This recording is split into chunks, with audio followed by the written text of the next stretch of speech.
The 11th season of MPL Philippines is brought to you by the following sponsors. Smart, the official tournament telco partner of MPL Philippines Season 11. Our official sponsor, Infinix. Infinix Note, ultra-fast gameplay. Our partners in esports, Maya, it's everything, and a bank. And Secret Lab, the official gaming chair of MPL Philippines. Experience the MPL Philippines Season 11 action live at Shooting Gallery Studios. Tickets are now available via tickettome.net. Get yours now. If you missed the matches and want to quickly recap what happened, visit our official website for post-match reports at ph-mpl.com/news. Don't forget to catch all of our official league content on TikTok, Facebook, Instagram, and Twitter. To ensure the quality and fairness of our games, MPL Philippines is also monitored and supervised by the Games and Amusement Board.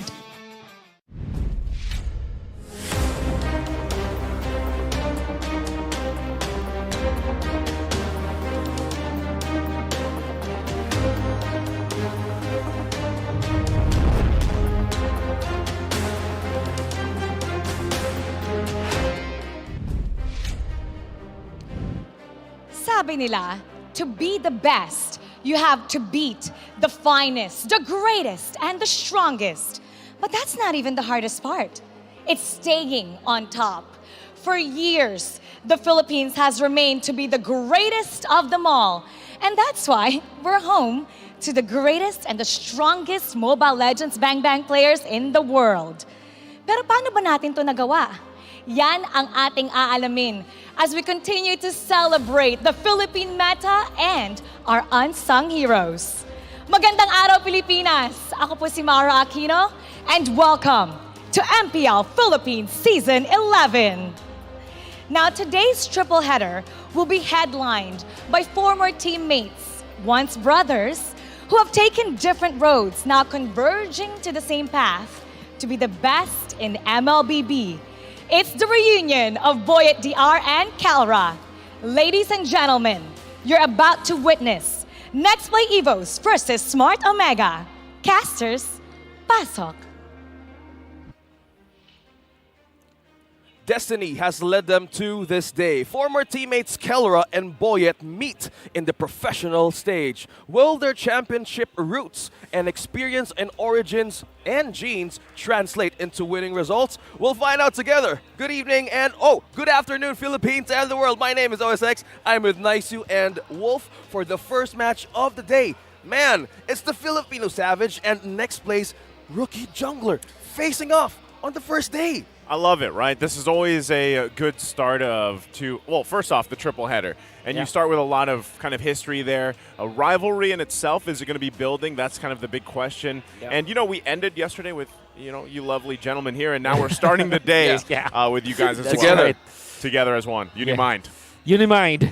That is the trio right there. But, when we were talking about the reunion between like Boyet and Kelra, if you don't know, for all of the viewers out there who does not know about their history, they were playing the amateur scene and have actually taken a lot of championships, like million peso championships together. Yeah, as we dig on the history of these two amazing players, we're calling all Smart and TNT users who are watching us right now. Continue to enjoy the power of Smart by registering your SIM with smart.com.ph/SIMREG now and get 3 gigabytes of data. Now, going back to the history of these two amazing players, Kelra and Boyet. How's this, Wolf? Yeah, he was called Bien, if I'm not mistaken, from before his namesake. Yeah, Bien. Yeah, so they have been playing together, before Kelra moved on to the professional scene. Yep. There was a lot of talk where Bien, there's a little bit of, drama in here, right? Mm-hmm. Because when Bien was offered by an MPL team back in MPL season 6 or 7, around that time. Before, he should be the only one to be, be taken to MPL. But what happened was Bien did not take the offer just because he wants to stay with his teammates. But then again, Kelra also was the first one to break that team. So just a little bit of drama out there. Yeah, breaking down the history of Bien, or former now Boyet from Nexplay EVOS versus Smart Omega. This is the first match of the day, followed by TNC versus ONIC in day number 2. So we are still expecting one more match for the day. It's Saturday, is still primetime MPL Philippines day. So going back, those is one thing that we're looking for, like the roots, the origins of these players as two former teammates meet, as Wolf mentioned. So it's Kelra and some members of Smart Omega. I believe Marky and also Hito were part of it, how they started MPL Philippines. Yeah, it looked like it was, Marky, Miko. This all traces back. Like you would have to be a longtime fan to know this kind of history because, of course, we do. Here on the English desk, we have a lot of international viewers as well that might not have known that kind of journey that a lot of these players have made up into the MPL, the professional league. But that's where everything started brewing. I mean, we even saw that recently where it was, for example, when ONIC Philippines played against NXPE last week, right? Where you had a lot of that history with the amateur scene. And I feel like now that you have an actual league for the amateur scene and that you can kind of follow this path a little bit more clearly, especially if you're an international, viewer and you want to keep an eye on things because, it's a good point, right? You're going to have these two guys go head to head, but really impactfully, like as a team.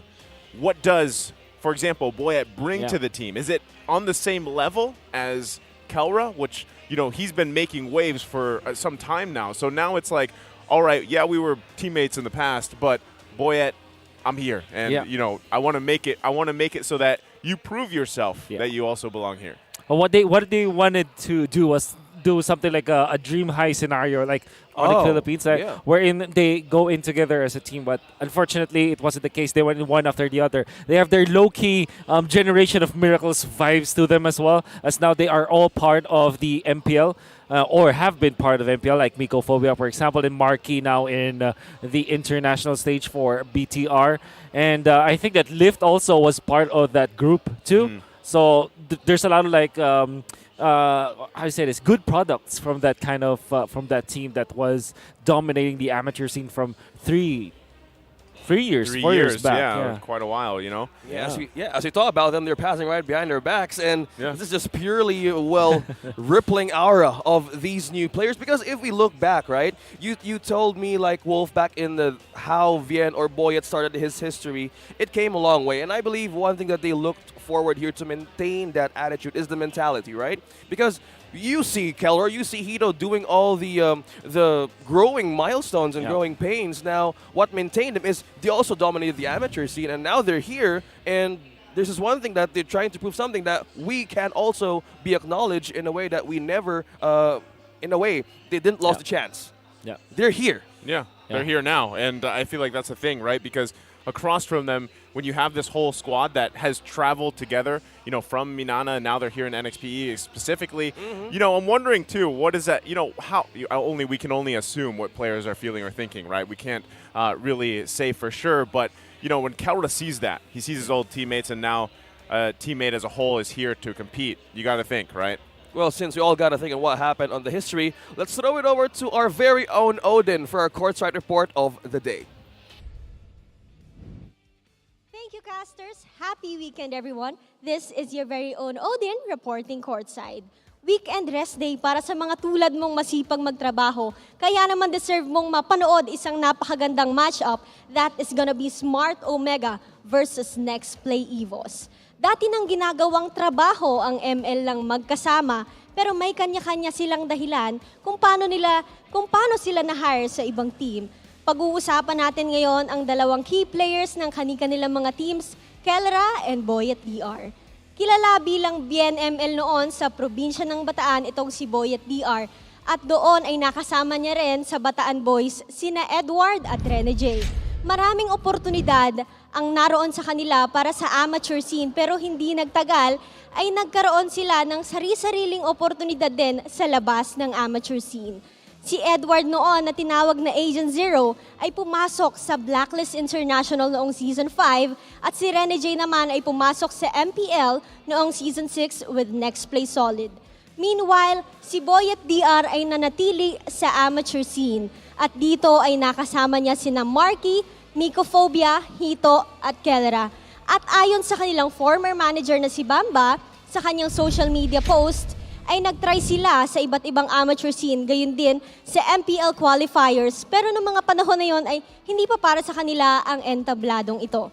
Pero hindi nagtagal, ay nagkaroon ng iba't ibang opportunities ang kanilang mga teammates at etong si Mycophobia ay napunta sa Execration, gayon din si Hito. Si Marky naman ay sa ONIC. At noong late 2020 nga ay pumasok si Kelra sa Execration na ngayon ay gold laner at kilala ang team nila bilang Smart Omega. Noon din ay tinanghal silang runner-up sa MPL Philippines at nagtunggali para sa MSC 2021 at nakuha nila doon ang kanilang kampyonato. Naging Rookie of the Year din si Kelra. Meanwhile, si Boy at DR naman ay nasa amateur scene pa rin noon at nung early 2021 ay pumasok siya sa Nexplay Liquid.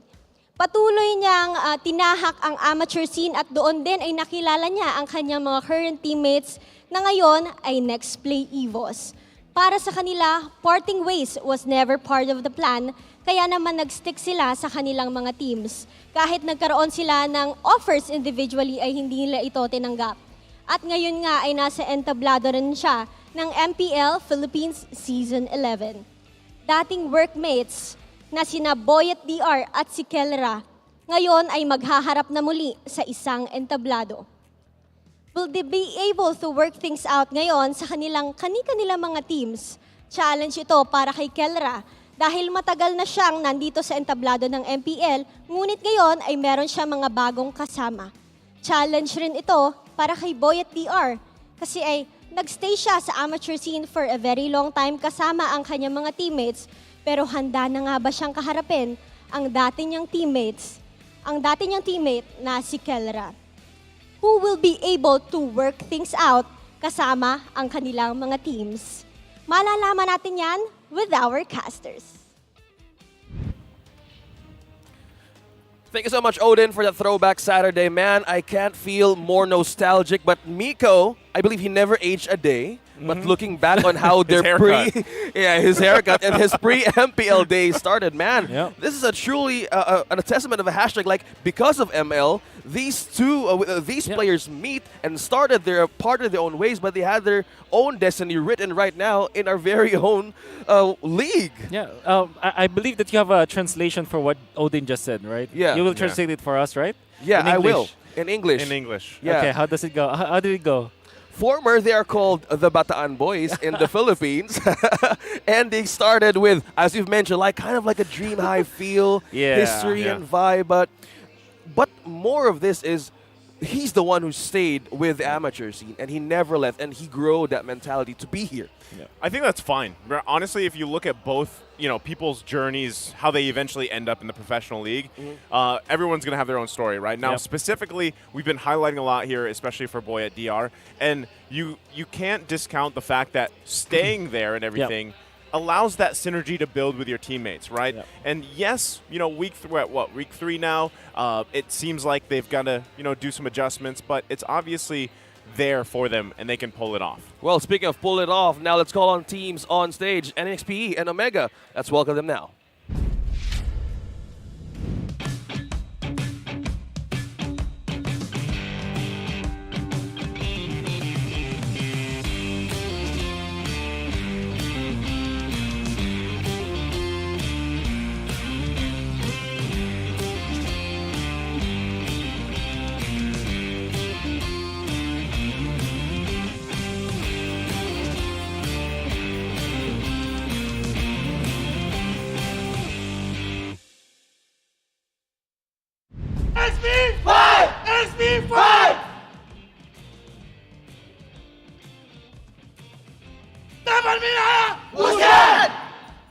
The rookies treat every challenge as a lesson. Their hunger to win is ready to conquer everything that they face. Welcoming on stage, it's Nexplay EVOS!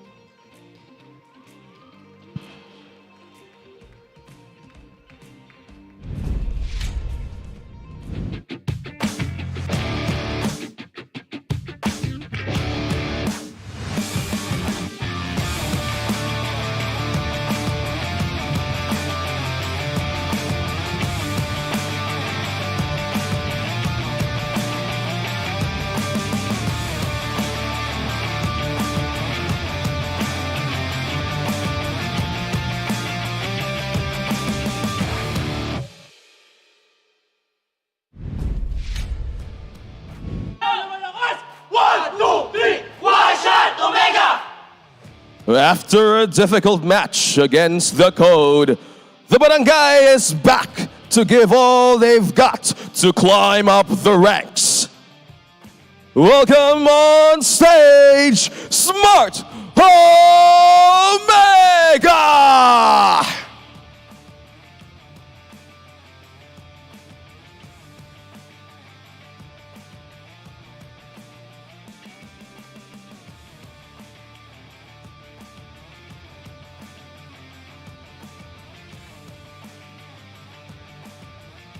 And their coaches, Coach Pakbet and Coach Josh.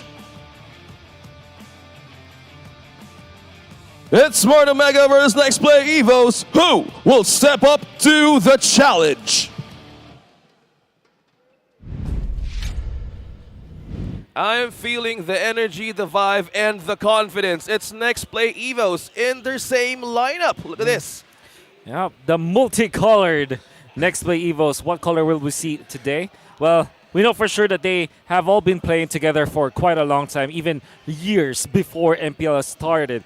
Is it good? Is it bad? So far, it's working well for NXPE EVOS. Well, for Minana, they were able to get into the league. But for the actuality of Nexplay EVOS, have they been shocked by all of the pro players here in the stage, right? Is it actually a big factor to play in front of a big crowd in one of the, if not literally the biggest scene in the Philippines, right? So there should be a lot of pressure, and we saw that through Nexplay EVOS' eyes. Yeah, I think that's something we're obviously seeing from them, right? And a little bit of a struggle here and there, depending on who they're matched up against. But I think overall they can hold their own. And speaking of holding their own, they've got to do it now against the lineup that Smart Omega has decided to settle in with as well, right? It's Calwa, Ryzen, Renzio, Stome, and Miko. Now we're about to see how will this match go up against Nexplay EVOS. As Wolf mentioned, Nexplay EVOS is going through a baptism of fire because as we go from week 1 to 4, this is how they face and meet everybody right in the league. And it's their rookie season where they get a taste on what's coming. But for Smart Omega, they're retaining their lineup. There's no change as of the moment. But as we look deeper on how their experiences went, well, on further details of this team head-to-head, who do you think is more on the edge in this match? Wow. If you think of this is like order and chaos. Like when we compare Nexplay EVOS to Smart Omega, we can see that there's a very standardized pick for Nexplay EVOS. They're playing on the meta. Or for Smart Omega, they play like Hayabusa and Lancelot, and they play the Lancelot attack. You see, they pick non-meta heroes and put it in non-meta builds, right? That's how chaotic Smart Omega has been. And because of that, there's a lot of like inconsistency that comes with it. If you're experimenting too much, or if you're off meta too much, yeah, you generally are, you tend to be more chaotic. I more think inconsistent. Yeah, in order, yeah. The order and chaos fits well here too, because even looking at the stats, with this particularly, that Nexplay EVOS is going to be wanting to contest those objectives pretty much every single time, right? They've got that higher turtle control ratio, Lord ratio as well. So this would, if just looking at this alone, that Smart Omega is either going to have to force themselves to fight around those objectives or continue on building momentum. You saw the first blood ratio that they had. They usually get the first bloods in the game, and then they start to build on that snowball effect. And that's sort of why it is chaotic, because they rely on that snowball effect to carry them to a win, hopefully. But now they've got to fight against a team who loves their objective gameplay as well. Objective gameplay, but on the side of Nexplay EVOS, is all about the kill fight or team fight participation, because as they function as a unit, this boils down on how they choose their heroes or how their will metas work up against the Smart Omega. As you've said, they're versatile and also they're unpredictable. So order and chaos, how do you figure out? Well, now let's throw it over to Leo on how he wants to give the keys to victory for this match. Maglabas na kayo ng notebook kung kayo'y fans ng Smart Omega at ng Nexplay EVOS dahil ito ang keys to victory brought to you by Infinix. Number 1 Endure the late game kings. Kilala ang Smart Omega para sa Omega timers. Mapa 18 minutes man yan, 20, 21, kailangan yan abangan ng Nexplay EVOS. Kailangan nilang isipin, kaya ba naming bugbugin si Kelra? Kaya ba naming i-distract ang mid lane combo ng Storm at Miko para mahirapan silang i-set up ang farm ni Kelra? And if they can do that, kung kaya nilang unahan ang pagka-online ng Filipino Savage, malamang mananalo ang Nexplay EVOS. Paano naman to tatalunin ng Smart Omega? Well, they can address Goyong DR and Boyet DR's early aggression. Dragon Rising nga pala ang sabihin ng DR. How do they do that? Again, invest in the mid lane. Kung si Goyong at si Boyet, mid at jungle, ang kailangang ingatan, mas lalong maging mahirap ang trabaho ni Miko and Storm. I mentioned it earlier sa aming analysis pre-draft na ngayon, malapit na. If they can watch out and take care of Goyong DR and Boyet DR's aggression, mas magiging madali ang trabaho ng Smart Omega. And last but not least, nabanggit namin kanina, pareho silang galing sa talo eh. So maraming lessons ang pwedeng mailabas ng Smart Omega at Nexplay EVOS. Prove that you've learned from last week's errors. If they can do that, we can expect a very close match. Yan ang ating keys to victory, brought to you by Infinix. Thank you so much, Leo. So one thing that struck out at me is endure the late game kings. Will they wait up to that last moment if you are Nexplay EVOS? You know, it's funny because their Smart Omega's known for being late game centric, right? But what they've shown us over the, I feel like last season up and even now, they have another dynamic where they can end games early, and that's what I was talking about before we saw those keys to victory. If they can get the early kills, build that momentum, the snowballing effect, it is in their realm of possibility for Smart Omega to end games before even 15 minutes. That's right. And what I noticed from Smart Omega, as we look into the stats between like Ryzen and Boyd DR, like there's a stark difference between their priorities. When it comes to objectives, that's going to be onto Boyd. When it comes to damage and killing, that's going to be onto Ryzen. Then, when you look at how Smart Omega and how they operated in the past few weeks, they struggle when the games that they started strong are prolonged. Yeah. But when it comes to them prolonging the games, them coming back from deficit, like what they did with Nexplay EVOS, RSG, what they did with RSG, that is when we can say that Omega is not a late game. They're not the late game kings. They're the comeback kings. We have to be clear about that. They should be the ones prolonging the games, not their games being prolonged, right? If I'm making sense. Yeah, it's the comeback kings. It was built by experience, history, and now we're going to see it how unfold in the draft. Now, onto the blue side, it's going to be Nexplay EVOS who's going to make the first move. So similarities on the bans, who do you think will be prioritized here? Who do you think will be the priority ban up against Omega? Well, there it is. You know, you're going to go ahead and just take out the Fanny because this is something we typically see against Smart Omega, right? They don't want that to go in the hands of Ryzen. We've seen it before a lot of the times when he does actually get a chance to play the Fanny. And the same can be said, right? If you are Smart Omega, you know objectives is going to be the name of the game. So do you actually give up some of those objective-based jungler picks? You know, we're talking Fredrins, Martiz, even the Akai possibly. Or do you just decide to play into it, right? Because so far, up to this point, week 3, we've seen a lot of bans going towards even Melissa, does she get through? Joy, does she go through? What team is going to grab the Valentina, right, if that does pop up? Because there's also just been so much as well with farces being prioritized and everything else.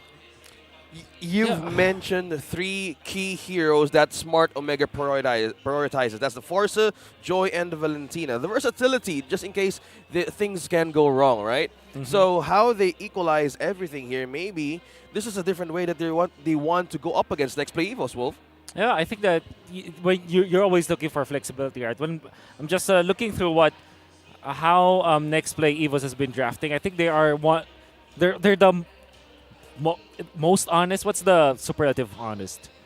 Honestest? No, most honest. Yeah, they're the most honest drafters. They're very honest. Yeah, they're very honest with They're very honest with their drafting. Whatever they pick, okay, you're gonna see. Fredrin, it's gonna go to the jungle. If you pick up the marksman already, it's going to be a gold daner. You already see what they wanted to do. It's counter for counter. They are not that flexible when they're trying to draft, and that doesn't mean that they are weaker when it comes to drafting. It's just that that's their draft identity, and then they eventually become comfortable with it.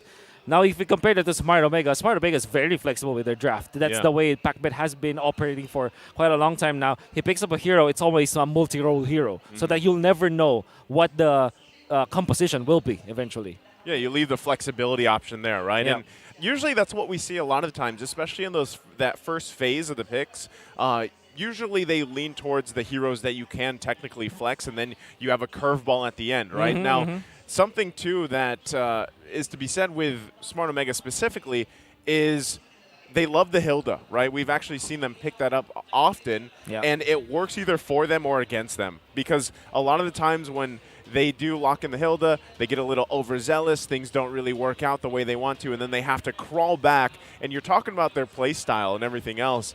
When Smart Omega has to crawl back into a game, hence the comeback kings before, they do shine from there, but lately it hasn't been the same effect, right? I would say if you have been following this team for a while now, it's obviously different from how it was before. And that's, maybe it is because of some of the missing names that people are used to seeing, right? But now, again, it's up to Smart Omega and the coaching staff, Coach Pacbet, to pretty much find out what works for them. Is it that same comeback style? Is it not? Do they implement something else? And I think they have the tools to be able to pull that off. Yeah. True, and if I am Nexplay EVOS, if we think on how will they counter Smart Omega, with all you boys said that in how Coach Pacbet looking into our screens, they have deep history and also overcome challenges. Even on MSC, who do you target up against Smart Omega? That time there's still Chaknu, there's still Etamax now, he's now coach. Now who do you exactly target, right? Because they're so versatile. Only what Nexplay EVOS can do is probably just trim down the choices on their large hero pool. Yeah, I guess that they have a way out of that, of that flexibility. Just because of the fact that they can like compose a rigid lineup wherein, yeah, sure, it could be like the way that you draft heroes that are so meta that they don't get easily countered. If they do have a counter, at least you have a fodder for it, or a way to alleviate the pressure, like a haystack that you can just jump into and just you're gonna be comfortable, right? Maybe that's what Nexplay EVOS can do, which kind of makes it so that we should be expecting a lot of the strong S-tier heroes at Nexplay EVOS lineup. A bit of a challenge here, right? As they meet first with former teammates, cross paths once again, you know something that, back in their head, he might use this, he might use that. But as they went through the challenge from being underground, and while Ken was on the professional scene, they didn't stop learning and also observing what they can actually use when they go up against Smart Omega. It hasn't been easy in their journey, right? But if they can easily translate all of their history and success, maybe there's always a way on how to attaining this game number one. Well, I think one of the biggest things for Nexplay EVOS specifically is, well, already step one was they've settled in with this roster. Obviously, you know, they picked them up from the amateur scene. They've all played every single game. So I think that is already a change from what we're used to seeing with Nexplay EVOS, right? Yeah. So that is already something. And this is something I talked about yesterday when we were actually casting for the TNC match, you know, and now having that 10-man roster. NXPE went through the same thing. They had like their own growing pains. They decided to go with this roster, and now they settled into it to a point where, you know, you're seeing these guys every single time who have been playing years together. Now, again, is that enough to go against Smart Omega, even with Calra there? The thing is, Calra is, he's known as a Filipino savage, but he only got there with the support of his teammates, allowing him to get to that pretty much point, right? Yes, he's mechanically gifted. He's a technical player, but still, you know, this is a 5 versus 5 game, right? You need the team there, and that is something that right now, if you look at it, Smart Omega is that team that's trying to build the synergy with these new, these new players on the roster, right? They're trying to, and you see the struggles in that. Where on the other side, the flip side, it's weird because against them, a team like Nexplay EVOS is like, wow, this team has synergy. You know, they've played together for years. They're connected. But still, even with that being said, up to this point, Nexplay EVOS has obviously struggled themselves, right? So it's like, is it even the synergy answer? Like, you have the synergy, but you're going against these big names, these big league teams. You know, how does that all play out here? But I think that's something specifically in this matchup that they really need to keep an eye on because, Calra is amazing. A lot of these players on Smart Omega are all amazing in their own right, but still, is it enough to propel you to winning this series? You know, and yes, it's only week 3, but things start to fall in place, especially after this. Yeah, I really understand what you're trying to say here. And especially, I agree with that, especially because what I felt about Omega is that Kelra, it together with Ryzen, they are the two members that were left behind that needed to step up. Yeah. Now, before, they were just being unleashed. They're like, the superpowers that just get unleashed when the team needs it. And it was like Etomax and Chakto is holding the team together. Yeah. Now it's the reverse. They should be unleashed, but at the same time, they should be the ones to. They should act as the anchor and the stones. Yeah, lead by example, basically. Exactly, Right? which is weird because they're still very young. Yeah. They're very electric. But at the same time, since they are the ones left, they have to be the ones to be the pillars of Omega, which makes it so that whatever you said earlier, it just makes it so difficult now for the side of Omega, right? There's so many factors that you have to add into.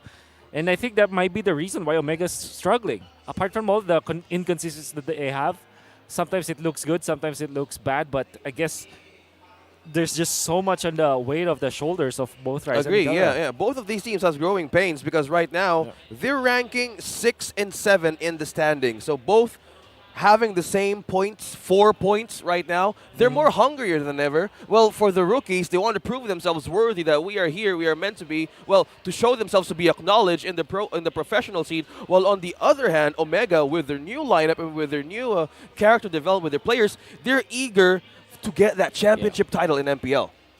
I would say the same thing, right? They're eager, and that's why at the same time I want to point out again, with Smart Omega specifically, and any teams across the board, really when you have one highlight player that you're pointing out that might even have a certain, nickname, and they built that through the years in the league, he's here on screen right now.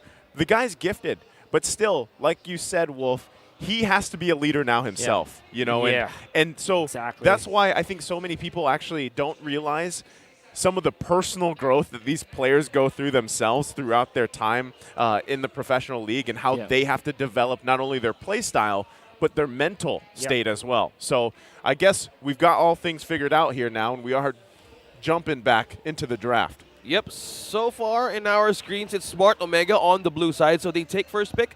Now they secure something strong for their team. While on the other hand, Nexplay EVOS needs to eye on how to really balance the table as they ban first the 1-1 and the Joy. Yeah.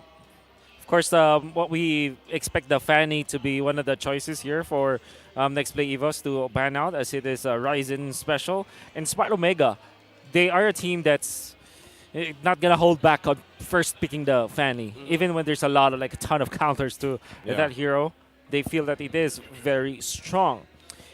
But you see, that means that you can consider banning out something like a Glue or perhaps the Valentina here for side of Smart Omega.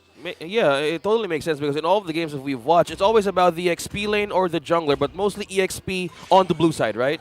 So, another one for the XP lane is the Yu Zong. So, if Nexplay EVOS lets lose the Valentina or bans the Valentina, this opens up the Vanny, as if Wolf mentioned. Yeah. And they're not afraid to use it. Yeah, I wonder if it's worth picking. Okay, it's banned out. They don't. Right? Okay. So it's not going to slip Respect. through. Fredrin's open. Valentina. Who else do we see first picked? Fredrin. Yeah, okay. Fredrin, Valentina usually first picks here. There goes the Fredrin. Yep. So actually, that's kind of what you want going against a team that is very objective-based. And now you can build around that and kind of go with that game plan of let's contest these objectives. So do you go Eve or Farsa now as your first pick? And then, of course, the Lapu Lapu is open, as well as the Glue. So I think Glue Farsa or Glue... Oh, Lapu Farsa. I should have not second-guessed myself. I already said You the are two correct. zeros, yeah? All right, so there goes the Eve. Wow, These are very quick picks. Not wasting any second here. Smart Omega and Nexplay EVOS. Something tells me that it's always about the XP lane for Nexplay EVOS. And it followed by a mid lane burst. Yep. So probably securing more of the rotation here. They have the Lapu Lapu, they have the Farsa. Freely early game, they can have more ways to even secure early game power spikes, right? Yeah. So maybe you get the Claude perhaps here for Nexplay EVOS, then ban out the Melissa as this special hero for Smart Omega. I don't think that the Melissa will be picked up by Nexplay EVOS, especially because there's Eve as well as the Kadita. Yeah, I was just say there's too no much. way. No way. It's too risky. It's too risky. Yeah, A but lot. I do feel that the club might be the option here for Nexplay EVOS. Well, marksman, will they priority now? What? Yeah, No Melissa, way. forgot about that. Yeah. Surprisingly, I guess they like to, live on the edge. Oh my God! I don't This- want to be playing. That's Nexplay gonna be EVOS. tough, man. I don't want to be Melissa in this game. Yeah, because Eve alone, right? Eve, but then Yeah. now there's a Kadita Kadita, there. yeah. So not only do you have to watch above you in the box, you got to watch below you as well. That's right. There's too much agree. responsibility. You know, to your even head's on a maintain- swivel, man. Yeah, Yep. to even maintain yourself to be alive. Oh my goodness. You know, that's It one is the thing, though. reverse. They Yeah. pick up the Melissa, then battle the Cloud. What is this? What am I not? What? What is What's wrong missing? with me, man? What's wrong with me? No, nothing's wrong with you. Not- It's maybe it's just a different flavor for Nexplay EVOS, but Oh my goodness. the problem's already set. I can't believe How it. do you escape it, right? I think it's just Man. more so like this is a confidence play, right? And maybe it doesn't work out for them. Maybe it does, but I still think either way, you're not going to have a good day. You Yep. know, as a Melissa here going against even Kadita alone. So they go and get those last bans out. That was the Claude Yep. earlier, and then there's the Harith. So they do take that out. Yep, Martis Interesting. Barrett, I think. We know that Harith is a Keller special too. Yeah. There still is the Beatrix left open. I mean, maybe we can see that. Decent versus the Melissa. And also, of course, there's the Brody as well. Now, I think you ban out the Barretts too. And that kind of tells us that Smart Omega wants to play this Fredrin in the jungle. Oh, Since okay. it's Lolita. Okay. Lessening out the possible tanks for Nexplay EVOS because merely on how they want to rotate and freely use that ultimate. If you are an even Fredrin, Yep. you really might want to hold them in place. So Okay, sorry. Akai is the option here for Nexplay EVOS. No. Smart Omega is a team that will be the ones to pick up a new hero. And Arlot is, I believe, open. I think it's one also picked up in the MPL Indonesia. Surprise. you know. Right, yeah. So there's the Beatrix as we talked about. Do they get Arlot here or the glue? Just go back. Do we just go back to the glue here? If you're Smart Omega, I think glue just Yeah, it's really makes good. sense, right? Really makes sense. Yeah, for a Smart Omega, is it the glue or is it the Arlot? Will they debut a new hero, or will Nexplay EVOS do it? Because right now, Yeah. as for the last two picks, they're really taking their time to secure this answer for the possible counter of Nexplay. So, will it be glue? It's Arlot! Called it, Wolf. You call it. So you don't doubt yourself, Wolf. Yeah. You got it. We You're got not. it. We got it. You're okay. doing good today. We got it, boys. All right. Last pick, Diggy, I think, for Nexplay EVOS. Or maybe a Cho. Oh, yeah, something to serve up for the setups for, since there's a lot of burst. Or maybe just go back to a Franco so that you can at least, you have a suppress and you have a way to lock down and, of course, great combo overall. So I'm thinking either Diggy or Franco for Nexplay EVOS. Those two make sense if there's a lot of dashes and also escapes. Yep. Yeah, Wolf really had a good I breakfast got today. it. Yeah. I got it. He Don't got doubt it. yourself ever, Wolf. You Yeah. got it, man. Become a better version of yourself every day. All right. And I'm wondering Okay. too, so I'm really interested to see finally Arlot here in the competitive scene, see how it plays out. But that's what I'm wondering, will it be enough? Because yes, he's going to be looking, especially in the box of death from the Eve, right? You're going to look to final slash people down that ultimate of his and really work around it too. But still, I feel like if it doesn't go the way they want, they could get picked off as well. So we'll see how it all plays out. Oh, Those are smart predictions. wow. Brought to you by the Philippine and English talents with the creative poses. When I was asked about my prediction, I thought that I'll be the only one to pick up Nexplay, but in the end, it was the majority. You're right. And that's, Surprised. at some point in the game, a poll will show up. You only have until a timer runs out to comment your prediction. So use the hashtag and gain a treat at the end of the day. Oh. Arlot. Okay, we have to kind of review this. What I don't know is that will it be played as a jungler or as I think it was XP Explain. lane. Yeah, Okay, I think so it was. I think the last Renzio. view that we got there was Renzio playing it here. Okay. There you go. That's the matchup. Boyd and Kellera. Former teammates meet once again with Oh. the debut. Renzio using the Arlot. early game pressure up top. Wow. Instead of like going to the bottom lane, they actually pressured Ding up top. They weren't able to deny any extra XP cart or whatever from for the Lapu. So even after that pressure that was given by Miko, I don't think that it achieved much for Omega. It's kind of funny, too, because they went and tried to make the first blood play with a double Petrify. You know, it didn't unfortunately for Smart Omega, it didn't work out. But if they would have gotten that early kill, that would be that, you know, going back to the team head-to-head where we saw that early first blood take, how often they can get it. That would give them that snowball potential. So luckily for NXPE, they don't give up that first blood, and now they can still just kind of ease into that first big objective and try to just hold off, right? Yep. Yeah, Omega's identity never gets old. Oh, been down one. Oh, well, look what happens. NXPE gets the first blood here. They find the lockdown with Boyet, and they're off to a good start. Now Kelro going to be the focus, bottom side, but still a nice start here for NXPE. Yeah. Going to be really good for Nexplay EVOS as they do want to piggyback off of their snowball. Because we know that their composition is very all-in when it comes to like team fights. You want to go 5-man engage against your opponent. Oh, that air strike going to come down. They do find Goyong here. They force him off. That looked pretty dicey once again for Miko, but now Turtle here. First one going to start it up. Ryzen starting this dance. Ding's there along with Boyet. Waiting for the rest of the team, though. For right now, it's a 2 versus 3, so not sure if he's going to get there in time. Boyet, though, might be looking for his own retry steal if he can get it off. There's the box, though. They get the heavy spin. Real-world manipulation. Going to zone him out. Wow. First turtle secured for Ryzen. And NXPE was still respecting the fact that the early game is really bad to counter. There goes a kill for Miko. Yeah, why is Miko level 4 while Brusco's not? Wow, that's very weird to me. I wonder what happened to Brusco. Maybe there's somebody from Nexplay EVOS who had the lowest gold before this happened. So, or maybe Miko just got a full lane for himself in the middle. I think because Miko visited the XP lane, top lane perhaps? right away. Faster. Yeah, so Boyet should be fine here unless he's going to get chased down. There you go. But yeah, I think that would explain it, right? They did try to make that play up top. Was probably around when that XP cart went down early on. Yeah, so far the zone out and also the bombs bunnies of Brusco really works. As expected, at Omega's composition, they can rotate early. They have Miko, and also with the presence of the Karita, they can easily jump and burst down one. This was on the aggressive identity of Omega. They don't want to risk or they don't want to leave any chance for the team to come back. But also, this is how they start their momentum. Early game.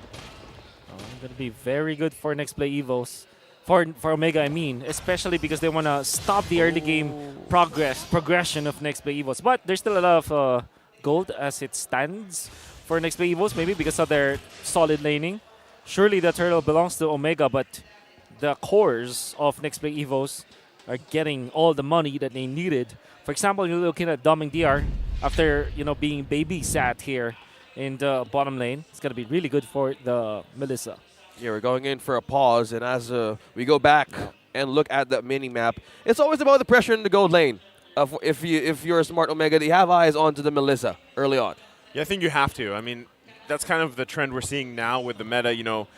Either the gold laners, they go on vacation mode and they're just like farming across from each other and they're 0-0-0 for the majority of the game. Yeah. And then eventually, they pop off, or you see both teams kind of put pressure there. Maybe even babysit the gold lane a little bit, right? Yeah. And that's kind of what's happening right now is they're really trying to allow the best early game possible for that gold lane and also not allow Kelra just to kind of farm up and go ham, right? Yep. So, but still, it's something that you got to be careful of because anytime you do decide to opt for the Diggy pick, you are very vulnerable, especially when you have a Kadita that can most likely burst you down, if not get the time journey out. That's right. I can see that Melissa so far is 2.9k, almost actually just 3 gold away from being 3k. That meant that he has the Corrosion Scythe. If you compare that to the Beatrix only having the Fury Hammer as well as the Legion Sword and a leg plate just for casual armor, he's at 2.3k.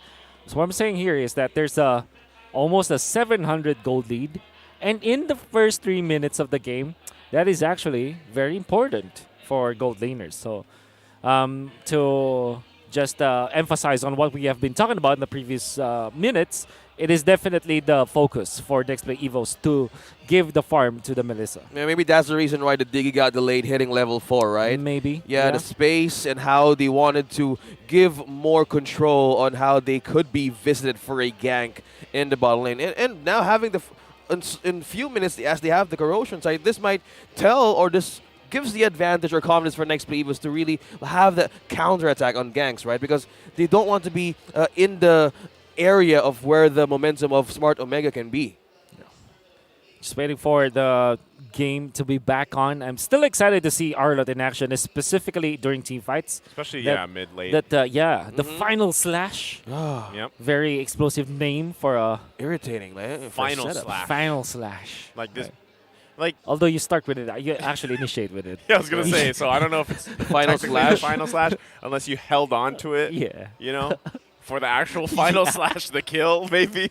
But, you know, it's funny that you say that, because that's kind of what I'm interested in, too, is, you know, obviously, every time I've tried to play, you never get a chance to play him in competitive, right? I mean, at least in ranked games. Now, now that we actually get to see him in action here for week 3, day 2, and in the hands of these pro players, you know, what more does this, you know, hero have? Because I remember, you know, if you think about the previous heroes that have been on release and then eventually they're allowed to be played in the league, there has been some that are big, impactful heroes, right? Some would argue that, you know, the new heroes are always a little overpowered. But, you know, that's not always the case. Yeah. And now look at, I mean, even for example, who's the latest hero that came out? That's Arlott or Arlott. Joy. No, before Arlott. Joy. Yeah. Arlott, Joy. It was Fredrin and then Joy, right? Yeah. So Before Arlott, yeah. yeah. Before Arlott was Joy. But my point is, look at where they are now. Like, look at these, you know, these new heroes now. So Arlott, and I always feel like you got to spice up. If he fits into the XP lane really well, you got to spice up the XP lane, man.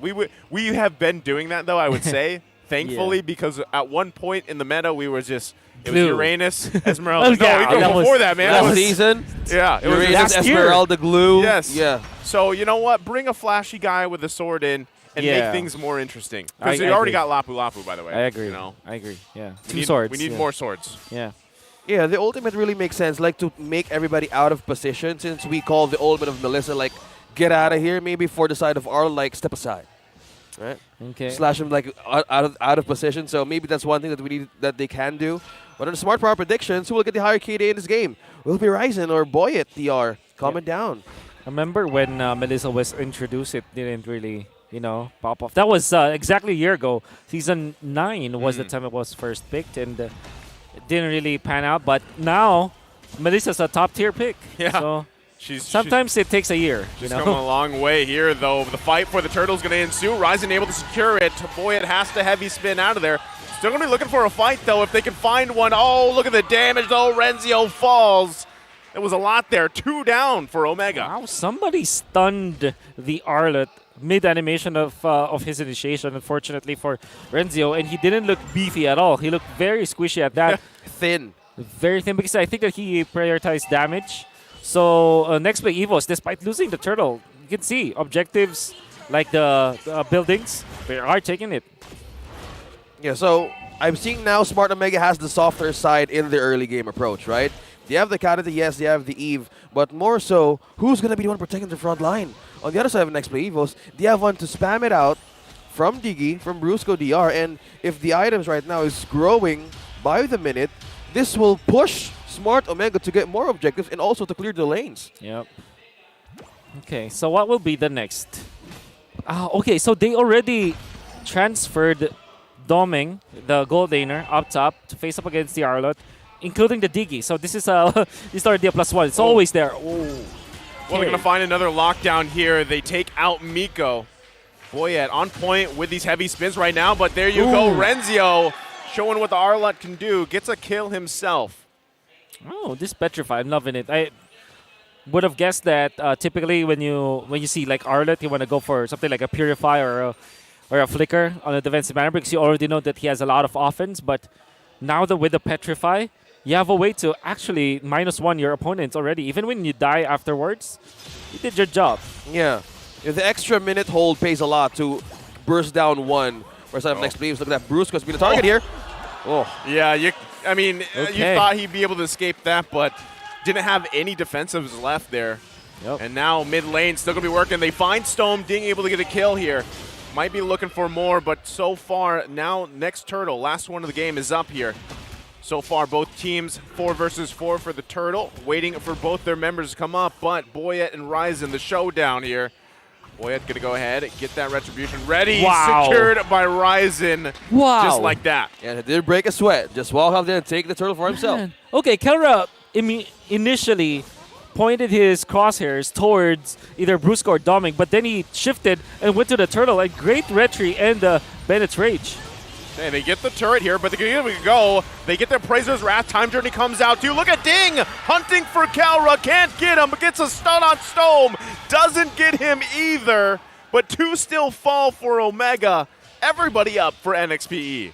Man, you gotta have to hand it to Ding with all of his initiations. Started 1-0 and 2 out of the 7 kills and already have 4.4k with the Bloodless Axe. Triggered discipline when he went in for Stone. He knew that he was already under the threat and doesn't have any more slashes left with him. So instead of being very aggressive, he just went back, knowing that he could not give any trade for Omega. That meant that Nexplay will retain their lead. Wow. A wealthy jungler, Boyet. Ranked first in gold per game among junglers with 12,540. Yep, that's how you start your day. Yep. Man, it's tough because, you know, you're wondering, especially too, for Smart Omega, you did secure yourself those early objectives, which is actually different from what we saw with the player head-to-head, right, where you're expecting NXPE to do that. But they kind of, I wouldn't say they gave up the turtles, but they traded them for the kills, right? A lot of the times, yeah, Smart Omega secured all 3 turtles, but now NXPE has given them an advantage here, leading into the even more important one, that first lord of the game, right? And they're also getting space around the map to work with here, as another turret's going to go down, bottom side, tier 2. Wow, look at Doming. Oh, that hurt. Oh, my goodness. The intent is there. I think he's already completed the so-called trinity of attack speed items. The Corrosion Scythe, the Golden Staff, as well as the Demon Hunter Sword. That, by the way, did not come from me. I heard that from watching Master the Basics. The Trinity. The Yeah, Trinity. Master the Basics and Omega Venus' streams. So next So play. they call it the Trinity. Golden Staff, Corrosion Scythe, Demon Hunter Sword. Well, Nexplay EVOS is seeing the Matrix reloaded with his items. Yep. So this points out, how will Omega hold the damage of Nexplay EVOS right now? Because they have so much CC that they can give angles and space for Doming right now. Ryzen is a level ahead, so this is not really just Nexplay sided. In Yeah. fact, This is going to be tough, though, to pull off. They're not going to let him go. A heavy spin comes down. They find the lockdown on Ryzen. As he falls to Goyong, they're still going to be fighting for it. Here comes Miko looking for the rough waves. Can't find exactly what he wants to do. Member after member going to fall here. Doming unleashing. One hit away, though. 3 down for Smart Omega. NXPE securing the Lord. a great Lord dance coming out from Nexplay EVOS. What they did was to put the Lord low as they were holding it. And about around 30% HP, they have found that Ryzen can be pinned down against the wall. And even when it's just a one-man heavy spin, it was already enough for Nexplay EVOS because that was the opposing jungler. Afterwards, they held their ground. Very scary attempt coming out from Miko, but they hang on. They found the opening. They burst him down. Eventually, they get a turtle and 2 kills. The Lord and 2 kills, I mean. Big advantage ready for Nexplay after taking this mid lane turret. Yeah, I only see Blade Armor, Athena Shield, and Steel Leg Blades for Smart Omega. This is not even enough right now to even hold the burst of Goyong, right? And also for Bruce. There's 2 members you need to worry. So if Smart Omega right now is really looking for a good trade or even for a great push, they want to be into the Comeback King state. But now for NXPE was closing all the spaces here. But just looking at the gold, Doming really had a good time. Look at that. Oh my God. How fast they clear that turret. Yeah, it's looking dire here, right? Now, they might be called the Comeback Kings, but this is a lot to come back from. So it is only the first Lord here. We'll see if they can just take this hold on to the turret. But look at the damage coming out from Goyong's Feathered Airstrike. Going to push them back here. Still working on that inhibitor turret. They also parked Ding top side. Inhibitor turret 1 goes down here. Smart Omega in a dire situation. Yeah, it's really hard to come back. Like I'm seeing angles here on where to even have an avenue of seeing light for Smart Omega. Who do you think, like who can be up front? Ryzen has the own for Athena's shield with the blade armor. Well, now damage is just with Doming and Goyong and Brusco. 3 members up for Nexplay EVOS. I think this is Smart Omega not being comfortable in their own skin. Because if you recall, Redzio is more of a tanky, sustained kind of XP laner. The Glue, the Uranus, the Esmeralda. That's what you know Renzio for, and he's really good at it. This is a full damage build. And he's not tanky for his team, nor does he pressure the enemy gold laner. Because that's what he really flourishes at. If you're looking at Nexplay, they're not having a good time. You remember when we saw this yesterday? You know, where specifically with, it was Blacklist International, when Wise was the sole pretty much tank plus jungle.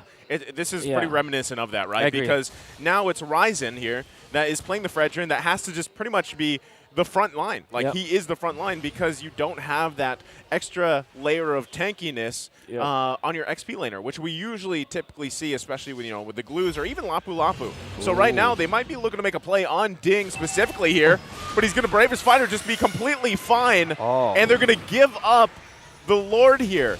So they try to make a play top side, can't get it, and then they give up the Lord to NXPE. Somehow they felt that coming.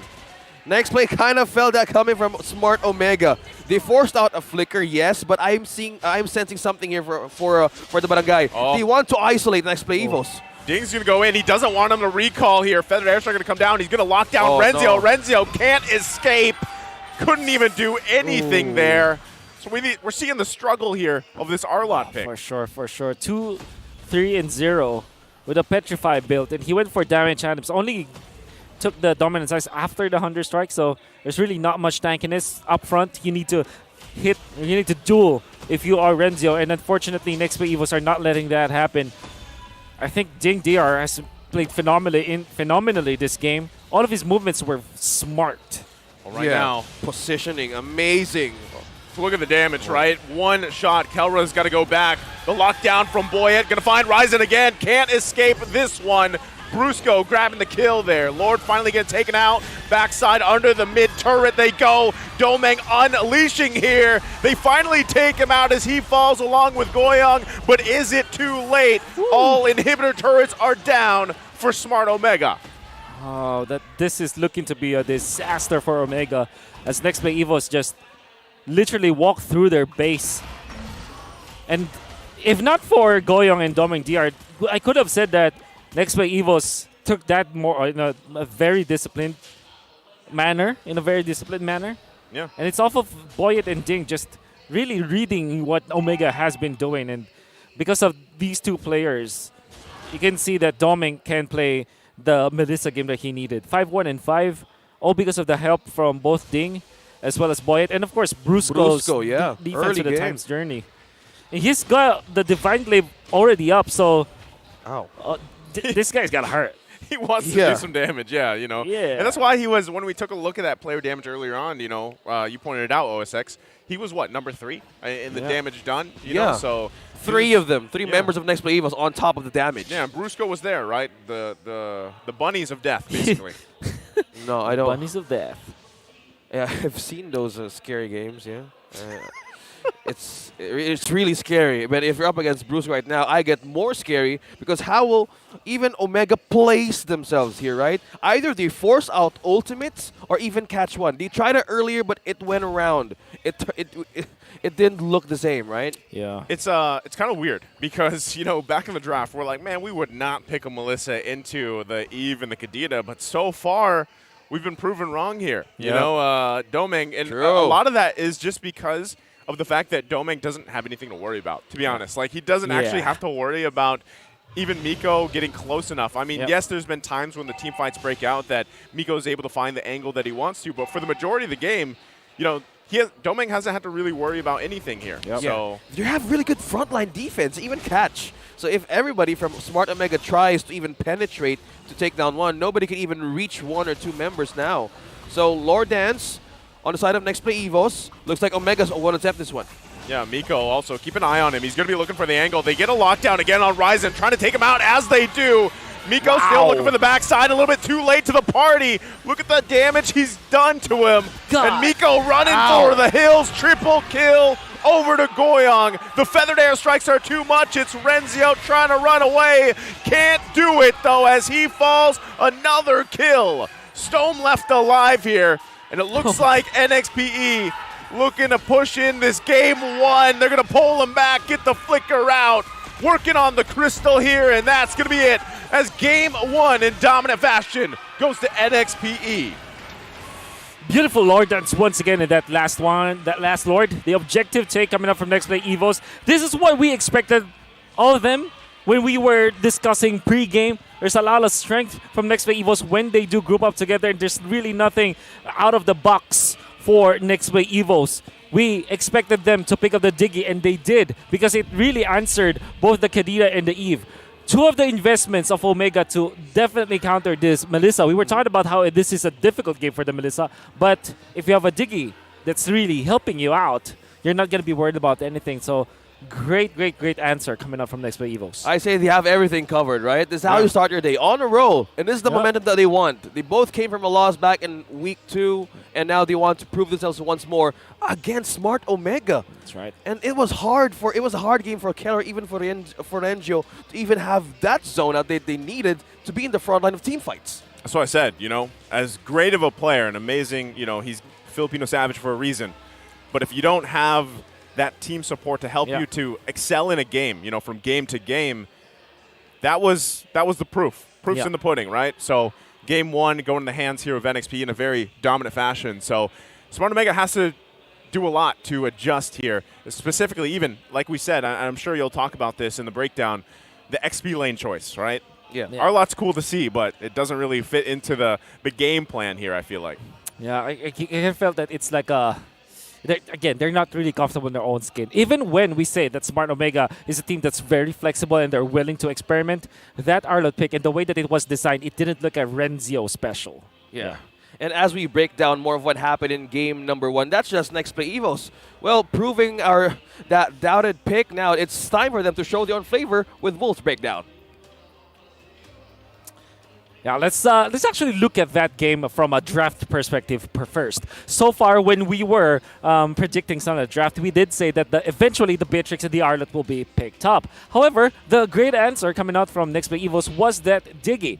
From the first 3 picks of Smart Omega with the Fredrin, Eve, and Karida, the Melissa pick coming up from Nexplay EVOS was more of an ego thing that we thought, because of the fact that why would they pick up the Melissa when there are already 2 counters to it, or 2 good heroes against it? Not really a hard counter per se, but 2 heroes that will make it difficult for the Melissa. Well, the plan was there all along from Nexplay EVOS. They wanted to pick up the Diggy, and they did. And even the Akai, having the heavy speed and being a cannon fodder for Nexplay EVOS, a meat shield that Omega cannot penetrate through in the late game, in the mid game stages. We saw that Nexplay EVOS really flourished. But what I can say about Nexplay EVOS is that despite them losing some of the turtles because of the retribution, the way that they handled the post-neutral objective team fight was also very good. Especially the first Lord take when they went in for Ryzen, when they found the opening. They always look for heroes.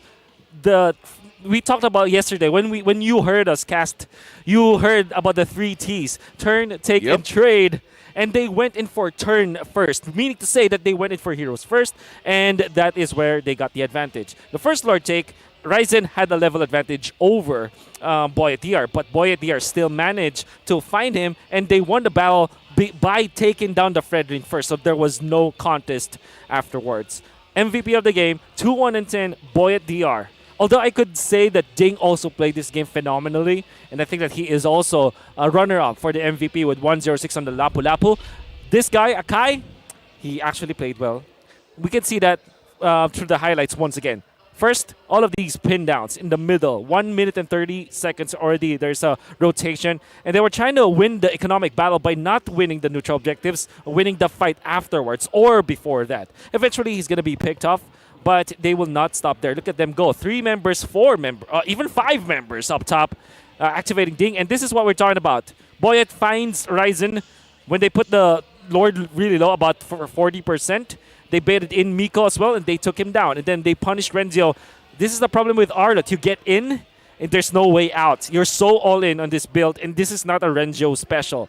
Even when we know that Omega is willing to go for those unorthodox picks, we know that they do not veer away from their personality. Another great Lord dance coming out from Nexplay EVOS, pinning down Ryzen once again when the Lord was very low. So they are utilizing this Lord as a bait for Ryzen to be out of position.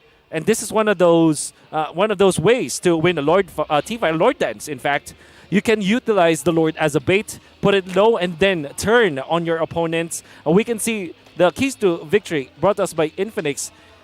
I guess the real reason why they were able to win was not because they focused on Sansan, but because they focused on their own duo, Boyet and Ding this time. It's not the X-Plane and the position 4, it's actually the X-Plane and the junglers, the tanky and the beefy duo that brawled for their side. Yeah, that gave way also how the macro control of Nexplay EVOS worked up against Smart Omega, because in some moments of the game early on, it was so hard for them to easily have a way to strike against the early game rotation of Nexplay EVOS. They were countering, they were seeing all visions clearly on what's the intent of a Smart Omega. Yep. I just got to say, too, Boyet did an amazing job, right? He did an amazing job at just kind of locking down Ryzen every single time that he needed to.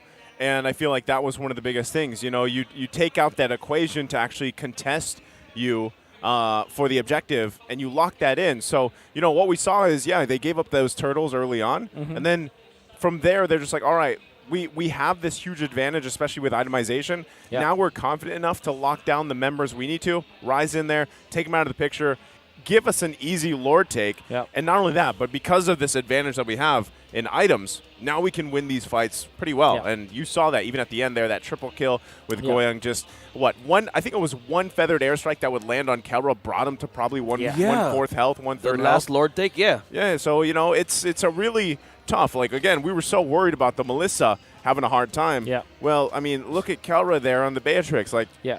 he had a very difficult time. Yeah. Agree.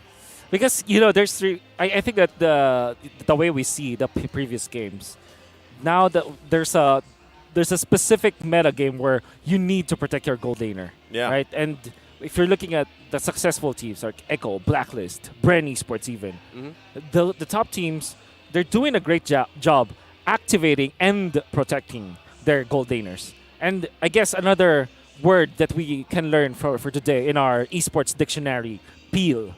That's Peel. Yeah, peel. Yeah, the way that you peel for your gold laner. It means peel for your gold laner means that you protect him essentially. Like you peel the opponent so that you protect your gold laner. Yeah. And that's what the top teams have been doing. Yeah. Peel. So, peel. And also gives a way to pressure the gold lane, because there are some metas that you need to aid the gold lane to make everything work.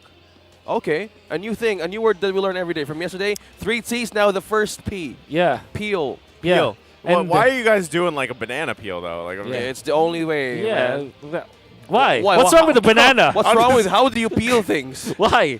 Well, no, okay, maybe this is going to show my age here, but I'm wondering about you guys if this is why you're doing it, because, back in the day, if you can think of a game out there, like way back in the day, Okay. when people slipped on a banana peel, what happened? They technically got stopped. Yeah. Yeah, so, Maybe? maybe that's why you guys are doing the motion of a banana. I Yeah. don't know. Really? Are Or those maybe yours it's just because you went to Japan. Yeah. Maybe that's why. Oh, that's not. Don't say it. Or those are your Saturday morning cartoons. Probably. No, he went to Japan, guys. Yeah. Yeah. Don't say it. He's about to say the I know. arigato. Not yet. Not No, yet. but no, I get it though. I get what you're saying here, Wolf. Feel is Yeah. the key, because Yeah. time after time, these teams in these games that are having success is they're keeping their gold laner basically as comfortable as possible. And the At way that bay, you do that yeah. is, first you might want to babysit them a little bit, alleviate some of that pressure, right? And then as the game transitions, you're peeling for them. Right. You're basically stopping the people from chasing after your gold lane, right? That's So that is something that we see. But again, there's still those games too where both gold laners, man, they're sitting in the lane, because what I notice with some teams as well is especially XP lane, I feel like now XP lane has this actual weighted value to it. And we see this because, especially with picks, like, for example, the reason why Glue is such a top pick in the XP lane. Not only that, Joy, we saw this yesterday, how devastating a Joy can be in the XP lane. Yeah. So I still think it's dependent on the team's idea of that match. That's right. How do they want to go about it? But yeah, usually the gold lane pops off. Yeah. Mid lane as well, again, this is why we see so much artillery mages. Farsa,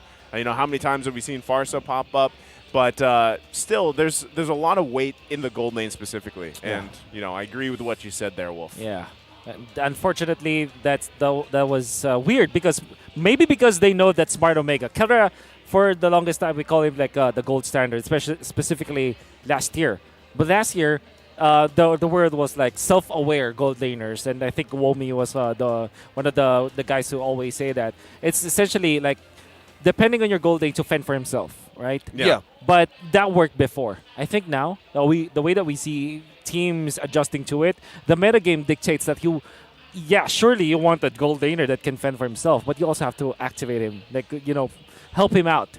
Kelra has always been a self-aware and independent kind of gold laner. That's why we are always amazed by how he plays and how he outplays the opponents. But right now, the meta just shifted so much, and you need to protect him, not only just allow him to do it on his own. I'm feeling the pressure, I'm feeling the excitement right now, but you guys at home can experience the same thing at the MPL Philippines 11 action at Shooting Gallery Studios. Experience this live. So tickets are now available at tickettome.net, so get yours today. As we break down the identity of the Filipino Savage, Keller, of being gold-aware, a gold-aware stable in his lane. I was about to slip that. But if we go back on how Smart Omega can bounce back from this, maybe, as you've mentioned, they're not in their own skin. Maybe there's some adjustment. Since Arlot is open, why not experiment it? But since now they know that it could not be an effective pick up against Nexplay EVOS, who's always prepared to answer meta picks, maybe they would go back to their comfort roots, right? That's what I think is the answer, right? If you're Smart Omega here, go back to a little bit of more comfortable picks here. I still think Arlot, with it being his debut, it's not enough to say, like, he's not going to be good in the competitive scene. We need to see more of a sample size of that. Yeah. But in that specific matchup, it didn't really work out well. So what I would like to see is, Renzo get a little bit more of a tanky XP lane available to him, or if they get their hands on the Joy, then that can work too. In a way, she's kind of like tanky because she can just kind of run around a lot and really hard to catch, right?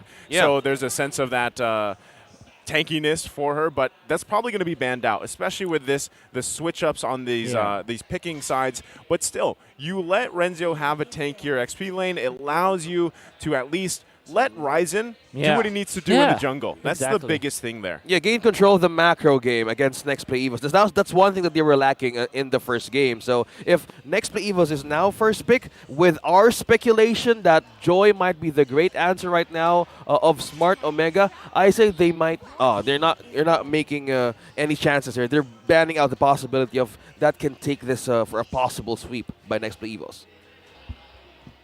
Okay. I kind of look back at that previous game, right? Because Glue, Lapu-Lapu was already picked up. Yeah. And they chose Arlot over Glue, Grok, Masha. Esmeralda is also open. Like Benedetta is there. Like, I mean, Arlot.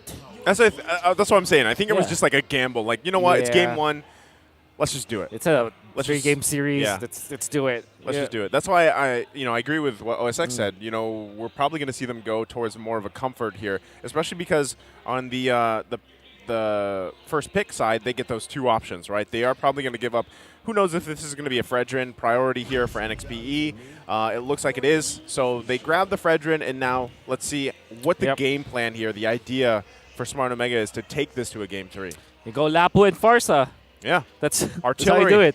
Go ahead. Artillery and tankiness. That's right. Actually, Lapu, it's weird because he's like tanky, but he does an insane amount of damage as well. Right. Like he's one of those heroes that just doesn't. There's not much that matches up to Lapu right now.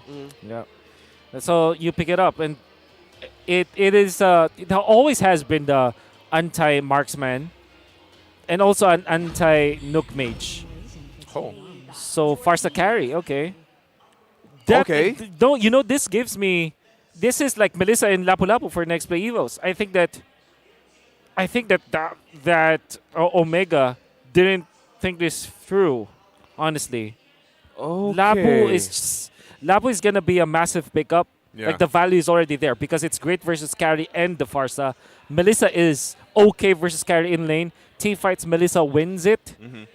Although there's Farsa on the opposite end, Nexplay EVOS already have proven that they can play against that. So, instead they go Lolita. Lolita Valentina, no Lapu-Lapu. Okay, they're letting it loose, so maybe they're forcing out Rengio to pick this just for have that aid for the mistakes. Because if you guys are looking at this could be a trouble early game for Kelra, might as well secure those possible consequences now in the first 3 picks. Because Nexplay EVOS maybe did not see that coming, but they're sticking to what they know. Okay, Diggy for Smart Omega.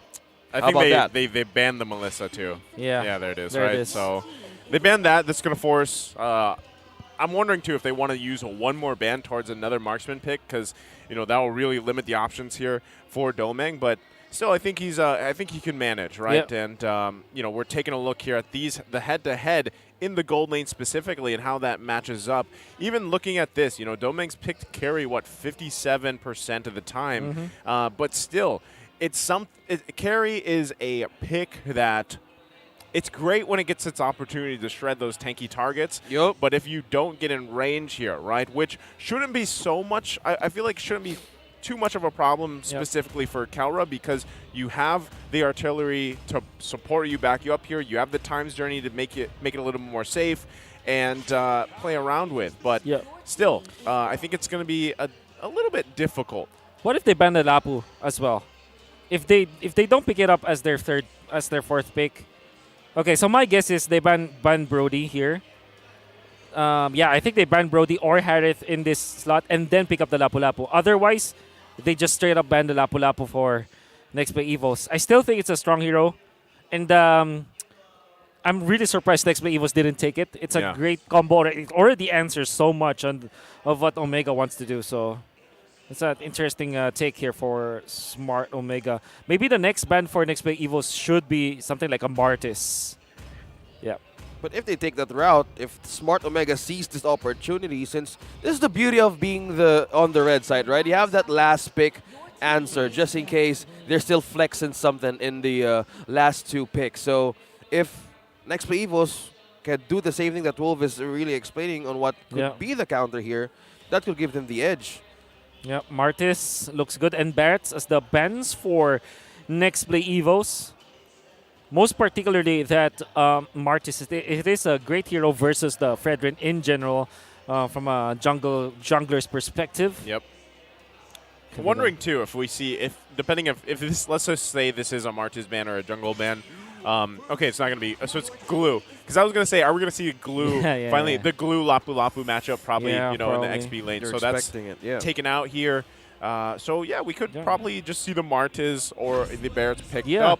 Man, I knew it. I mean, I think Omega is saying, Pacbet saying, hey, thank you for banning the glue. Now I'm not worried about my Lapu-Lapu. That's what I'm saying. Like, that's why I was surprised too, because you would rather just play that glue into the Lapu-Lapu, if you're NXPE here. So what do you do now? So you just waited for them to really be on the trap, and they really baited out Nexplay EVOS to use that glue. Amazing. Okay, this is Coach Backbet seeing all possibilities on a different level. So if Nexplay EVOS now, what's the least thing that they can do with this? I think you still go Brody or Harith. Oh, they go Is Beatrix? that an Edith? Yeah. Oh, no. Beatrix used It's a Beatrix. Oh, that was the Prime skin. Yeah. Okay. Oh, right. Okay, so now you know that you are facing against a Beatrix. You're looking for a protective kind of Yordle if you're roamer. You're jungler, right? You go assassin if you're Smart Omega, or you just go Martis. I would have rather. Okay. Lancelot. Okay. This is probably the tank. Tanks a lot, right? It tanks a lot. So they're gonna go that route. Because it tanks a lot. Tanks a lot of things. I get it, Wolf. and Smart Omega will thank a lot if they win. You're bringing your That's Tito a 2 out of jokes. 10. Yeah, you're bringing your Tito I'm jokes sorry, here. Francis. That's a 2 out of 10. Yeah. Trying here. Try again. Thanks a lot. Well, let's see how will this lineup thank them and get this game to a tiebreaker one. Let's see. So they have a problem on game number 1 is the space for their gold lane. Now with the Diggy on their side, maybe for early game stability or jump start, maybe this could be the answer of Smart Omega's problem against Nexplay EVOS, right? I'm worried about the Yuzhong, right? If you're here and you're Smart Omega, we have seen Yuzhong just wreak havoc a lot of the times. I would have rather seen that even Yuzhong ban instead of the Benedetta, to be honest. So it'll be a lot harder now, positioning-wise, for Kelra also to be able to lock in with this Farsa properly, you know, the full force of the Feathered Airstrike here. Well, who's going to strike first? Ryzen and Boyet on your screens. Showdown continues as one thing that we're about to witness to unfold is how will the rookies go up against the challenge against Smart Omega. Let's see how the early game starts here. Yep. I think they will still play their standard gameplay. Just like in the previous game, we have a protective roamer. That's Brusco DR, the Lolita, to peel for doming. This time it's the Beatrix. You have nuke damage that eventually come from Goyong. You have Ding to go to the backlines. And of course, frontliner, that will be the Fredrin. A very standard gameplay for Nexplay EVOS. The brand of Mobile Legends that they really wanted to play. Looks like it's just ABCs, right? ABC and 1, 2, 3. So if That's right. Smart Omega now would really want to have the game control of the early game, because that was one thing that was missing, right? To rotate freely, because as you've mentioned, it's the XP lane and the jungler for Nexplay EVO. So with the presence of Ding right now, you would want to prevent them for rotating early on, because you want to really have to take care of your lanes. Ryzen already invading, actually, the Skilled Lizard. Committing the Retribution just to take care of that. That means that, well, it's still 30 seconds before the second, the first turtle. But it means that we can see that he matches up against the jungling of Boyet. Yeah, pretty much just mirroring each other, right? Exactly. You know, at that point. So, you know, they got all that information they needed on that. So, pretty standard, I feel like, early game here. No one going down just yet, like we even saw in the previous game where it was a early first blood. So now it comes down to that turtle dance so far, first one of the game. Ryzen, though, not going to have any help with this one just yet. Doesn't get it off. Boyd able to secure that. Ding just doing work with this Yuzhong pick early on. Man, It's the duo again, Wolf, you're saying. Boyd and Ding. And Ding, really, what he did was to... He wasn't stingy at all with the ultimate. But the timing was there. So what he did was to force the Thorn Rose when the turtle is still healthy, very healthy, so that you will not go. You cannot go for that Thorn Rose Retribution combo that Lancelots usually do. So essentially, he forced the missed timing from Ryzen, which is amazing. If you think about it. Ding is a role player. Yeah, That's micro what I'm saying for mechanics, him. yeah? Mind tricks for Nexplay EVOS in a mechanical way, right? So now they're leading on to the objective takes early game. Smart Omega is forced to rotate faster because, as we see, it's the duo of the XP lane and the Fredrin. And now we're looking how they would want to keep invading the jungle of Nextplay, because they have more control, right? They have more control in getting that space for doming as first 5 minutes goes. Right now, I mean, in both these teams just looking to get any advantage they can. You know, we typically, by this point, you either have that first blood given up here, but none of it is happening in this game so far. So you can even see they're trying to press the situation right now. Stone could be in trouble here. Get a feathered airstrike, wings by wings, dodges. Nice step. Grooves in grooves. Coming out from Stone. Okay. Able to avoid from dying here. Still no first blood yet. I just can't help myself with just how he evades everything. Wow, that was sick. That was sick. You gotta have to hand it to Storm out there. There's a wings by wings drift. Yep. Still no first blood. Still none. Still going to be looking for it here. They get a flicker out. Renzio. There's the Black Dragon form, too. They might be able to grab this one. Renzio can't survive the onslaught. Ding. Grabbing the first kill, first blood of the game. Man, Boyd and Ding. Sounds like an action star. You know? Boyd and Ding. Yeah. Yeah, Boyd and Ding. They're like action stars in the typical Filipino movies. And It's like Bad Boys. yeah, the bad boys. Brusco Already getting that times journey out from Miko, so still the fight for the second turtle. There's the feathered airstrike Wow. coming down. Wow. The damage from Domang. Wow. And here you go. Kelra can't find the kill he was looking for. Boyet able to secure that second turtle of the game. Look at the damage from Domang. 2 turtles up for Nexplay EVOS, and Omega can't even get an appetizer for this. Yeah, that's where you go for a sheesh, for sure. You see how he utilized his normal attack with the Renner and then immediately goes for the ultimate. Knowing that Ryzen already burned the Thorn Rose and one of his dashes, and then he was walking in a linear manner, no way to dodge it. It's really on point. Man, Doming DR, a very important kill. Now they're up 2K in just a snap. Like that, yeah. They're rotating really fast right now, and Omega's being pressured to answer. Look at this. Okay. Ryzen. They were trying to get that top turret. Smart Omega holds on for a little bit longer, but you know, they had to commit almost a full force here to pretty much delay the inevitable. Yeah, Domang's just going to go ahead and grab that. Goodness. Perfectly fine there. And now, with that little space advantage they've got, they can set up for their next eyes on the prize objectives. Oh. This is really amazing, looking at Nexplay EVOS. Just because of the fact that they are just playing literally their brand of Mobile Legends. And nothing really special, they're just really good at it. Yeah. Yep. Kind of makes me think, is this like a rock, paper, scissors thing where Omega is just a solid rock when it comes to their gameplay, but Like they're Nexplay, always the rock. Yeah, exactly, but Nexplay just happens to be the paper, and they're just naturally countering everything from Omega. Because it kind of felt like already Omega is showing their comfort picks, but it's not working. Yeah. No, this is a different version. Well, here's an attempt. Oh, Bottom side, nothing going to come of it, right? So it's a good point, Wolf, because right now it seems crazy, right? NXPE, with as stale of the first, 3 minutes were, now you have this almost 3K gold lead for NXPE 6 minutes in. They're already setting themselves up for a good time when the Lords pop up. They've got one more turtle to take here. We'll see if Smart Omega can do anything about it, but right now, just knowing the advantage that NXP has, it's going to be tough for Smart Omega here. For sure. Yeah, you have a good setup now on the last turtle of the game.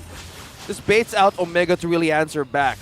Zoning out can answer a few minutes, but now they're really taking away or push away the members of Omega right now. Not even getting close Yeah. to the turtle. They're just going to give it up. Boyet. They got cut off there. Boyet just caused some ruckus in this jungle. Oh boy, gets it. Yeah, it looked like he got it too. So, you Talking know, about wealthy again yeah. on the jungle. Smart Omega was just paying attention here to the bottom side. They were looking for any kill they could get, you know, to start at least gaining some momentum themselves. But inevitably, they just gave up pretty much 3 turtles here in the hands of NXPE. Total dominance coming up from Nexplay EVOS. Was it because of the draft? I don't think so. I feel that Omega has got a decent draft to go with, and Nexplay EVOS just playing their minds out just because of the fact that they're very comfortable with it. I guess this is more of a mastering a kick 1,000 times. Yeah. That kind of analogy, perhaps. Like Saitama, yeah? Yeah. Well, right now, looking for another play here. Boyet not going to be able to escape that one. So Smart Omega finally putting themselves on the board for this game, but still have quite the work cut out for them. So focused bottom side, but Brusco there to back up Domang. Not sure Smart Omega actually wants to commit to this just yet, even with 3 members here. Yeah, like you said, Wolf, you know. There's a lot of work to do here if you're Smart Omega. If you need time, you need pickoffs, and you need to get the perfect trades for Kelra, right? So with this missing, as 8 minutes flow in the game, this might be their chance of fighting back mid-game. They're going to get pulled back, forced to use the Black Dragon form. So able to survive for now. Not sure if NXP wants to press the situation, though. Boom. Should just be happy that, you know, at the end of all of that, Ding didn't go down because slowly but surely, Smart Omega can start to come back in this game. Again, that's why they are called The The comeback kings, man, for a reason. There you go. They prove it. Do you know what Brusco means, Naisu? In the Philippines, you know what it means? Isn't it a very large, Dude. muscly man? Yeah, like a hunk. Yeah. Essentially like a bouncer. Yeah. Essentially. And he's acting like one as well. Yeah, he's basically a He's bouncer. basically a bouncer for Doming. Yeah, Brusco. Yep. Just being in front of everybody, zoning out members of Omega to not even attempt. But They really want this, Lord, right? They never had objectives. It's all on the side of Nexplay EVOS. Now they are hungry to get the attention, just to get one. But Ding here, spots two. Gonna go force them back here. Look at that setup. Nuno Blast finding the mark exactly where it need to in a Brusco way. Pushing back Smart Omega. It was only Kelra that went down, but the rest of the members forced to go back to base. And just like that, another objective secured in the hands for NXPE. Look at the coverage and jump, Wolf, right? Yeah. Oh my goodness! Domeng! Okay. Way downtown. It's like he's got something to say with his Beatrix pick here. And that was demoralizing. Oh my For goodness. Smart Omega, they are crumbling here at 10 minutes in. Oh no. Oh, This is not looking good for Smart Omega. Just speeding. Oh Look at my the damage connected to God. Kelra. Almost 3/4 HP down. Oh, make it a case for the sniper as well. My God, dominating. You know, no matter how many I times. gotcha. Sometimes I try to. Yeah. Okay. Okay, that's No matter how many times I hear you these jokes, yeah. It just happens. you just let it happen. Yeah. Right now, even Smart Omega kind of just letting this happen. The assault on the base, they still got to deal with this Lord. It is only the first one of the game. We'll see if they can actually do anything about it. They clear that up. So right now, NXP is still working on these inhibitor turrets. Not going to be able to find anything just yet, but still look at the lead that they've garnered themselves here in this game. And just the threat of Domeng lining up those sniper shots. Forcing out ultimates Feathered airstrike for a feathered airstrike. to get him out of the base. I'm just speculating here on how Smart Omega could come back from this case. With the gold lead, yes, time was missing for Keller, right? They were lacking out that who's going to jump in those team fights that Nexplay EVOS continues to commit. And while they're hungry for these objectives, they're baiting out Omega to really answer this. A conceal play, is this the chance that they're taking for?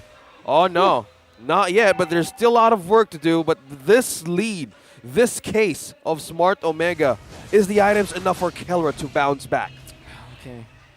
Not yet, for sure. Does have the Trinity again of attack speed items. I think he needs a defensive item eventually, like Wind of Nature at least, so that he can man up against Domeng. And then eventually an Athena Shield so that he will not be taken up by Goyo. Before that happens, he needs to farm. So to answer your question, no, it's not yet enough. I think that Omega will really have to go really late this game for them to bounce back. Either delay the game by like, what, 15 minutes maybe, or By just time? go for a Hail Mary play. And I feel like, you know, when you start seeing those conceals, that's kind of what they're hoping for. But, you know, does NXPE fall for that? I don't see that happening here. Well, if we go back to some identities of Smart Omega, we could say Plan A, Plan B could work. Either a Hail Mary play or even risk it all. They're known for this tactics. Like, if they want to gamble something, if they feel like something could work, they would go for it. Oh.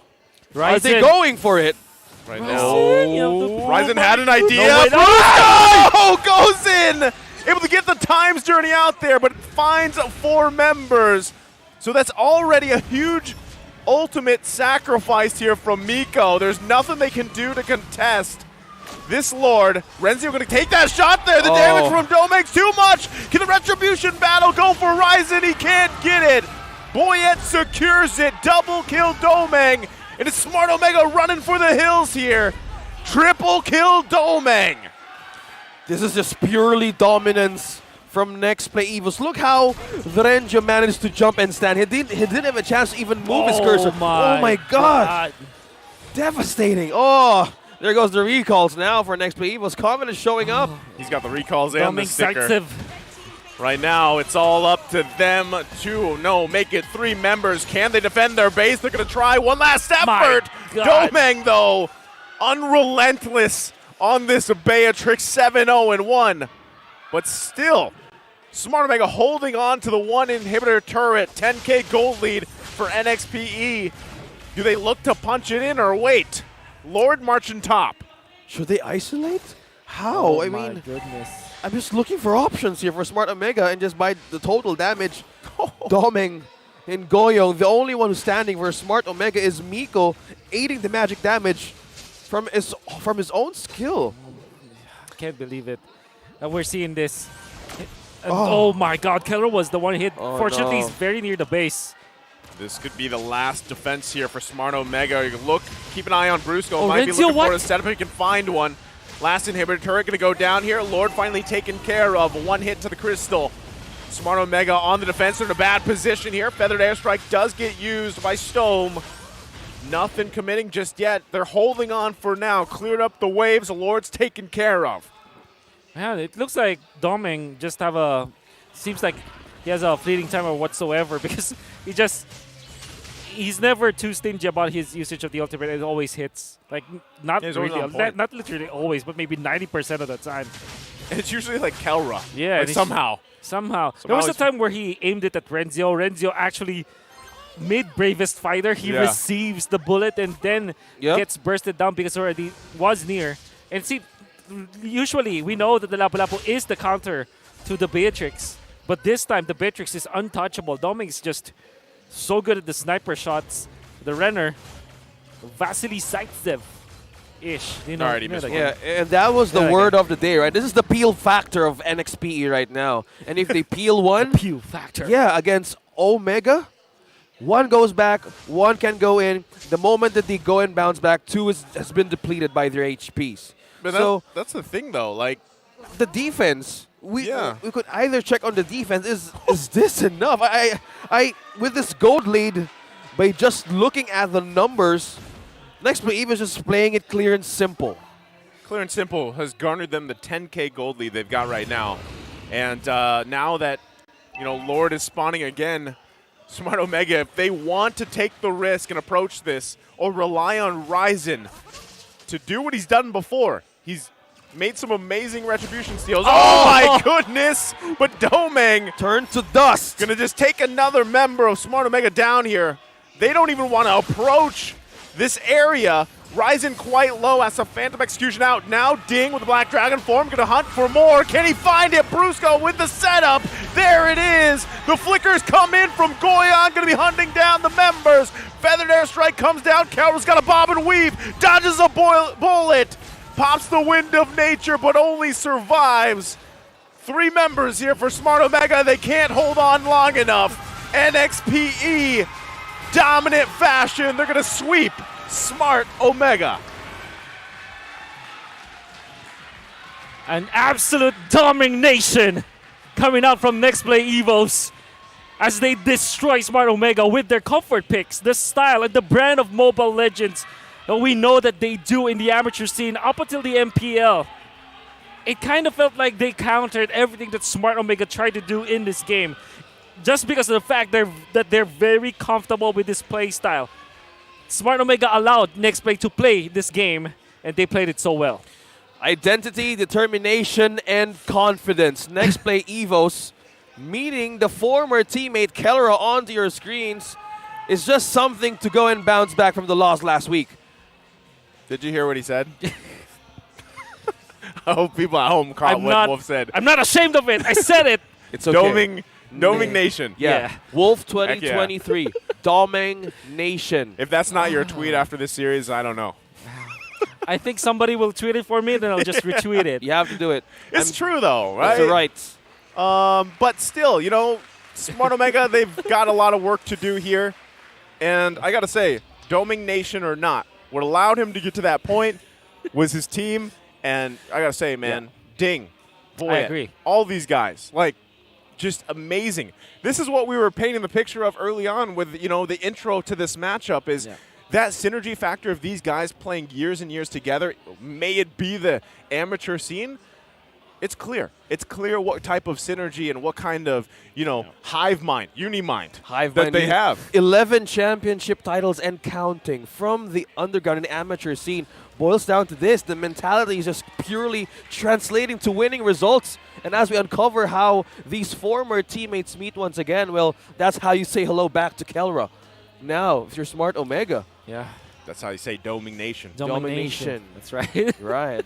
And by the Thank way, you, what Nex. does a DR stand for? Do you know? I think they had Yeah. a team before that has DR as acronyms. I forgot what they what the team was. But basically, the owner of the team that eventually acquired Minana, Cerebrum before they were Minana, right? Okay. When they were acquired as 5, they rebranded, they renamed themselves, and they added DR to that. And Yeah, DR DR. kind of stands for a team that I just forgot what team it was, but it's something like Divine Retribution, whatever, something like that. A Something unique like one. that, something A like unique that. one. It's about carrying something from way before that built you who It's you are. keeping it. Yeah, it's Yeah. keeping it. Yeah. I would do that. Yeah. Yeah. Yeah. I would do that if I changed my IGN. I would. So Carrying the roots down into the professional league. yeah, Yeah. for sure, for sure. Yeah. I think it's like a what's that memento that you bring Yeah. with you for us. It's a memento. Like a shoebox of photographs that you keep in your high school. Yeah. Sentimental. Yeah. High school Yeah. things, right? Nice. Yeah, I love your IGN, man. You know, stick with it. OSX, don't change it ever. Really? Yeah. Okay. Maybe some point we created a group in Mobile Legends. We carry it as we grow old. Something to give the next generation. I don't know. We are that next Generation. We are the generation. Yeah, we are. Yeah. We Yeah. might be older here, but we are. Oh yeah. Sorry.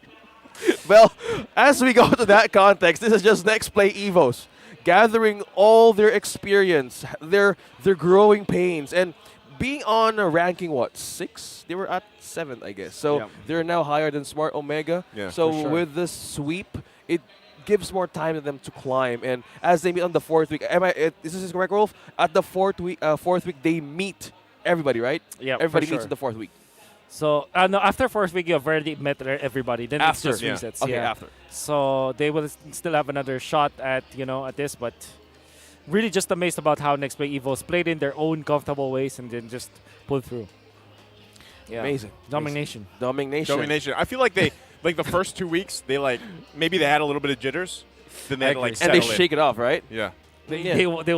They shake it. They shake it off. Now let's welcome Mara Aquina and Nexplay EVOS with their confidence, and that is Domination. Nexplay EVOS have bounced back with a sweep. Congratulations! Point out natin si Domeng DR dahil lagi ka nagpa-participate lagi ka nandun sa farm, you're always present.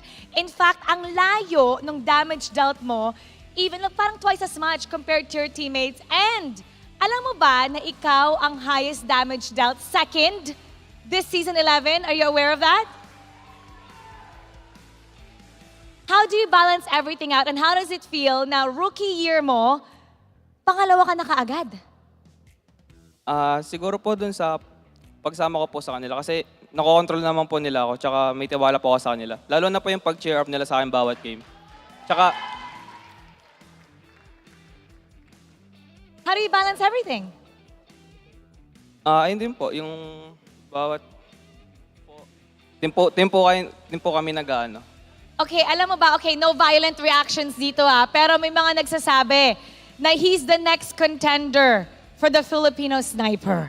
That is how good he is. How do you feel being compared to that? Siguro po masaya. Nanginginig siya. Siyempre masaya, pero na-expect mo ba na ganun kaagad yung impact mo? Hindi po kasi naglalaro lang po ako para sa team namin Para makuha po yan namin. Momentum. And that is really amazing. When you play for the name in front of your jersey instead of the name behind. Now, ang question naman natin, speaking of that, we talked about the Filipino sniper. Ikaw naman, you finally got to have a reunion and faced Kelra. Ikaw yung storyline namin kanina. How is that like facing him again? Ano po, masaya po kasi parang lagi ko lang talaga silang sinusupport, chini-cheer, panapanood yun. Hanggang sa ano po, parang dito po yung first meet namin kaya sobrang saya po, nakalaban ko po siya and yun, kami po yung nanalo. Kailan kayo huling nag-usap? Ano yung last conversation nyo? Kung po tandaan, hindi na po kasi talaga kami nag-uusap And how is that like nung nagkita kayo kanina? Ano, may facial expression ba? Parang bring back memories lang po kasi siya talaga yung una kong nakasundo nung unang team ko rin po talaga Parang besties kayo nun. Oo po. Anong message mo kay Kelra ngayon? Tuloy lang tayo sa pangarap, galingan natin and magcha-champion din tayo.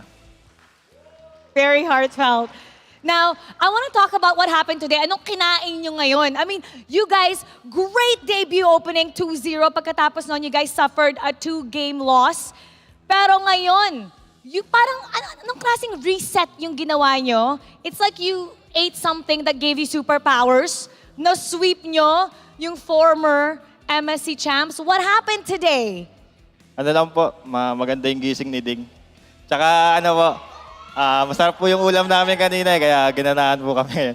Tsaka yung ano kasi, yung mga last week po na laban po namin, parang nakaka-frustrate po sa amin kasi parang di pa namin nalalabas yung ano namin, talagang laro po namin. Parang medyo may pressure pa po, kaya parang ngayon po, yung mga nakarang araw po, yun po yung parang ginrind namin na kailangan relax lang. Enjoyin lang po namin yung yung laro, tapos with the help with coach po and also sa management po. Talagang worth it po yung araw-araw na paggalit sa amin, tapos yung pagtutok sa amin ni Boss Van. Like every game po, sinasabi po yung mali namin, yung mga kailangan gawin. Tapos yun po, nagbunga po ngayong week. Kaya sobrang thankful po kami yan. That is so nice to hear. So it's not surprising that you will feel pressured going up against the players, the teams here. And kailangan pala talaga maging strict. Kailangan talaga pala pagalitan. What was something that stuck out to you guys before you started today? Na ang sinabi nila, sabi ni Coach? Enjoy lang po yung game, tapos focus lang po lagi, clean win, at saka i-bring back lang namin kung ba't kami nandito ngayon, yung pinagdaanan namin yan. And it was a clean win. Congratulations once again to Nexplay EVOS. You may now take your bow and go ahead. Your fans are waiting for you to walk to them. Just like what Coach said, bring back their capabilities. Remember why they're here. And take a look. They had a really clean game today. Once again, Nexplay EVOS bouncing back with a sweep against their opponent, Smart Omega. Pag-usapan pa natin kung ano nga bang naganap sa laban na to. Balikan na natin ang ating casters. Pasok! Thank you so much, Mara. And that was Nexplay EVOS with a domination performance by Wolf. He got a line.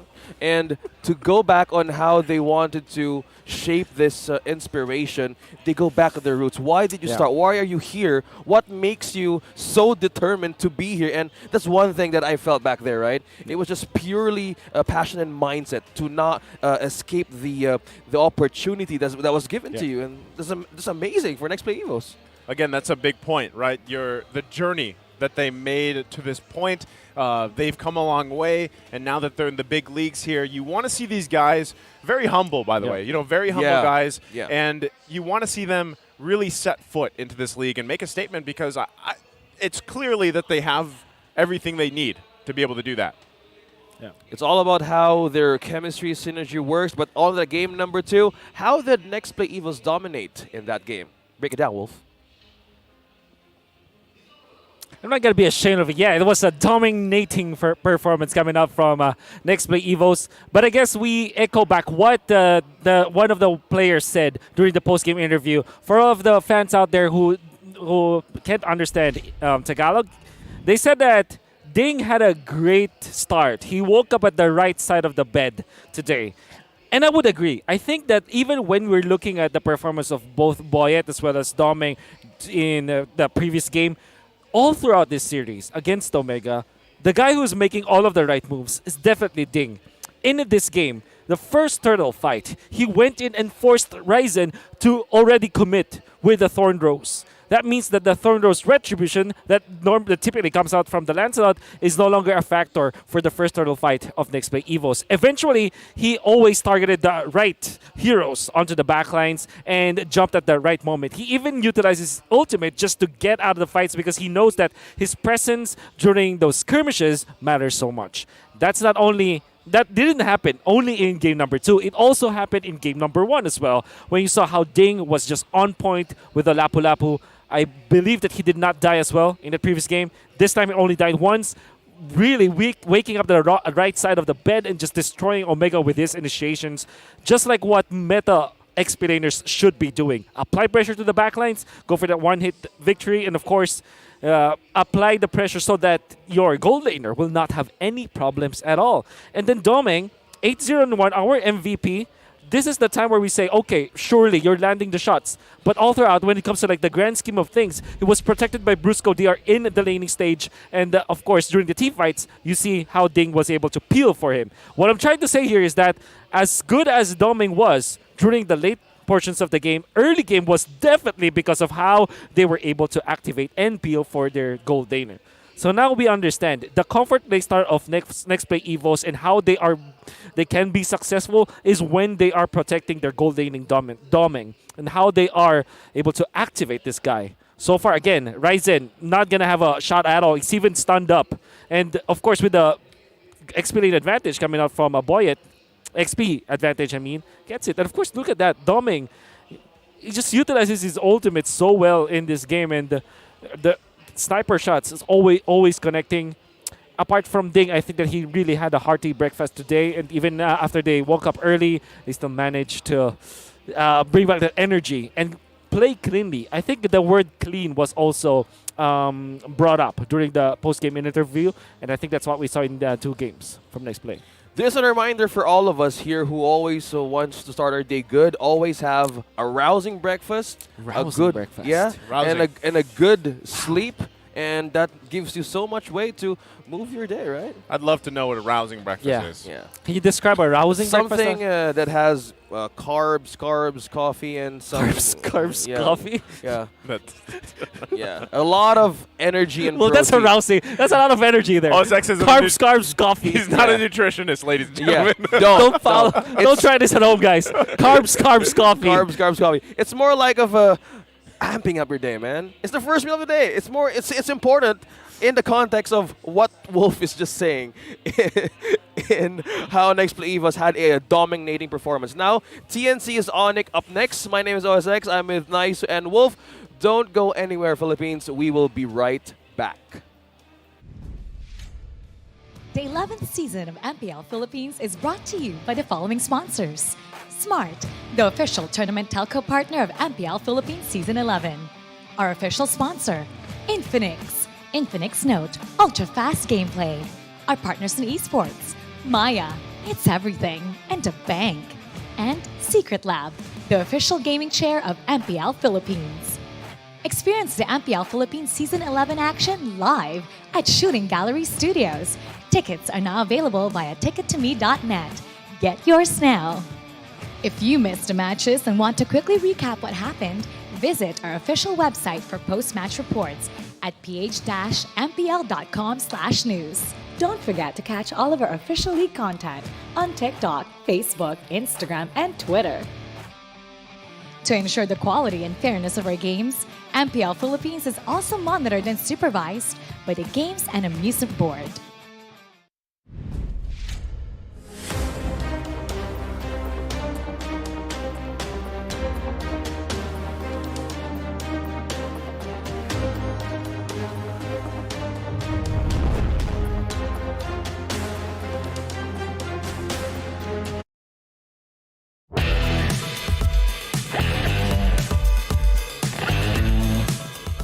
Nakita ko na namatay si Exort, doon ako pinaka naging confident na kayang-kaya talaga namin lumaban kasi siya lang may chance na makakill sa akin. Mga gusto kong makalaban ngayon is Echo kasi sila yung nag-champion ngayon tsaka andun yung best gold lane, si Benny.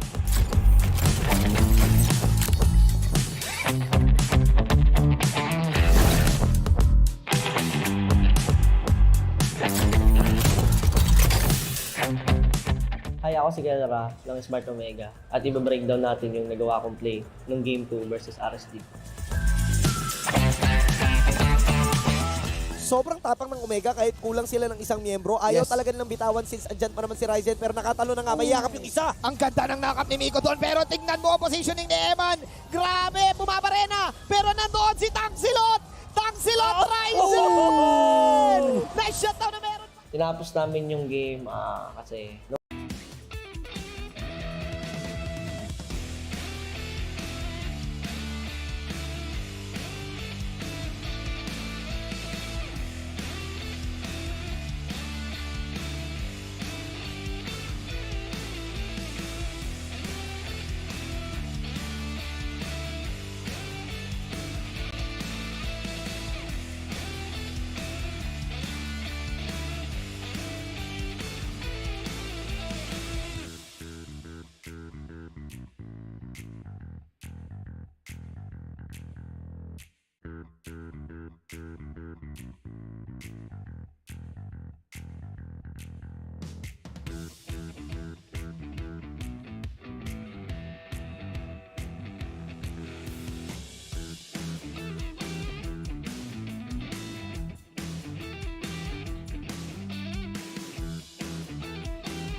The 11th season of MPL Philippines is brought to you by the following sponsors. Smart, the official tournament telco partner of MPL Philippines Season 11. Our official sponsor, Infinix. Infinix Note, ultra-fast gameplay. Our partners in esports, Maya, it's everything, and a bank. And Secret Lab, the official gaming chair of MPL Philippines. Experience the MPL Philippines Season 11 action live at Shooting Gallery Studios. Tickets are now available via tickettome.net. Get yours now. If you missed the matches and want to quickly recap what happened, visit our official website for post-match reports at ph-mpl.com/news. Don't forget to catch all of our official league content on TikTok, Facebook, Instagram, and Twitter. To ensure the quality and fairness of our games, MPL Philippines is also monitored and supervised by the Games and Amusement Board.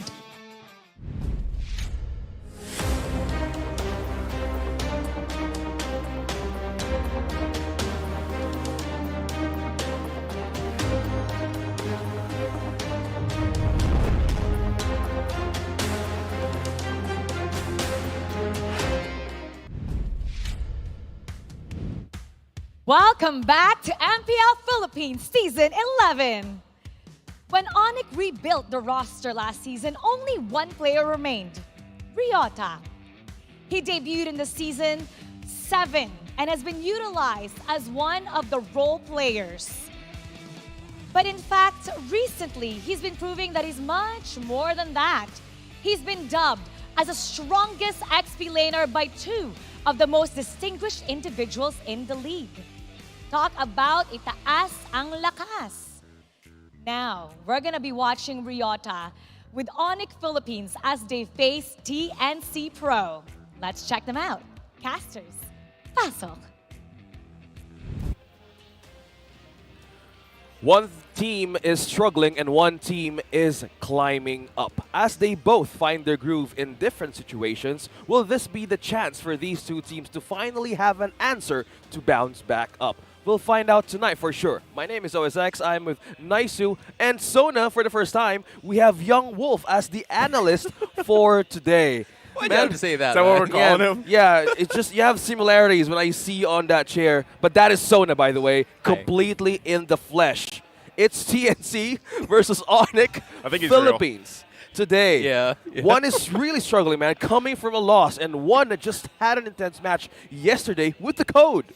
Yeah, I mean, ONIC Philippines, we talked a lot. It was us casting it, right? Yesterday.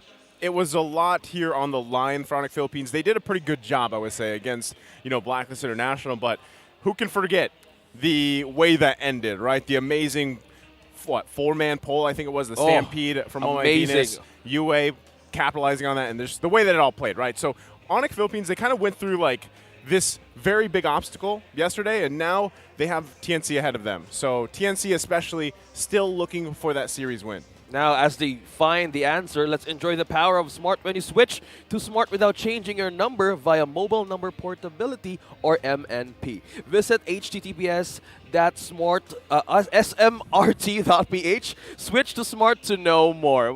I just find it really funny just by reading it. That's a lot of letters, bro. Yeah, a lot of letters, but you can have the chance to switch and get a treat. Or for all the users out there, you know what to do. But going back for the match here, ONIC Philippines had an intense one as Naizu was trying to illustrate what's happening.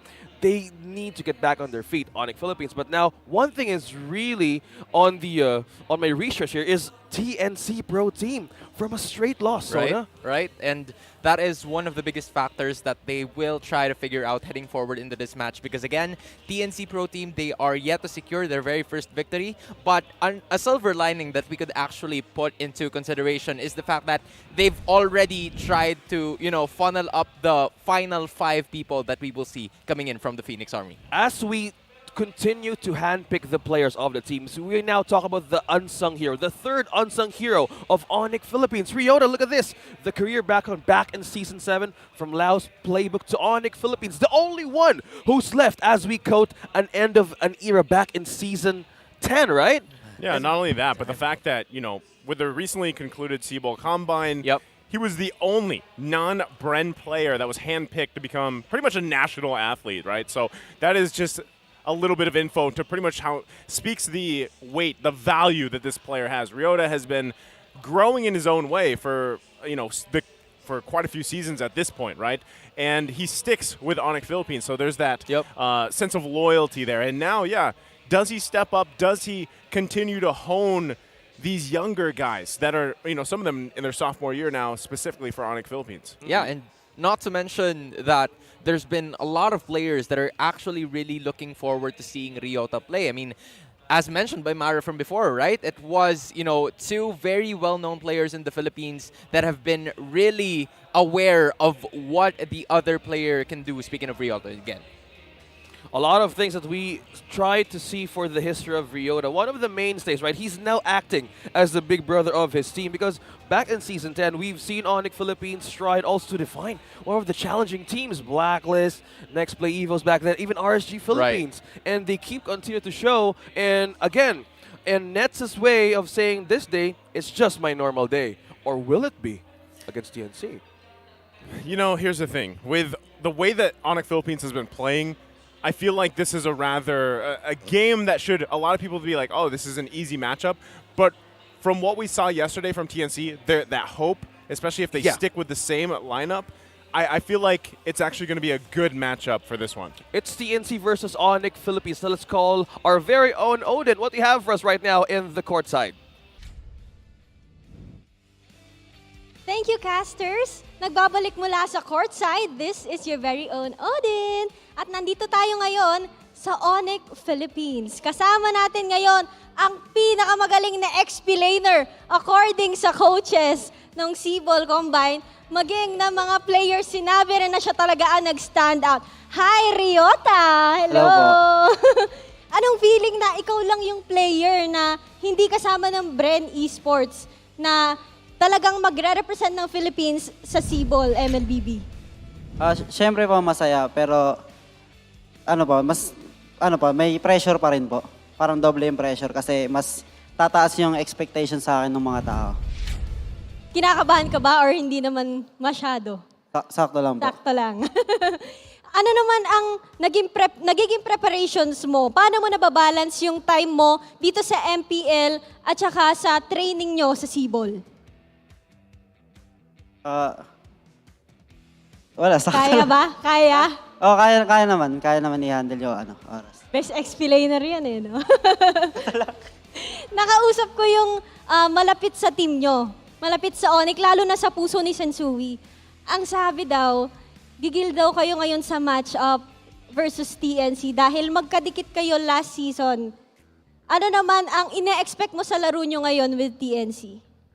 Siguro mas malinis at mas madisiplina po. Napaghandaan nyo na yung pagharap nyo ngayon. Ano nga ulit yung sinasabi mo kanina dito sa gilid? Para may gusto kong sabihin Pinapa-shoutout mo. Sa mga sumusuporta sa amin, thank you po. Subscribe to Lyric Tutorials. Yes! Yun naman pala. Ang buff ng ONIC. Maraming salamat, Ryota. Thank you so much. Yan, at marami pa tayong dapat abangan sa laban ng ONIC Philippines versus TNC Pro. Casters, balik muna sa inyo. Thank you so much, Odin. Looks like ONIC Philippines is up and ready and confident to face TNC. But one thing struck me the most is the coach of ONIC Philippines. Man, if I remember in the podcast back last year, he was just a logo of Rapid Boots. Now he has a face with ONIC Philippines that we see back there on stage. Now they continue to blend. They find more groove in the situations that they wanted to fix from every match. Because in time, ONIC Philippines had struggles in refining their own ways.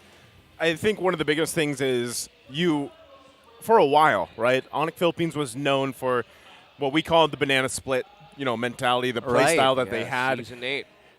To be fair, it's still there, right? We even saw this yesterday, right? But Nets himself, present. Yeah, if it's just a typical day for him or not, that threat is still there. But what has happened with ONIC Philippines and some of those changes specifically is now they have a little bit more of a dynamic to them, right? Yep. So, and that's something that we actually notice even the previous season, Season 10, where a lot of these guys were in their rookie season, and you see how that unfolded throughout the season 10.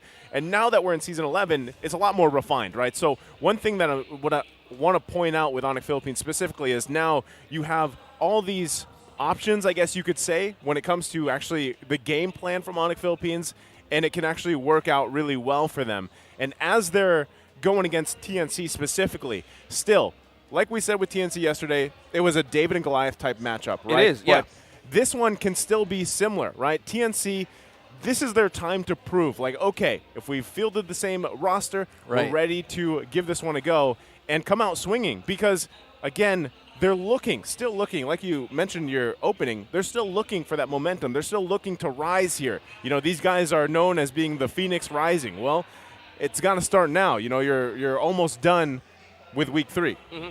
Yeah, well, technically, you have to start somewhere, right? And for TNC, there's nowhere to go but up for them.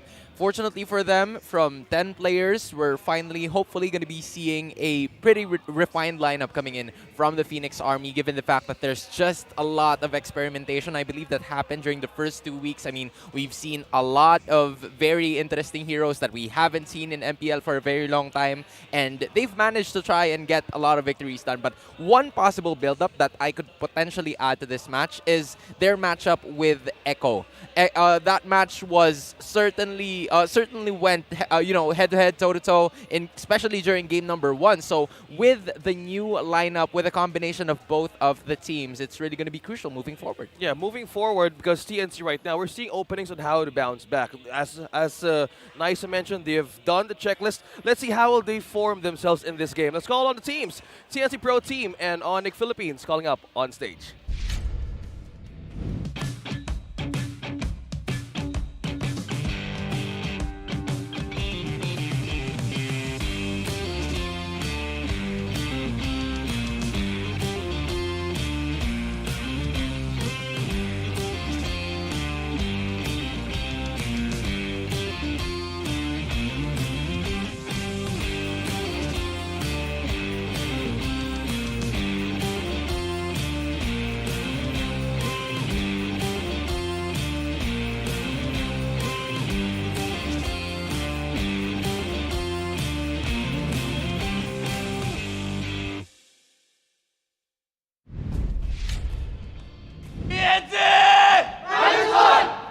As they persevere through the challenges, the true spirit of the Phoenix Army still lives on. They always rise back up, and they will rise as one TNC Pro Team!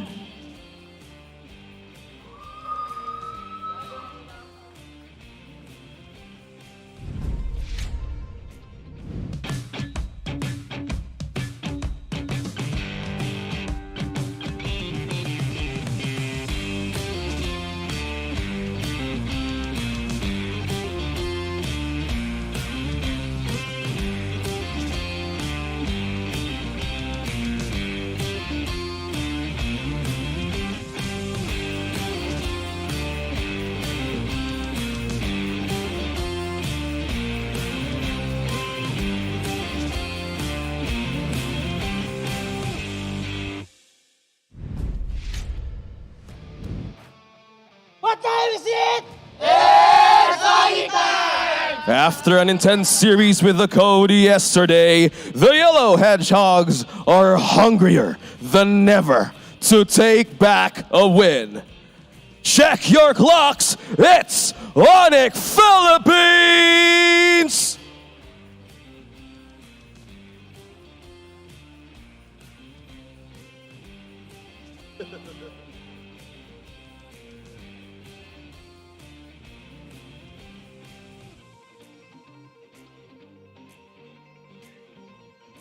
And their coaches, Coach Bluffsy and Coach Lift.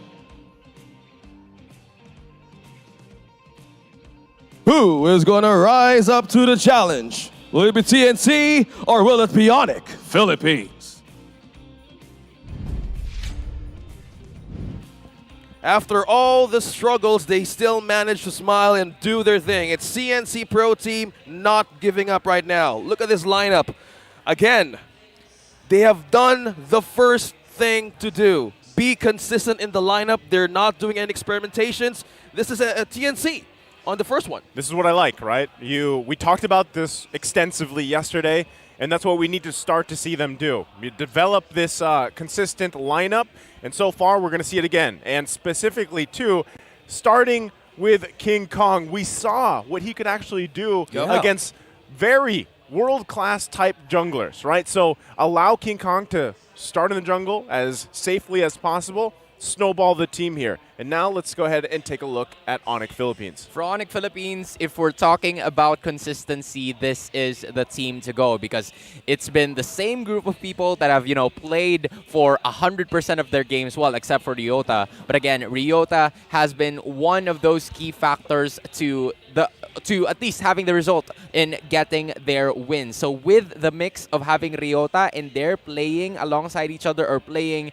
not simultaneously, with the huge amount of hero pool that both of these XP laners could go, TNC might have a problem given that Ryota really is one for the books in terms of just trying to control his very own lane. True, and looking at the team head-to-head here, it's leaning more towards ONIC Philippines. But in a game win rate, yeah, obviously TNC is coming from a straight loss. But if we look at this damage, and mostly the KDAs of the team, is always rising on the side of the ONIC Philippines. The one thing I want to point out here, too, is like damage per minute, right? Damage per minute, you know that TNC likes to play a little scrappy. They have playmaking potential.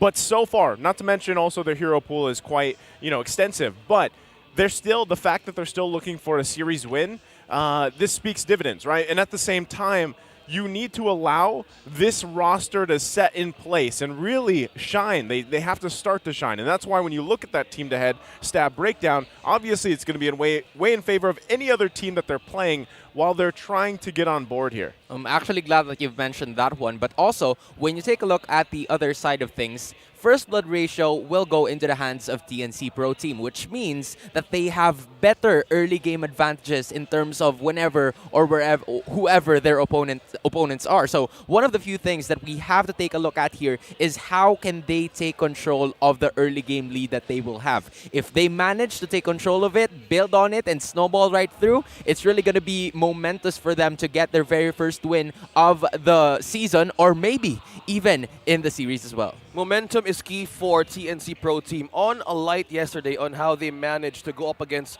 well, Echo. Wasn't easy, but in some moments in the early game, they had chances, okay, to make their composition work. But on this match, let's throw it over to our Alice for the keys to victory.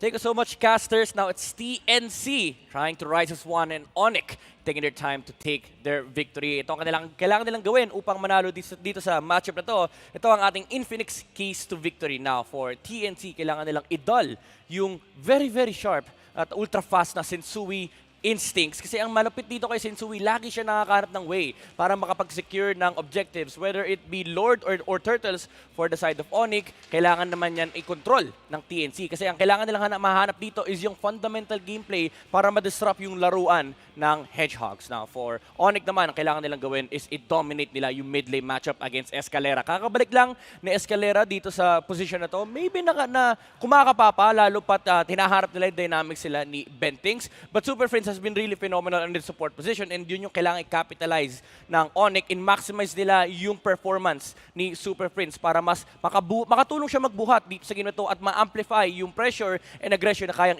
ibigay ng ONIC. Now, for both teams, disrupt each other's pacing. Again, very different and stark playing style. You have Fundamental on the other hand, and you have a very, very aggressive team on the side of ONIC. TNC, kailangan nilang i-disrupt lalo again yung jungler ng ONIC Assistant Sui with Escalera and Bentings, and sa kabila naman kailangan nilang kontrolin yung pagtatake ng objectives naman ng ONIC. Yan ang kailangan gawin ng ating mga teams. Now, casters, back to you. Thank you so much, Midnight, for the keys to victory. So one thing in similar is disrupt each and everybody's pacing. Built on momentum.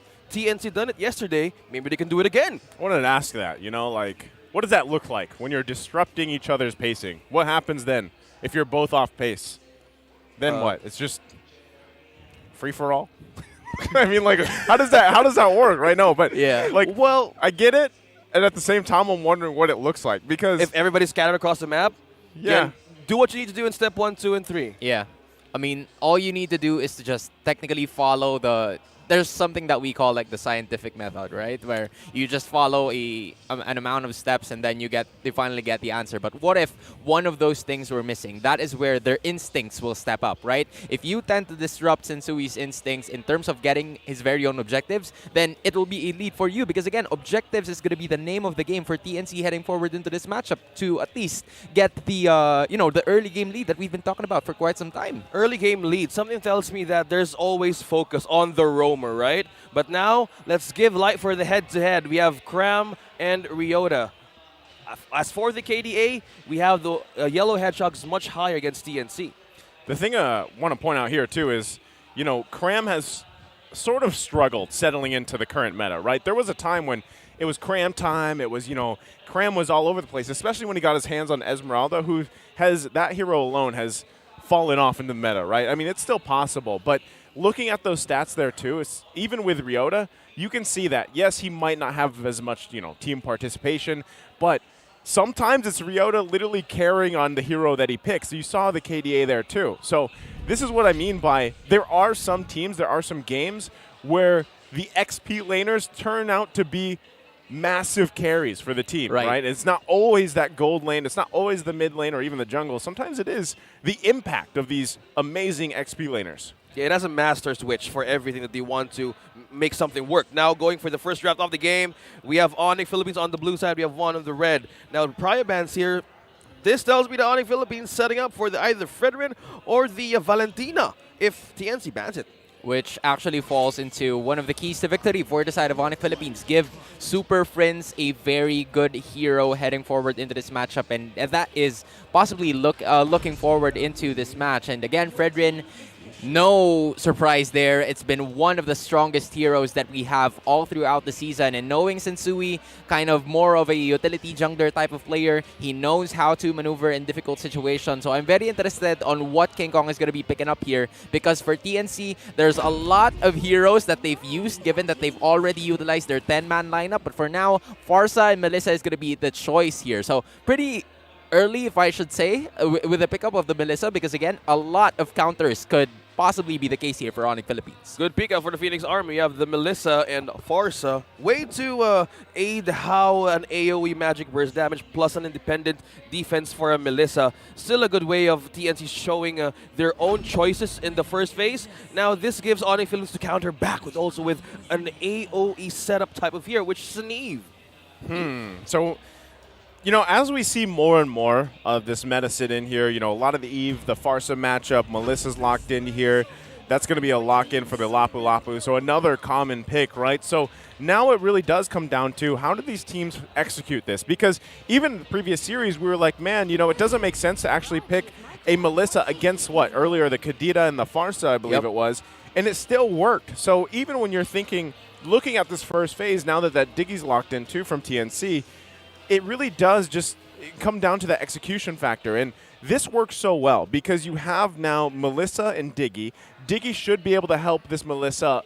If it's babysitting in the lane for the majority of the early game, then that can work out for them. But then, of course, you have that times journey to really help out your teams when you're going to have to fight into that real-world manipulation. The only concern that I have here from TNC Pro Team's lineup is there's not a lot of durability. Like, yes, you have ways to get out of very difficult situations, but when we're talking about just face-up, squaring up against each other, with the sustainability that the Lapu Lapu and Fredrin imposes, with the Fredrin being possibly your very own jungler, it's really a problem for TNC once ONIC Philippines gets into the backside of things. So now, TNC Pro Team will have to try and secure a little bit more of those utility junglers because King Kong, again, has used the Martis from before, but unfortunately, it's banned out. So ONIC kind of got their number on that one. You've mentioned King Kong, and from all of the matches of TNC, we only seen Hayabusa, we only see a Martis. Now, ONIC Philippines is saying, go squeeze out some heroes for the new guy for TNC. What could actually work here? As Sona mentioned, something for utility that can also be a frontline, a pseudo-tank in a way in most of the heroes right now of TNC. Since the first three is a bit squishy early game. You know what? That's actually pretty interesting because again, you've already mentioned Hayabusa, right? But the rest of the junglers that TNC have used all throughout the season are Hayabusa, the Hanzo, the Fredrin, and the Karina. So Fredrin's already banned out, Martes is already gone, and you're only left with technically Hayabusa and Karina, and Hayabusa has been picked up 3 times by King Kong all throughout the season. So now, heading forward into this match, if you want to have at least that kind of early game scaling in which TNC is actually getting a very good amount of, you might go the Hayabusa route here. But again, that will be a ticking time bomb factor for the side of TNC Pro Team, because when you take a look at the ONIC Philippines squad, it seems like they could sustain this lineup even all throughout the late game. Yeah. And seems like, as answering all of those speculations from Zona, now we're handed over with a Cho for TNC. I'm wondering, with this Cho, right? Do we see a world where they try to put the Cho in the jungle? Well, it's looking like it, though. Season 9 happened, and RSG did it for the first time. Yeah. I mean, teams have done that before, but right away, look at these locked-in last picks here for ONIC Philippines. They're going to go ahead and take the Beatrix after how we saw Beatrix in the hands of Domeng previous series. Not surprised here, and also locking it in with the Franco pick. Yeah, and honestly, I'm very surprised that Glue hasn't been picked up, but again, the ban is finally there. So at some point, I'm waiting if there's going to be another new XP laner that the rest of the Phoenix army will be using. I mean, Edith is still available. The Benedetta is still available. It has been used by Cram from before. So now it's going to be up to Cram if he will have someone from the backlines, and yeah, definitely the answer here. Okay. When you take a look at their lineup, yes, they can fight from a distance. They can fight and get out of situations. But when they need to go into the backside to attack the rest of the squishy members from the side of ONIC Philippines, Yuzhong might be your answer. So that is, or those are the lineups heading in for both teams. Looks like TNC for this draft is heading in for a good start. Now, these are Smart Talent predictions. And yeah, that's me. Still rooting for TNC. They need to rise and believe. And I believe there is still hope for the Phoenix Army to bounce back. And as we all know, all teams in this season are really rising up to the challenge. I feel like you were influenced. You were inspired, encouraged yesterday from what you saw from TNC. So maybe this is the series where they can pull something off here, because they need it. They've got a good start with this first draft. We'll see if the execution is there for them. Yeah, as all Sona tried to alliterate what could happen in the lineups of TNC. Maybe this is their only way to get them to another faster way of eating up their momentum and progression, right? Franco might actually be the X factor for game number 1, because again, the Diggy can't stop the Franco's bloody hunt, right? So at some point, it's the battle of the pickoffs. King Kong has that capability with the Way of the Dragon, and heading forward into this match, you were kind of having a little bit of a reflective state with TNC using this Demon Slayer emblem from before, and also using that show as a jungler. So heading forward into this match, it is actually looking like they're going to be trying to figure things out. Here's the world that you're asking for, a Cho jungler. Yeah, I was just going to point it out too. I get that it works. I know, teams have done it successfully before, but my gripe always when a Cho jungle is locked in is you lose that flicker cool combination. You don't have the flicker Way of the Dragon combination that you see so many times when it's in the roam position, right? So now you're kind of just relying on basically his base kit to get in position. Now, will that work?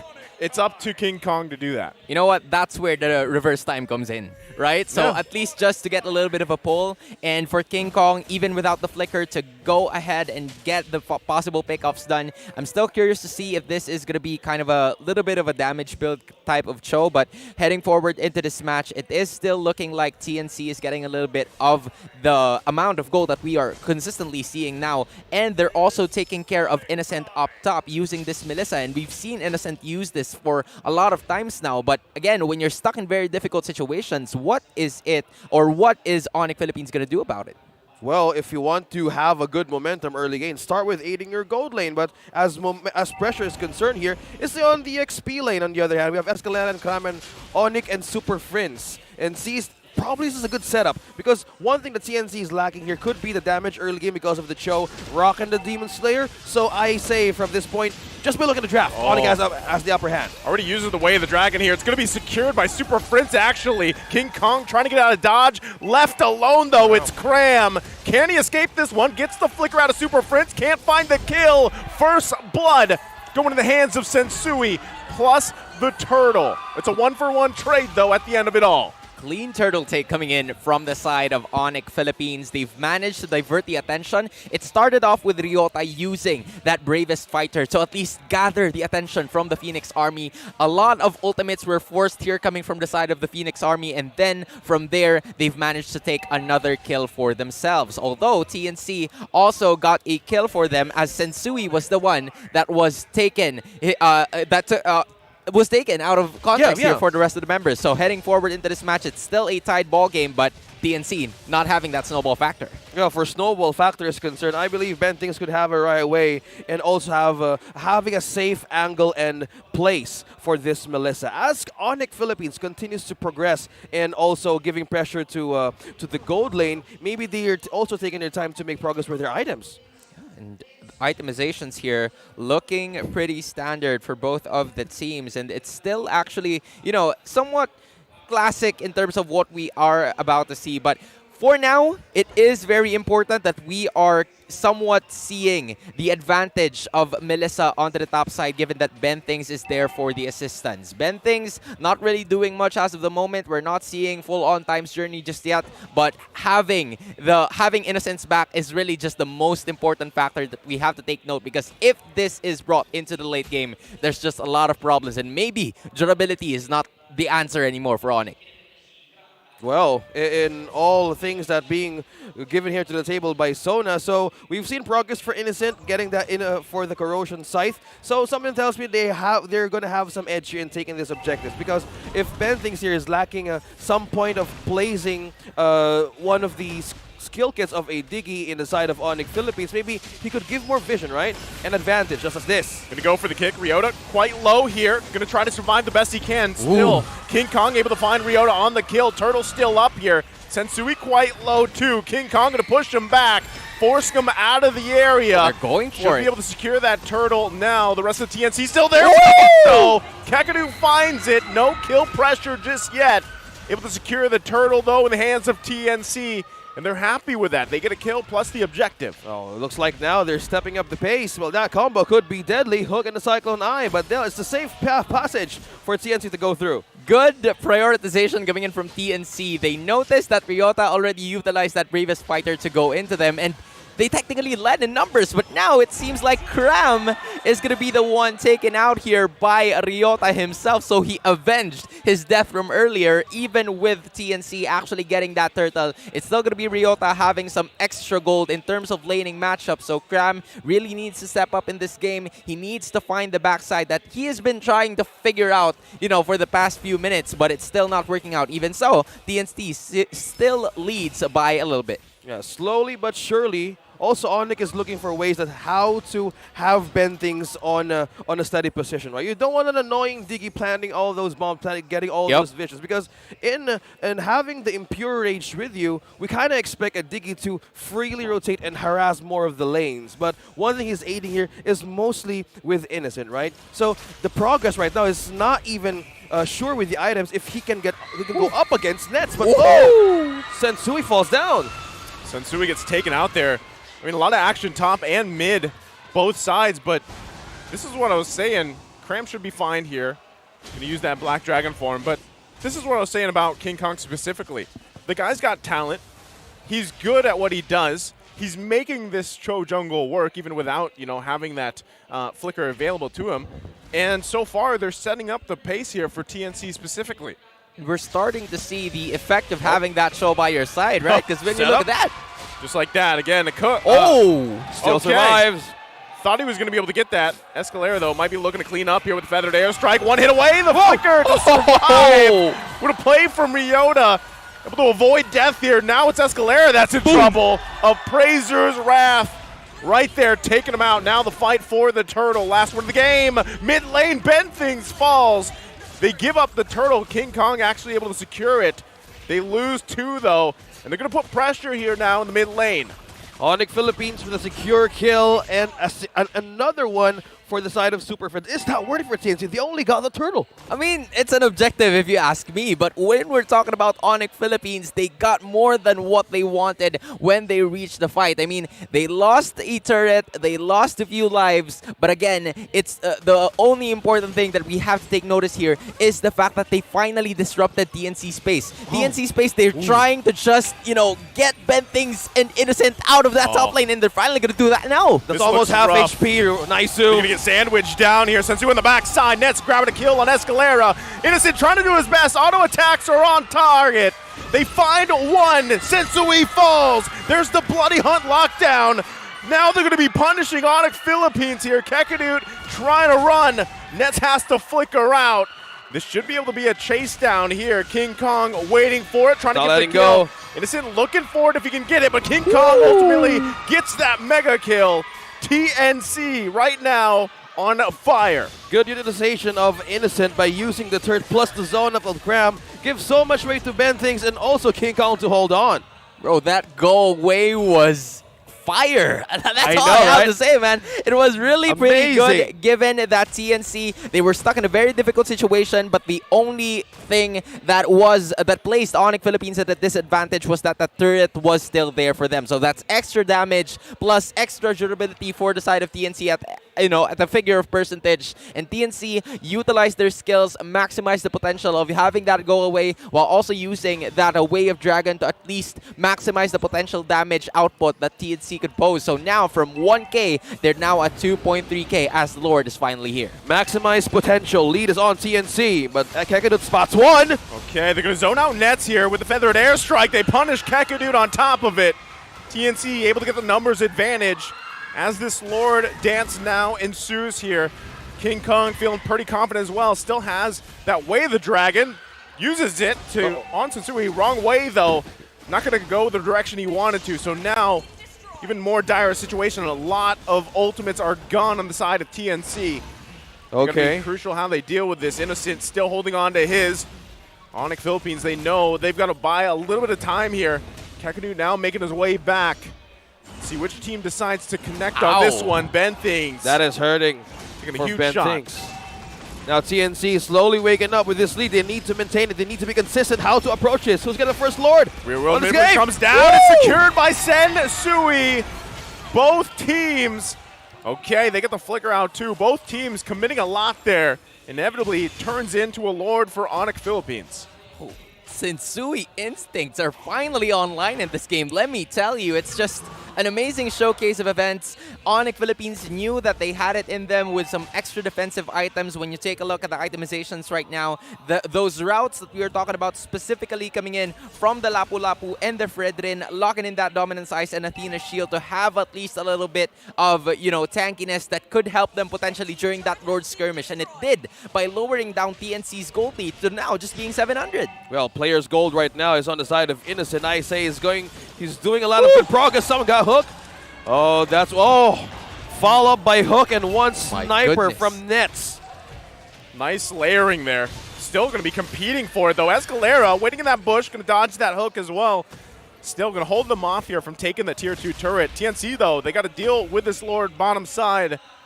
Bentings too. I mean, that was a hook, a shot. They got the Times Journey out. So right now, they're going to play around it, get more space around the map here for ONIC Philippines. Yeah, and they need more push as well. Look at the damage, Sona. I mean, there's a lot of damage given by Escalera because of those sneaky positionings that he has been trying to impose here for the rest of the members of ONIC Philippines. But in terms of all throughout damage, there's a lot of AoE skills that ONIC Philippines continues to utilize to get the leads done. And even with all of that, TNC just leads by a little bit because of the extra amount of kills that they have heading forward into this matchup. So this is still a good sign for TNC given that Innocent is still there, but ONIC Philippines are on a roll right now. 6 turrets are finally out. Inhibitors are only left, and TNC is slowly trying to group themselves up together just to save face and just to get the itemizations done. They just need to be more consistent this time. They have the rope right now on their side. They just need to keep moving forward. But the problem here is for ONIC Philippines, they have a lot of jump. They have a lot of catch. They have lot of good initiation. You have Flicker.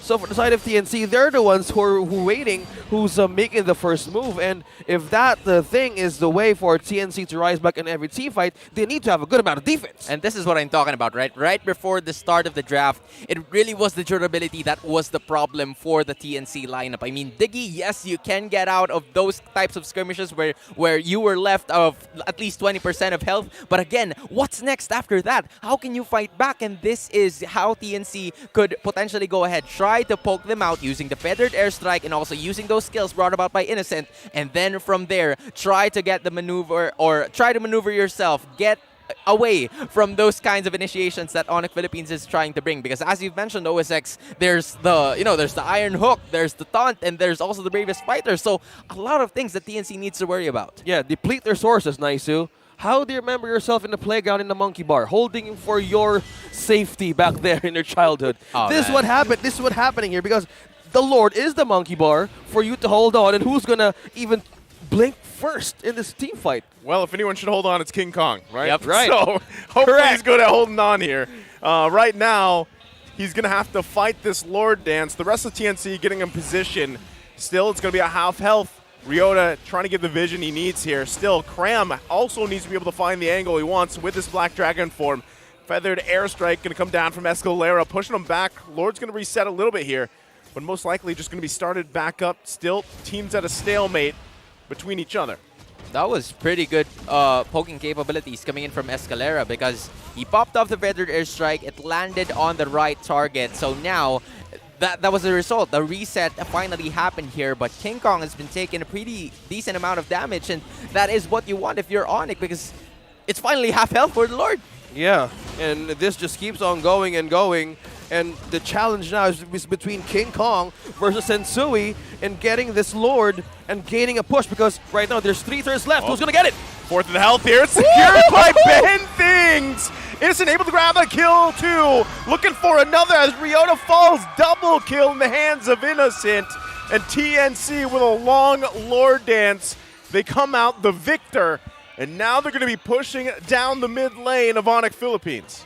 Bursted them all down, tore them to pieces just when the information that, Farsa Escalera was finally back on base. ONIC chose to go ahead and give it all they've got. But unfortunately for them, TNC using their very own skills, a lot of burst damage courtesy of that feathered airstrike. Even Innocent maximizing the utilization of his skills is really becoming a problem right now. And as soon as Kekidut doesn't hit those iron hooks, it's now going to be starting to make problems for ONIC Philippines. Yeah, well, speaking of problems for the Yellow Hedgehogs, how can you outlast the burn? The damage from Escalera, the poke from Bentings, and now they just keep on pushing.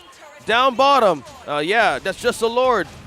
Just waving through without any towers. Now, this is one thing that TNC needs to hold on for. The destruction of the base of ONIC Philippines because as of the moment, there's no initiation starting from the Yellow Hedgehogs. Cram's going to go ahead and start his own here. They're trying to get this inhibitor turret down if they can. Real world manipulation comes down. Ryota follows up, but look at Innocent.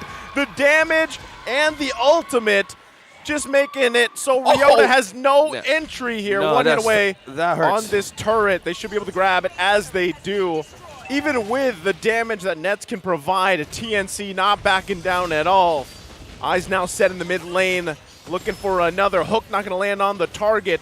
And right now, TNC very well ahead of this one, knocking on the base of ONIC Philippines. Slowly inching closer to their very first win of the season. It's really going to be, it's so close, and all they need to maintain is that discipline. They're finally getting enemy objectives, trying to at least, lengthen the gap, widen the gap between them and the gold of ONIC Philippines. And ONIC PH, they're making some sort of initiations, but beautiful call coming in from Ben Things or whoever is actually calling from the TNC base, because again, all they need to do was to just, burst down the first hero that comes to their senses or first hero that comes to their sight, and ultimately that is -1, and ONIC Philippines can't really go ahead and try to retaliate and fight back. Yeah, we could ask after the interview and who makes the call for TNC right now to make their compositions work. I said this is a different version of the Phoenix Army that we're seeing, right? From all of the losses, they've taken it together, and now we have 3 members having the highest damage right now in this game. Innocent, Ben Things, and Escalera. I just say Ben Things is top 2. Ben Things is a roamer. Yeah. Ben Things using this Diggy, we've seen it from before, and there's been a lot of situations coming in from a lot of teams where they say that Diggy is finally having that carry role, and this is actually manifesting to what we have seen here. And as soon as, again, the Iron Hook won't hit, the mayhem will start. Well, if there's Kekadude able to chance avoid that. A lot of back and forth here. Ultimately not converting into anything. Now the Lord is up. Both teams using a lot of resources. Yeah, we're talking about roams here. Ben thinks if Ninja Killa is present in TNC, call it Killa Ben with his Diggy, because Kekadude is also the carries the same characteristic of being a killer roamer, right? Yep. And one thing that we're expecting for ONIC is to make the first move, and as they hold on for their own way of setting up a good team fight, TNC's having their own way of getting stronger by the minute. Time is what they need right now, and just keep doing it correctly. Yep, and time is also of the essence coming in from TNC because cooldowns are at an all-time low for this squad. When you take a look at it, there's been a lot of utilizations of skills that have been used, but Benthing is using that time's journey pretty early. Oh, did ONIC squeezed out one key ultimate for TNC to defend themselves in this lore dance? I wonder who's just 12 seconds, right? Yeah. Yeah, who's going to get it? Right now, the Lord's pretty low. Who's going to be able to grab this one? It's Benthings again! How is he doing it? Securing the Lord. Innocent just popping off here. Able to find another Escalera, grabbing a kill. 2-for-1 trade so far, but again, Benthings grabs another Lord for TNC. Oh, Killa Ben. Bro, how is he doing that? Like, there's in a Diggy form. In a Diggy form, man. Whatever. It's amazing. It's Benthings, right? This is finally him kind of like showing us what to do. I'm pretty sure that this will show in the next Ben tips that we will see in social media. Yeah, I expect from a clip here right now. Yeah, but heading forward, it's really just, the full build of Benthings. Also, in addition with Innocent, unscathed. So this is pretty impressive, but Escalera hurting pretty a lot. Escalera pretty low there, but that burns. Right now, they respect the damage, right? They're going to go ahead and deal with this Lord quite fast. And TNC doesn't have any waves to really push into this. So despite getting that Lord there, honestly, it didn't result into much, right? TNC can't actually get any more turrets right now anyway, because ONIC Philippines, their high ground defense is actually pretty good. So just like that, we're back to this.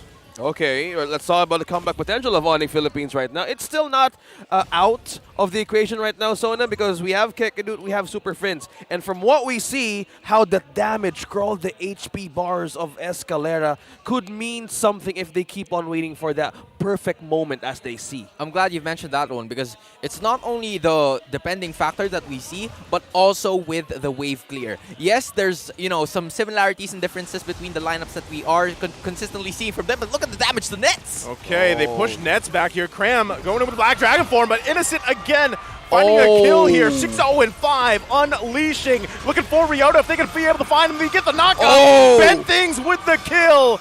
ONIC Philippines, it's a disaster in the base. Nets gonna get kicked, but can't get the kill himself. King Kong falls, but Escalera's popping off along with Innocent, and that's gonna be it. They're not TNC grabbing game 1. Wow, would you look at the smiles on the faces right now of the members of TNC. Look at the relief, man. Their first win of the season. All smiles for the Phoenix Army, guns blazing, everything's on fire. They had that early game lead, and they held on to it at the end of this match. Wow. It's beautiful to see, beautiful to see some smiles on their face. Right. They deserve it, man. They completely deserve the chance. Like how they entered up the stage up until now, they still maintain a smile. They're happy of what they did and becoming consistent from the lineup. Now their own approach in the game. This is something for TNC to move forward on. Like I said, for TNC, one game at a time. If they can focus on that, then maybe they take the series. So yeah, they got their first win for a game. But even better yet, if they can get their first series win. That's really what they need as well, right? So they get those points, they get on the board here. This is what we wanted to see, though. We wanted to see that consistency. TNC brought the same lineup they used yesterday. We were talking about it, how there's hope there. It's obviously there. This is against a team that's done very well. ONIC Philippines, right? I mean, this should be a moment to celebrate for all the TNC fans out there. Yeah, the Phoenix Army, right? Yep, and I agree with what you've mentioned. Job's not finished. So there's still, another way for them to go heading into this match. And that is potentially what we could see for game number 2. Well, for game number 2, so they have done step 1, step 2. Well, what could be step number 3? Now, let's throw it over to Sona on what just happened in game number 1. TNC finally got their first win. They finally got the one that they need to continue and build up the momentum that they have as TNC Pro Team takes care of business and gets game number 1 against ONIC Philippines. Welcome to the analyst desk, and all I can say is that they they held on to what they had in store in terms of the gold lead and widened the gold gap whenever ONIC Philippines was simply trying to maneuver themselves heading forward into this matchup. Let us take a look at the rest of the stats that we are taking of notice here on your screens right now. I mean, TNC has done their job very well. There's a reason why they picked up the Melissa pretty early in the draft, because they know that they could take care of Innocent pretty well, and pretty clutch pickup of King Kong using this Cho as well, because again, Cho is something that we are seeing a lot of times during the rest of the matches that we have in MPL-PH Season 11, but King Kong used this and utilized this to the fullest of potential to first try to get Sensui away from the major objectives, and 2,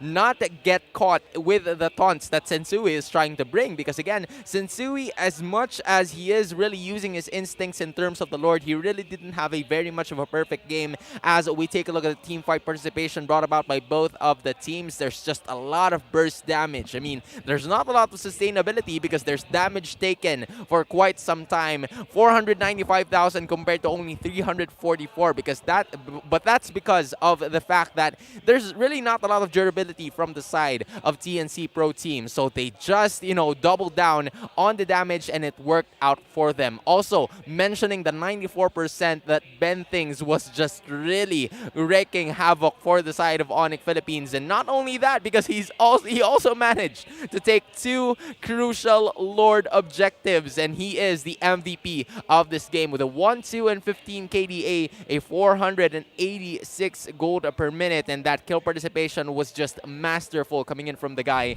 A Divine Glaive with an Enchanted Talisman was what made ONIC Philippines really this, kind of double doubted themselves on what they were supposed to do during these kinds of fights, and the highlights will definitely show that. ONIC Philippines had a little bit of a gold lead. Actually, it was a seesaw battle between the first few minutes of the game, but one thing that stood out here for me was the individual plays that ONIC Philippines were trying to do, because TNC went in there with a plan. It was to take care of Innocent, try to leave Cram alone, and from there, it was just, the rest of the members of ONIC Philippines that tried to go ahead and get the engages done. But I think this is the most crucial play that TNC had the upper hand because of a little bit of an overextension coming in from the side of ONIC Philippines. And from there, they were very confident establishing themselves with at least a double, 1,000 gold lead or even more. But speaking of which, there's just TNC having a lot of really good engages and really good burst amount of damage potential, wherein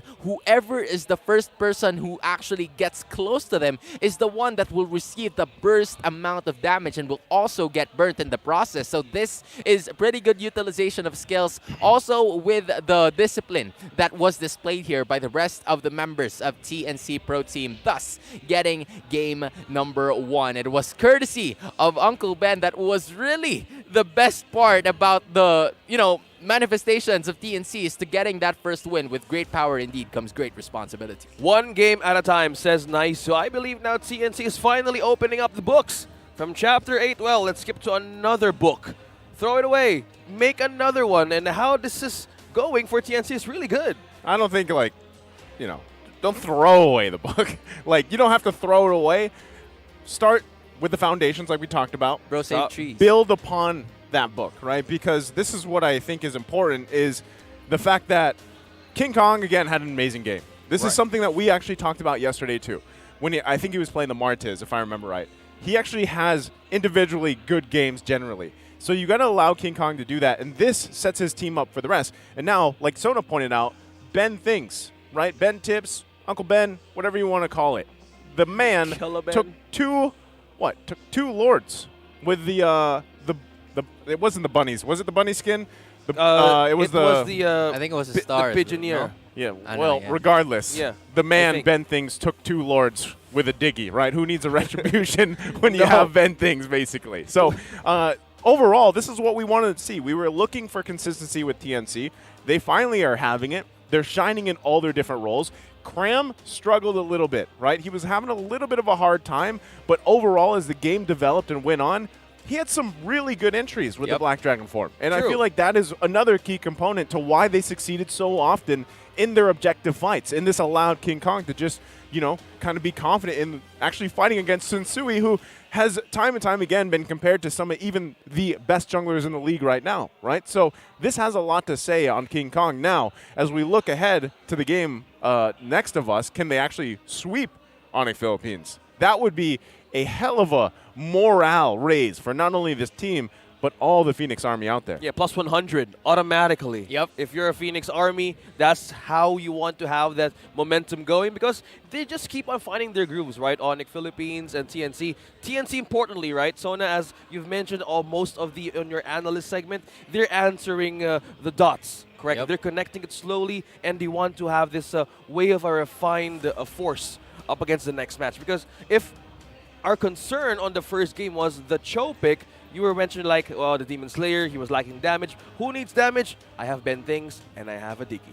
Yeah, and that was most certainly, that was the problem that ONIC Philippines really didn't have a lot of answers to. I mean, they did, but Diggy had an answer of his own with that Time's Journey. So it automatically got them out of, you know, very tough kinds of situations, and from there it was just ONIC Philippines just prioritizing not only even one game at a time but one hero at a time. That is exactly what they did from there. They bursted down a single member, and from there, just because of the amount of damage that all of the heroes coming in from TNC Pro Team had, it had them at the offensive advantage. I mean, offense is the best defense, if I should say. Oh, true. I can see it in how you make your moves every Thursday, right?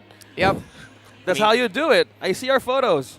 Well, yeah. What moves? You can say that. Yeah. The basketball moves? Yeah, the basketball moves. Great defense. Probably something like that. That's not all. Yeah.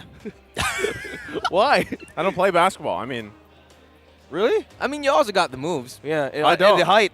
Yeah, I mean, you know, when you're 6'2". It's a common question. Do you play basketball? No, You I don't. play basketball, bro? I What a don't, flex. I don't. Sorry. What a flex, bro. Sorry. But that's how. Well, if TNC gets a complete sweep, that's to get their first 3 points, right? And they're going to be feeling Yeah. like they're 6'2", bro. Oh, yes, they will feel like they're 6'2", especially if they do it against a team like ONIC Philippines, who has been doing, you know, quite well, I would say. And a team that, once again, they went through their own struggles previous seasons, you know, kind of proving, I feel like, a lot for their own, you know, players that are now in their sophomore season. So now, again, it's TNC.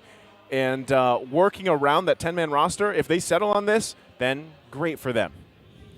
Well, as you show your amazing face right on the camera, nice. So it's time for our Smart Game Face of the Day segment. So we're now on the look on who's going to win this game. Look at that guy. He's already smiling, and this one is just preparing. So we're all speculating on who's going to win the Smart Game Face of the Day. Team Shooting Gallery, be the next Smart Game Face of the Day winner. Just flash the hashtags Power of Smart on your devices in the green background. Once the camera is right in front of you, go ahead and make that awesome game face. But right now, I can't see through the masks.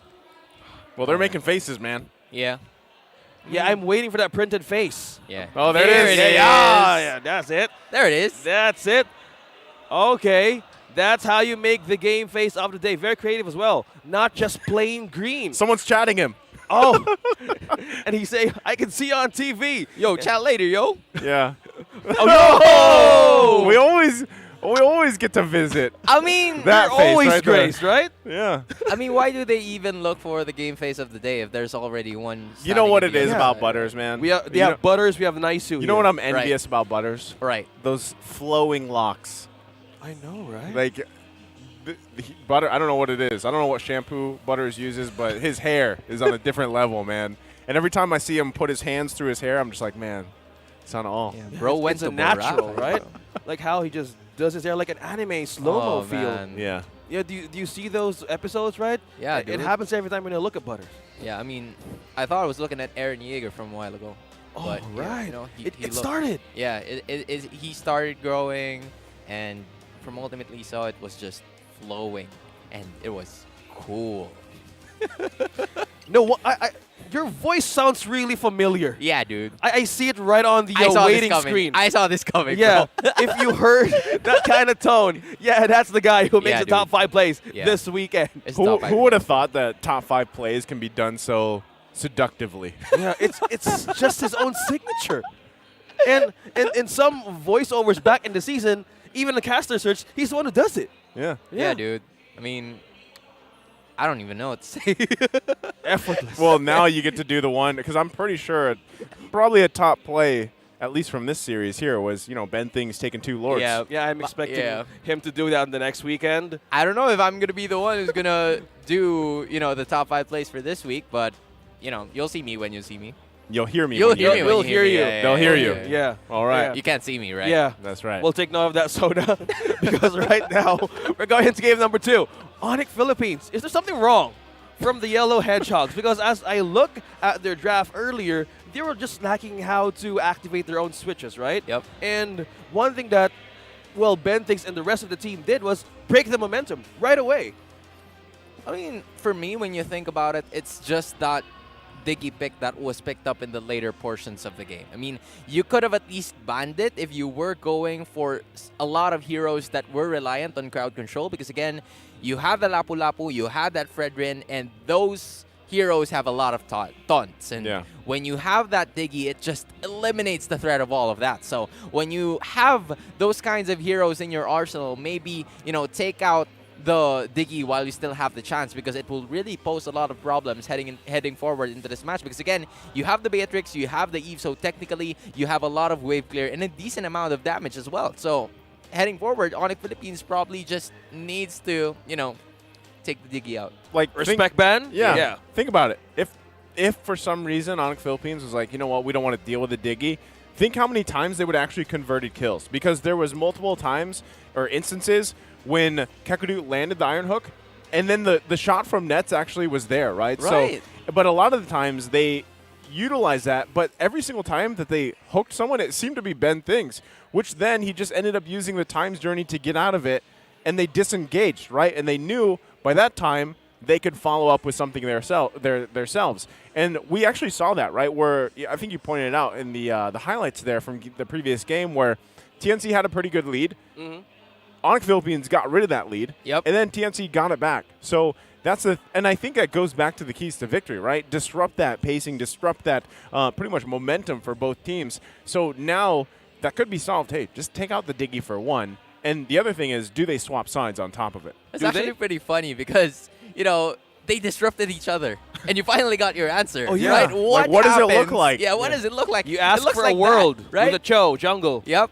You had a world where Cho was a jungler. You had a world where, there was a lot of damage dealers heading forward. But Yeah. again, it boiled down to, I believe, the overextension that ONIC Philippines did in Right. at least that 7th Right. to 8th minute, where the turret was still available for them. But unfortunately, they kind of underestimated the damage potential that TNC was about to give. And so TNC continuously punished them. And from there, they got a lot of their second items, their second or third items. And Innocent, man. Innocent is just, a Melissa He's not innocent, man. roaming No, around. He's not.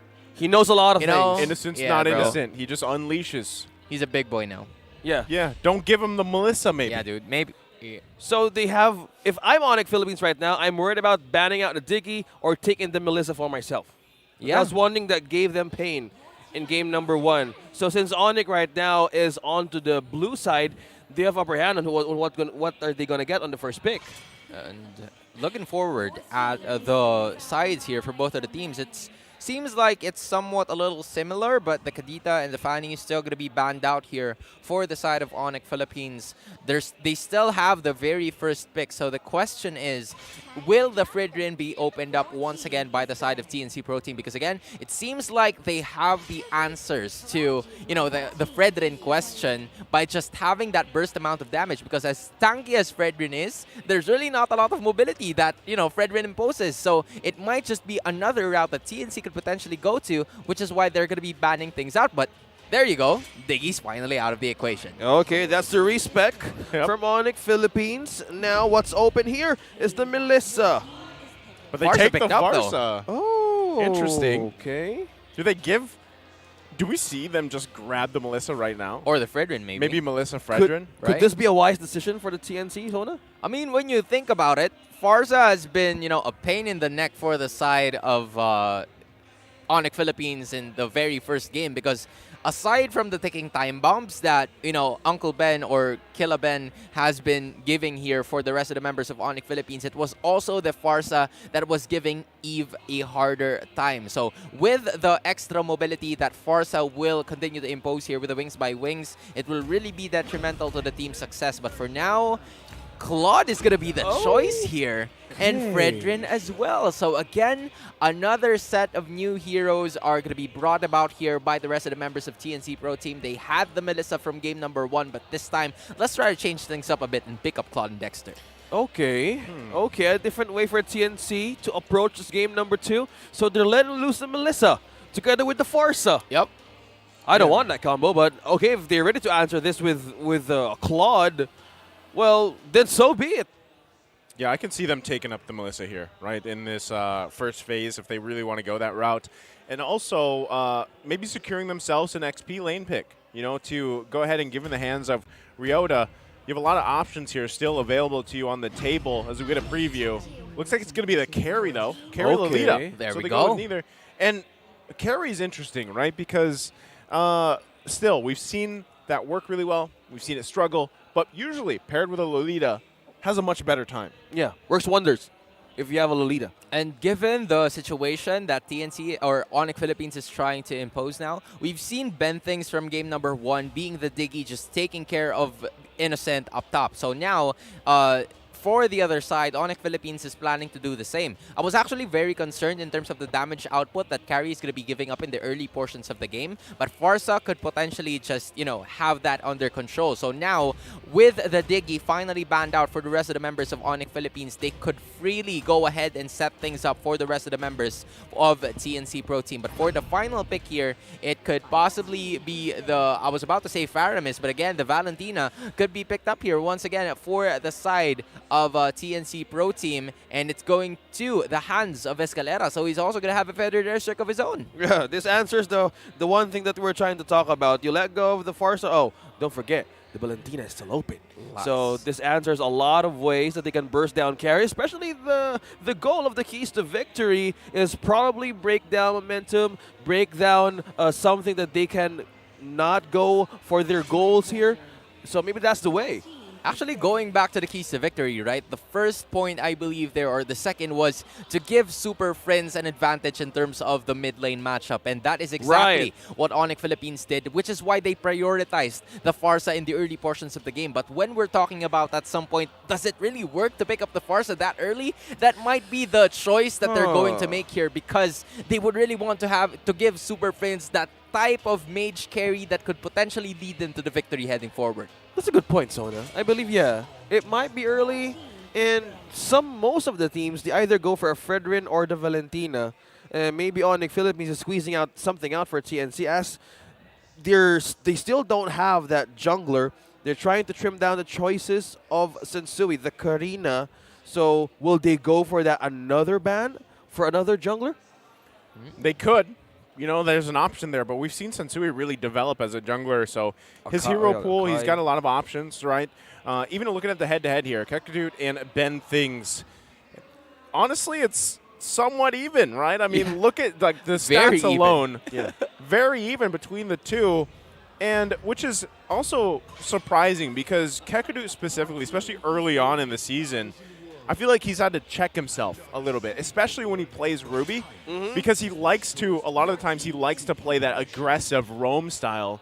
And then if it doesn't pay off, or he plays a little bit too risky and he ends up dying early on, he kind of has to check himself mid-game, and then you see him adjust. Ben Things, in a way, has done similar things, and I think that's why, stat-wise, you see very close similarities between the two. And at some point, when you take a look at the draft that we have now for the remaining 2 picks, I'm not going to be surprised if the rest of the members of TNC will be picking up the Lapu-Lapu to just, get in. But again, since the Yuzhong and the Kufra are not going to be available, the only thing that the rest of TNC needs to worry about is the Numenon Blast that will be coming in from Kekdut. So the rest of the members could potentially pick up that Grok for themselves. And again, with the Kufra ban, there's finally room for a lot of dashes. So Cho is going to be going into the stage, and they might just, use the medicine or use the poison that was used against them for the other team. And Cho is looking like it's going to go to the jungle lane. Well, if EXP lane is concerned, I'm thinking Phobius. Wow, we have not seen. I'm thinking Phobius for this. They have locked down Kufra, and they've forgotten about the glue. Unless they decide to go ahead and pick the. I'm honestly thinking about the Lapu-Lapu, yeah. I was going to say, unless they decide Still to just go with Lapu, yeah. Or have this Grok into the XP lane, but he's going to have technically a hard time with that glue. So what is going to be the choice here? Maybe the Benedetta for Cram, because he used that from before, right? So again, the answer is D. None of the above. Well, to answer. So this is an XP it's lane a jungle Fredrin. Hanzo, bro. Yeah. Yeah. So it's XP lane Hanzo? Oh, no. It's jungle Hanzo. Yeah, it's jungle Hanzo. Yeah, it's jungle Hanzo. But, that's the thing about Fredrin, right? You don't 100% know. Well, usually, I would say 90% of the time, you're expecting him to go in the jungle, right? So that was the curveball that TNC had. And we're somewhat. This is something that is no longer new to us, because Hanzo has been utilized by TNC from week number 1. So this is kind of the same situation that they would want to go for. And the story about TNC is their early snowball factor. And Hanzo can do that pretty well, because the scaling of this hero is from the early to the mid stages of the game. It's the same as Hayabusa. It's the same with the Martis. So now, heading forward into this match, how can TNC utilize those extra few seconds of mobility to get them the win, or the possible series win for today? Well, we'll find out for sure for game number 2. So other teams gone up against TNC. They respect this hero. Now they have it on their hands. Let's see what they can do. As Sonawat mentioned, will this be a sweep for the Phoenix Army to gain back their momentum, or will ONIC Philippines prevent this with a reverse one? Man, it's going to be a problem for them. But so far, when you take a look at it, a lot of heroes, or specifically 2 from the side of ONIC Philippines, are holding that Avarice emblem. And I'm very much surprised that Farsa is holding that one, because, again, he really needs to have some extra amount of gold to at least fight using that Feathered Airstrike. So maybe that is the case here for the rest of the members. Meanwhile, Nets and Innocent, 2 very late game-centric type of heroes, are going to be very crucial in this match, because all you need to do is to just mind your own business, get the minions, get the items, and you're finally in for action. Oh, look at that. A good hold from Ben Things. You want to get that pokes if mid lane is concerned for these 2 teams to gain pressure. Because for the matchup that we see, we have Carry and Claude, right? Oh, look at that. With the peel of Kekadut on Super Friends, that is Escalera be on a trip back to base. But no, he's still holding it. Yeah, King Kong might be looking for Super Friends. Again, he does have that high and dry, right? So here's the biggest thing about Hanzo, because we've seen him a couple times, and a lot of the times we have seen him, it hasn't been as successful as teams hope, right? Sometimes it is a big gamble to lock in the Hanzo, especially if you don't get this early kind of momentum snowball going, right? If you don't get those early kills, you kind of have a difficult mid to late game. Now, yes, you can sit in your base and whatnot, but still, eventually, especially up against this Cho for Sensui, it's going to be kind of difficult here. Also, yeah, I was about to mention, especially with Sensui, who's just, going to find you and use that Way of the Dragon. But hold up. Yep, look at King Kong. Is he going to be able to grab this turtle? Sensui just waiting patiently. The stun's going to be there. Tries to go in. Sensui able to retribution that away. Securing it, plus the first blood. Going in the hands of Ryota here.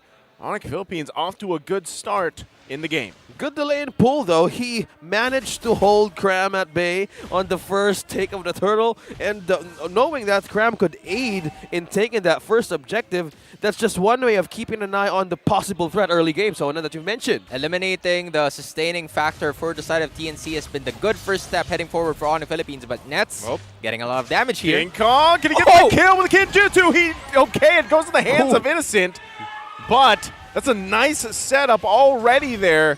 That is the pressure, exactly where they want to put it, in that gold lane against Nets. So nice little pickup there for TNC. Got some extra lead given here for the side of the Phoenix Army. So Sensui and the rest of the gang will be going down and try to assist their guy. Well, now as they look for a good early game start here, it's Innocent and Carry. But for me, on top lane, Fredrin on the XP hasn't been that effective for me. I have mostly, even in my games and speculating in all different kinds of regions, it's much more effective in the jungle, right? But for this matchup, how is this? Well, taking a look at the matchups right now, it's somewhat, of the essence to have the extra mobility, which is why a lot of heroes are picking up the Benedetta, picking up at least other heroes that really have the agility to move around the side of the map. But for that Fredrin, it will really rely on the laning stages of the game because, again, you could sustain yourself, you could aid the rest of the members whenever the turtle is actually near you. But now, it seems like TNC playing aggressive. King Kong going to put the pressure where he wants to in the mid lane, but still nothing. Hold on. Escalera, okay. I think they were a little off timing for that one because even if Escalera was able to get that, he changes back and couldn't really follow up the way they wanted to. Ben Things, though, still holding on to that wild charge. So now next turtle is going to be up here. Let's see if TNC can grab this one.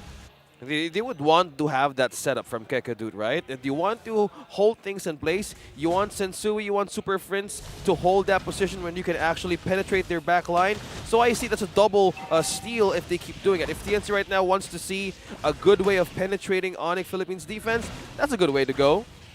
Well, King Kong might be looking for an entry if can. Okay, wow. It goes in. Wow. Didn't know if he was going to make it in time. But just like that, using the Kinjutsu, gets in range and just takes it away. That is exactly what you call a drive-through. Yeah.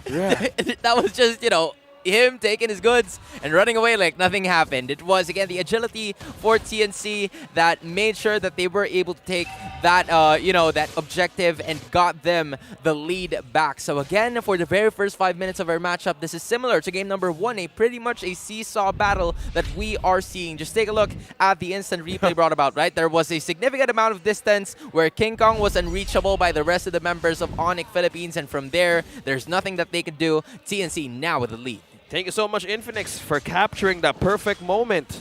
Because by not being there, Hanzo just keeps on setting up traps that forces ONIC Philippines to respond in squeezing out their chances and taking objectives. This is one big problem about the Hanzo. Do you really chase the guy on where he's hiding? Because at the moment you saw him, there's a lot of teammates right in your back following you through to even burst you down. So they need to check their clocks correctly. They need to have the damage right heading into mid-game. King Kong, again, putting pressure on the mid lane as often as possible. Gonna get kicked away, but already did some damage to Sensui. So still looking for something. The thing is, TNC now having this lead, they're off to a very similar start in terms of momentum and lead that they had the previous game. So this time they have the chance to not let it fall out of their hands, and if they can just maintain it, continue to find kills if they can, objectives, you're going to be in a good position as they put pressure here in the mid lane again. Cram coming in from the backside. Sensui, though, gets the way of the Dragon off, but the turret goes down. King Kong was still focusing there mid lane. Ryota taking the brunt of damage here. No one going to go down just yet. Not enough damage, but still, TNC grabbing another objective, and now eyes set on the turtle. And also, this opens up the camp for Hanzo to take on the side of ONIC Philippines. They need to get their hands busy as how King Kong is rotating around the map. This is getting deadly. It is getting deadly, and those crucial taunts coming in from Kram is slowly being felt here because the Wave of the Dragon really didn't push through. It was supposed to be a pick-off for the side of ONIC Philippines from that mid lane, and Kram really just giving a lot of problems. Ryota forced to use the ultimate. Ryota going to be in trouble here, using the split. Can't get out, though. King Kong finding a kill. So one down here for ONIC Philippines. Kekadut trying to give the vision that he can but this will ultimately just go in the hands of TNC if it's no contestation here. And it looks like even Sensui just giving the call, you know what, just give it up. I'm going to grab the buffs and just let them have the turtle. Well, King Kong having the time of his life here. 2 objectives right in his hands. Now TNC could freely rotate around the map to give pressure for ONIC Philippines. How's the items now for the Yellow Hedgehog, Sona? Oh man, it's a huge lead when we're talking about the items. Yes, we're seeing a 2.9k. It's not that big, but when you're taking a look at the marksmen who are slowly minding their business, just take a look at Innocent, man. Just playing the Innocent game, 6.2k, minding his own business, and now it's finally time for him to show up. Escalera going to charge up with IMU copy of the new one on Blast. Can they get the kill? Innocent goes in, grabs nets. Kakadu with a response. Oh! What a play! He's going to get punished himself, but does it with finesse with that flicker, and now Ryota going to be quite low here. A massive play for TNC. Now I want to be the voiceover of top 5 plays, man. There's just a lot of top 5 give plays it one that we're more week. seeing, Give right? us one more week. Give us one more week. But again, it was just, facing up with that Numenon Blast, and Frederick Cram just said, nope, you're not going to do that to me. And that resulted to 2 kills and an extension of TNC's take. Okay, that's something that, XP lane Frederick with Flicker can do that the jungle Frederick can't do. He can't pull off those mirrored. Yeah, those cool, Flicker, Appraiser, Wrath combos. There's your answer. Yeah, there you go. Well, there's the 10% of Frederick in the XP lane. Okay, thank you so much for pointing it out, boys, because even me proving that Cram on this hero is gaining so much good gameplays, right? And to take 1 down, take 2 down from ONIC Philippines slows down more progress that you want to bounce back in a few minutes from now. They're slowly creeping into the enemy objectives as ONIC Philippines are at, the mercy of just getting their purple objective, because TNC are not leaving any prisoners behind, and they're trying to take every single advantage that they have as the first lord of the game is about to spawn. And even so, TNC is looking at a very comfortable 4k gold lead that we are talking about. Not to mention, Innocent hasn't been getting pressured at all by the side of ONIC Philippines, because there's always answers from TNC with King Kong taking all the spotlight. Well, how ONIC will answer this late game probability of a mayhem? How? Setup is still there though, but who's going to take this Lord? They're going to be looking to fight for it. Who gets the retribution off? It's King Kong securing it. Super Prince with the artillery for the feathered airstrike, going to push them back. No one falling, but TNC furthering their objective takes here. Well, that's just how you build momentum and morale from game number 1. That's how you maintain synergy. That's how you be consistent. Now for the side of ONIC Philippines, how do you bounce back? Well, in Kekadu's item, slowly, is this enough to mean a perfect setup for Netsona? Maybe it is, but in terms of the damage, it isn't just yet, because you're taking a look at the 6k gold lead. There's a lot of items specifically coming in from Innocent using that Blazing Duet, and when you use that Numenon Blast, Innocent can just use the BMI to get away. So you have to bait out the BMI first to get inside, then you can use the Numenon Blast to just take them all out, because as far as I'm concerned, Innocent is just playing like, it's his last game of his life. He's playing like he's mad right now. That's how you live every day. Carpe diem. Seize the day. Yep. Whatever you do, man, live life to the fullest, and that's how Innocent is doing it right now, bouncing back from all the losses of the days that they had the match, and to think and to go back on the side of ONIC Philippines to bounce back, they're lacking the damage right now. Nets and Super Prince needs to have the damage. Set up. Charge up's going to come through. Still working on the turret. It should go down here. Actually, they hold on a little longer. Lord finally taken care of. But ultimately, they lose the top inhibitor turret. ONIC Philippines with a concealed play of their own, and not sure if they want to give this one a go. It's a 7k lead they're working against here. TNC in full control of this game, 12 minutes in. Iset now on the bottom side. Charge up here from Escalera. Doesn't find the target. Innocent on the backside, though. Look at the peel! Do it. He BMI's out of there. Going to be just fine. Already putting the pressure here, though.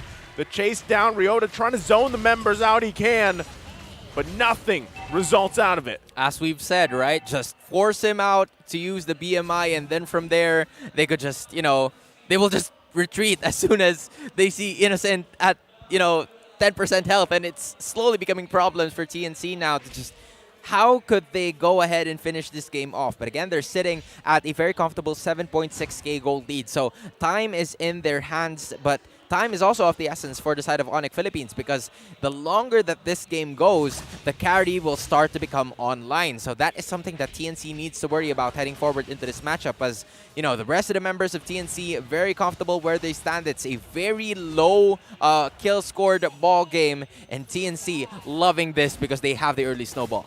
Well, 8k gold lead. I'm going to happy with that. Now just keep on closing the doors here for ONIC Philippines. Yep. The hungry for objectives. Look at that. King Kong. Ow! Damage! One sliver away. So, King Kong going to back off here, but Lord, now coming up 2 seconds. Actually, it just spawned TNC, man. What's going on here? I know, man. Oh, man. This is just something new. It's different. TNC turning on the Jets, bro. Yeah, 3 members, Escalera, Innocent, and Cram, are on to their game in total damage off of this game. Well, they're going to be going for their next Lord here. There's nothing really that can be done. A nice wild charge secured again by King Kong, forcing ONIC Philippines on the backside. King Kong looking for Sensui. Can he grab it? As he does, before he goes back to the body, happy with the Lord, the kill. And now TNC, could this be the march into the base to secure themselves the first series win of the season? Can they defend this? Is the defense items ready for TNC's lead? Momentum, confidence, man. This is just building, and the last turret in the middle is gone. Well, they're still holding on. They've got one left, but their eyes are set on the prize. The Kistel's going to be worked on. Lord's still up, and TNC does it! Sweeping ONIC Philippines, grabbing themselves the first series win of the season. Week number 3.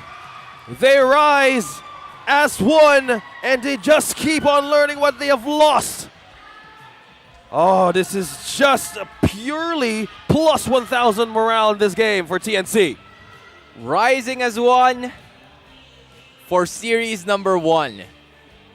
TNC, for game number 2, they didn't even look like they were a winless team. If you take a look at TNC and just covered, the names, you would kind of like think of other teams because of how dominating that win was for them. And they finally have all of the pieces covered together. And this main 5 that they have, that they played for 2 consecutive seasons, it's something that a lot of teams need to watch out for. This is wow. Again, I mean, I keep saying we talked about this yesterday. Yeah, we talked about this yesterday, man. That game that they had where it was, against the David and Goliath story that they had, they looked really good. We wanted to see more of this. We got our answer. We got our wish. And you mostly. Me mostly. Look what happened. Yeah. Right? 1 game at a time, and now they've got the series under their belt. So that does secure them, 3 points, I believe, on the board. They still got a long ways to go. But this alone, the fact that they ran with the same roster and they had this results, and they even had the ability to flex that Fredrin, surprise, some of us that thought it was going to go in the jungle. And then they picked up the Hanzo, which actually ended up working well for them in the hands of King Kong, who I've been saying he's mechanically a very good player. And he got to shine here on the Hanzo. So just overall a great series there for TNC. And a lot of people are probably like, wow, we didn't expect that.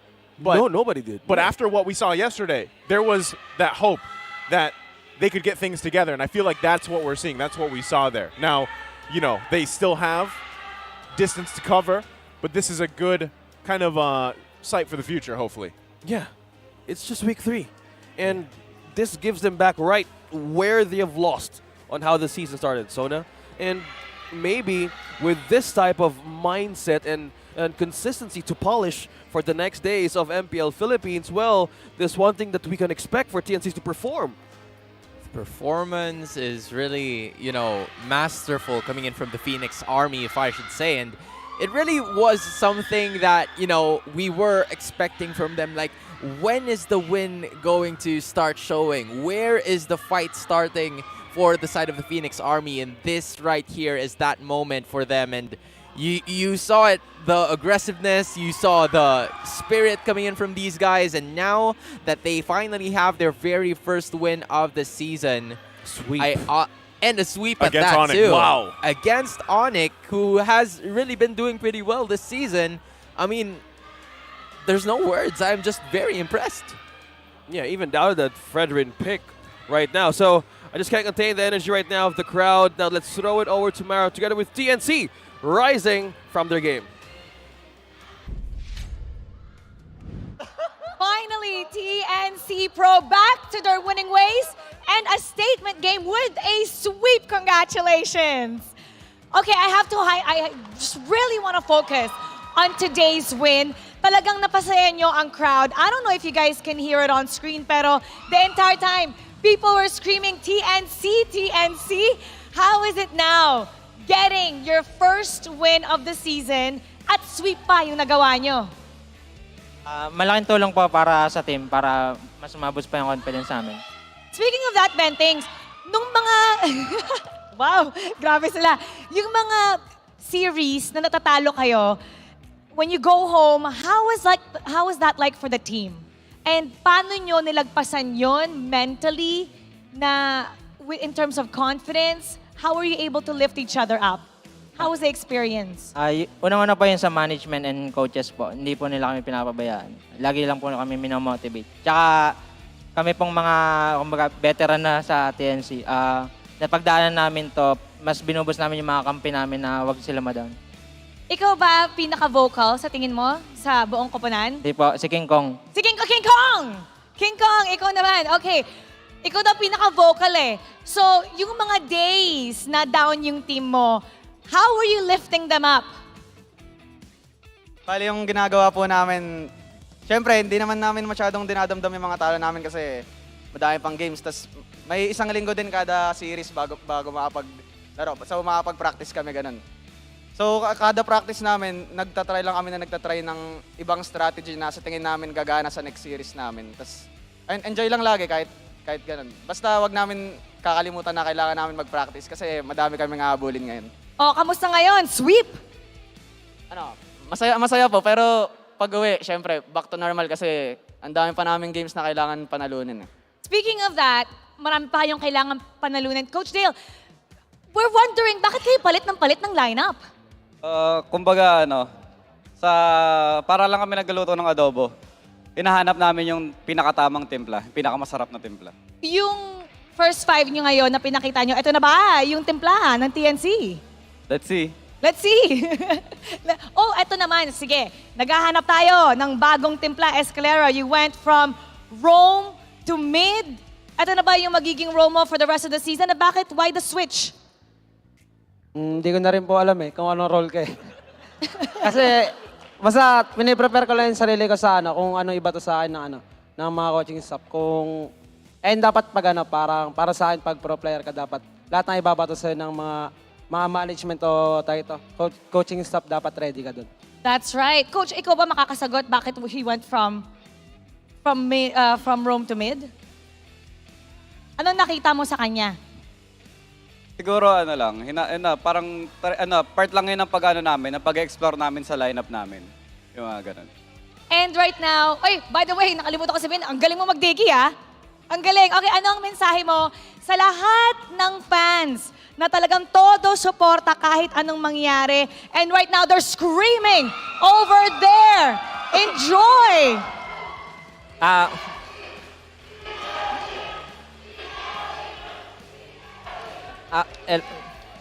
Unang-una, literal na thank you, Lord. Kasi 2 beses ko na kay Lord. Thank you, Lord talaga. Tapos, sa mga walang sawang sumusuporta dyan, manalo matalo, kayo yung nagpapatibay sa amin. Maraming salamat sa inyo. Sa mga sigaw nyo, yan. One more time, congratulations, TNC Pro Team!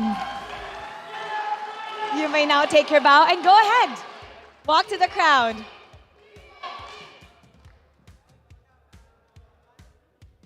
Yan. Congratulations. Finally. Sabi ni Escalera, saan tayo bababa? Hindi alam kasi hindi na nanalo But now, you get to enjoy the Walk of Triumph. Finally, TNC takes their victory. And what a sweep.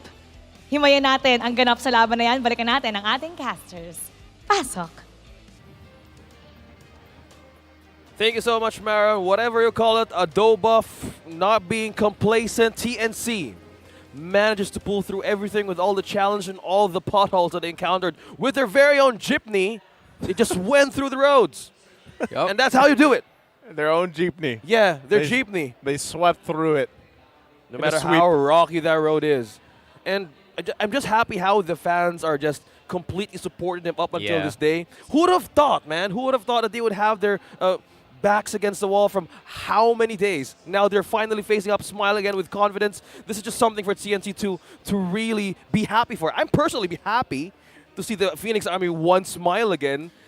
And as he said, as Cram said, where do I go down? I have never walked that aisle before. Well, TNC got their first sweep and first matchup of the season. So now break things down for the Phoenix Army. It was just a wonderful game number 2 and a wonderful series as a whole for the side of TNC Pro Team as they get the victory over ONIC Philippines. Welcome to the analyst desk, if I should say. My name is Sona, and let us take a look at how TNC got the victory for game number 2 against the Hedgehogs. As we take a look at the statistics here, there was just, it was pretty much a one-sided affair for the side of TNC Pro Team, given that there is a lot of damage outbursts that was given here by the rest of the members of TNC. Not to mention, ONIC Philippines couldn't really predict who to try to prioritize for, because again, you have King Kong's Hanzo, but whenever he appears in front of his enemies, he's not even the real thing. It's just the shadow. And aside from that, you also have the Claude that was minding his very own business, flying under the radar and built up to at least 15,000 gold, and Innocent was just wreaking havoc from the enemy base. And taking a look at the team fight participation, yes, there was 100% kill participation from Gekidut, Ryota, and Super Prince, but that is simply because of the fact that there were minimal casualties possible for the side of ONIC Philippines. Meanwhile, for TNC, the maximum was 5, and all of them had a 60% minimum, with Escalera and Innocent being the ones to just try to go to the front lines and unleash a stupendous amount of damage at that. And now, Innocent, Escalera, Ryota, and even Escalera having those total assists were really detrimental to the team's success because of the fact that the Valentina was just a huge, contributor to the victory. But speaking of contributors, King Kong, the MVP of this match, using that Hanzo 2-0-1. 754 kill participation, and with that high and dry as your emblem, he definitely showed that he is him. He is him at this point because of the highlights that you are currently seeing in this matchup. It was just a lot of skills that were given by the rest of the members of ONIC Philippines. They had a plan in mind to just try and set up, get rid of the Diggy, which was one of the ways for them to, approach this matchup that we have for game number 2. But again, there was just a lot of stuns moving forward for TNC, and they could have had the Diggy for themselves because of the lineup that we have here for the side of the Phoenix Army. But again, it all boiled down to the rest of the objectives that were at the hands of TNC Pro Team. When you take a look at Hanzo, when you take a look at Innocent as well, crucial BMI plays and the Blazing Duet combo that were just a lot of problems for the side of TNC, or for the side of ONIC Philippines rather. And from there, the burst amount of damage and also having that wide gold gap just maximize the potential for the rest of the members of TNC Pro Team as they get the series victory for game number 2, and also having 3 points for themselves. I say open up the books of the hero pool of King Kong, and that's how the magic works for TNC. King Kong's got it, man. And the first time I started seeing him play, when he actually was in that game, when I came back, week 2, I was like, this guy's got skill. And it just falls into place, right? So we see that, and now, again, hopefully TNC can continue to refine this roster. Like Coach said, they were working on their adobo to see what the best Timpla, the best version, taste of the I adobo. believe there's a lot of different adobos, so now, right? Right, and all you need to do is to let them cook. That is the most important thing. While every other team has figured out their recipe to success, there's no there's no time but now for TNC. That's right. Right, and completely We're just happy for the Phoenix Army. For the next match is Bren Esports and RSG Philippines. Once again, my name is OSX. I'm with Naisu and Sona in behalf of Brigida. This has been Team Rogue. This one's for you, Coach. Brought to you by the following sponsors. Smart, the official tournament telco partner of MPL Philippines Season 11. Our official sponsor, Infinix. Infinix Note, ultra-fast gameplay. Our partners in esports, Maya, it's everything, and a bank. And Secret Lab, the official gaming chair of MPL Philippines. Experience the MPL Philippines Season 11 action live at Shooting Gallery Studios. Tickets are now available via tickettome.net. Get yours now. If you missed the matches and want to quickly recap what happened, visit our official website for post-match reports at ph-mpl.com/news. Don't forget to catch all of our official league content on TikTok, Facebook, Instagram, and Twitter. To ensure the quality and fairness of our games, MPL Philippines is also monitored and supervised by the Games and Amusement Board.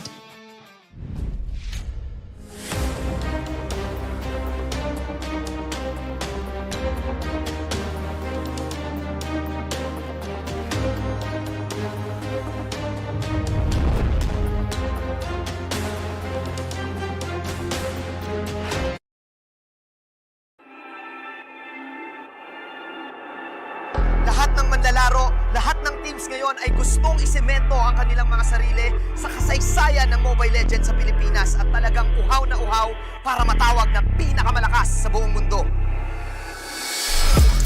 Sa baluarte ng pinakamalalakas, panigurado, walang ibang daan kundi pataas. Sa gitna ng dismaya, pagdududa, pagkatalo at pagkadapa, bumabangon ng tunay na malakas. Itinatakda ang may sikmurang magpatuloy, pero basang-basa ka na nila. Wala ka nang mailalabas na hindi pa alam ng lahat. Wala ka nang maluloko dito dahil lumilipas rin ang mga alamat. Kumakalat ang kawalang katiyakan. Ito na ang katapusan ng mga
The 11th season of MPL Philippines is brought to you by the following sponsors.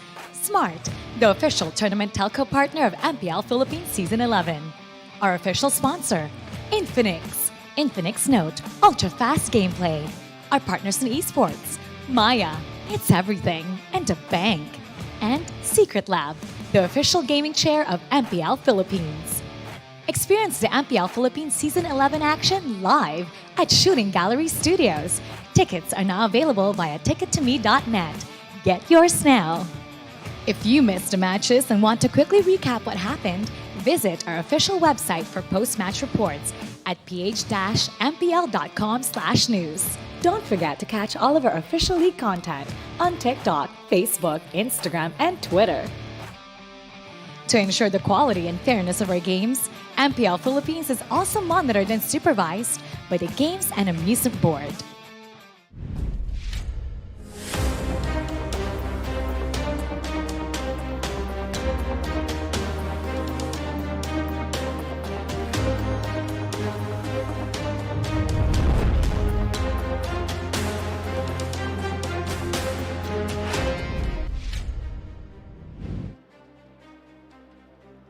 You're still watching MPL Philippines Season 11. Dito sa Pilipinas, walang shortage ng talents.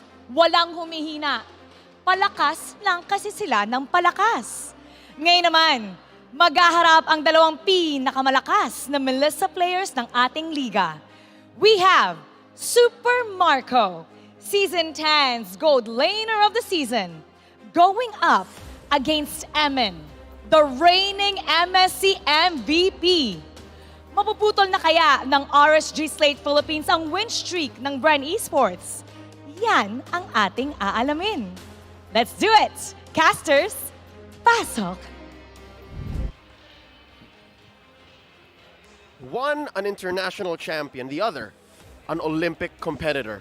All eyes are on our gold laners in tonight's final match as we go all in. At your service, my name is Leo. Welcome to Mabuhay. We're joined here by Sona and Wolf. Gentlemen, how are we? Oh man, I'm feeling excited, especially for the final series of the day. This is thoroughly going to be intense, and as Mara mentioned a while ago, these gold laners are going to be at the spotlight. So let's see how things are going to be going. You know, my adrenaline has been pumped up because of the first two series that we saw, especially with the surprises like NXPE winning over a very important team that was Omega, and then of course TNC winning 2-0.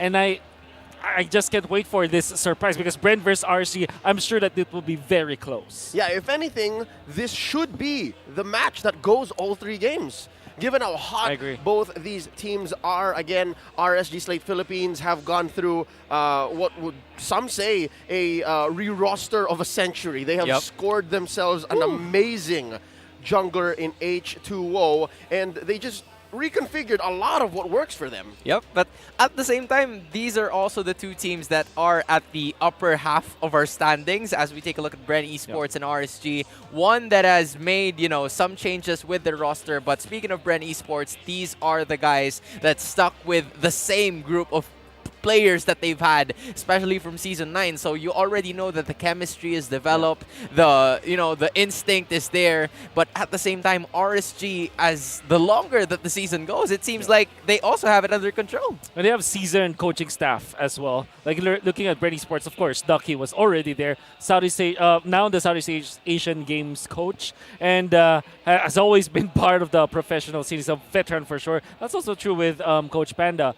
The thing is, for Bren Esports, we know that they have already established their chemistry, and the synergy is already there. For Coach Panda, even after winning, and even after both H2 and Exhort claiming that they have good synergy, Coach Panda is not yet content about what they have shown, and that's we know Panda. He's a very strict coach. We know for sure. It's a high standard of that he holds. I mean, if you've hit the strides of one Brian Lim, SEA Games gold medal, MPL champion multi-time, SEA Games champion, MSC champion, right? With Coach G at the helm, with him supporting from the back. You have to understand that there is just sky's the limit for these two teams. Now, speaking of which, if you want to fly high in this current metagame, you have to have great gold laners, and that's where the whole Eman versus Super Marco situation comes in. Yep, and this is also the reason why, in terms of what we see, especially in the draft, in the technical aspect, we kind of see a lot of marksmen being picked up first in the very first phase of the draft, where in the previous seasons, we don't usually see it because they kind of just reserve those kinds of picks up until the end of the draft. So now, there's really a huge amount of importance that is being given specifically to Eman and to Super Marco heading into this And match. they both have their eyes on one specific hero, right? They want to get that Melissa. Yep. Yeah. And I think that they did as a team, both Bren Esports as well as RSG, they play this Melissa so well because they play in a box type of strategy, like what you normally see in the new Ube strategy that we can see right now. Right. But yeah, RSG for the longest time, Coach Panda is one of the inventors of that box that they always play around with. And that's also true with Ducky, just just making sure that it is the blueprint that they want to follow when they do play in games. So I think this will be a very, very interesting match because now you're not just going to see a team fight. You're going to see how teams are able to protect or activate their gold laner. Yep, it's within that box that you either win or lose. It's feast or famine for both our teams. For now, let's throw it over to our very own Odin for some courtside. Thank you, casters. Magandang gabi. This is your very own Odin, nagbabalik mula sa courtside. At nandito nga tayo kasama ang Bren Esports. Hindi naman masyadong halatang kinakabahan kanina si Super Marco, di ba? Ang ating isa sa pinakamagaling na gold laners ng Pilipinas, Super Marco. Anong masasabi mo sa Melissa ni Eman? Ano po, malakas. Kasi lahat ng mga Melissa games niya, dominating siya. Papalag. Opo. Papalag. Ano naman ina-expect mo ngayon sa match-up nyo ng RSG Slate Philippines? Ano po, magandang laban. Magandang laban. Mukhang papalag silang dalawa talaga. And ano naman message mo para sa fans nyo ng Bren Esports? Ano lang po,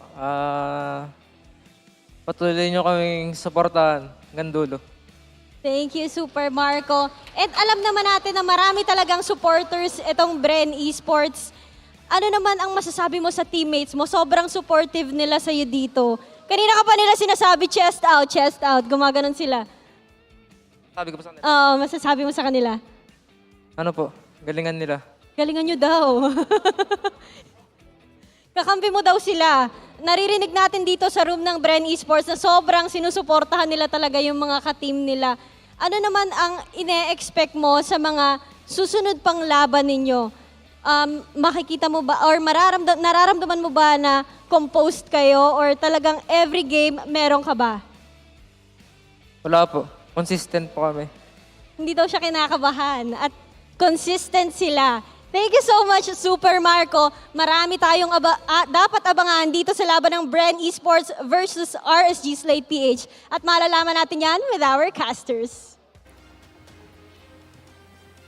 Thank you so much, Odin. Again, a word with our MVP of the week for Week 2, Super Marco of Bren Esports. It does take a special kind of player to tell your teammates right in front of you, do good. Yeah. And I think he understood us when he said, can we have a word with you? Yeah.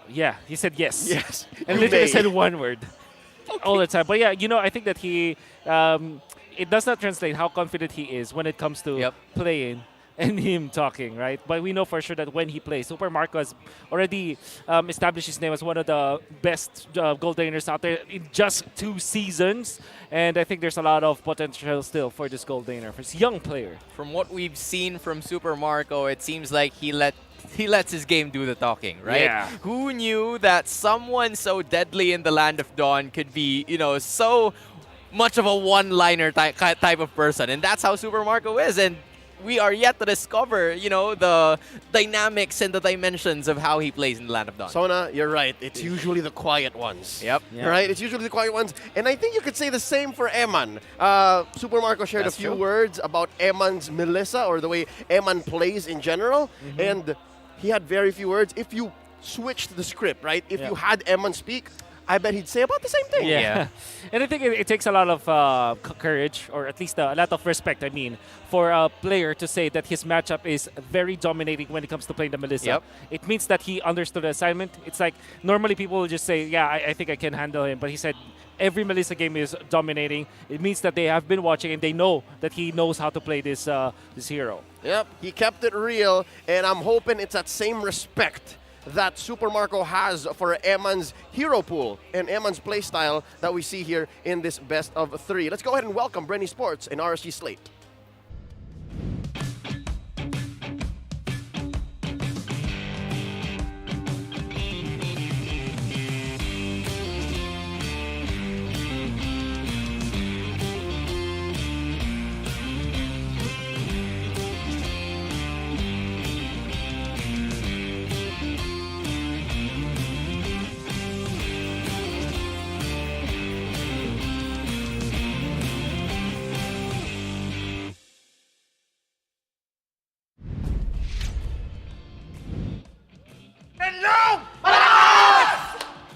They are coming off of a hot win streak, sweeping all in their wake.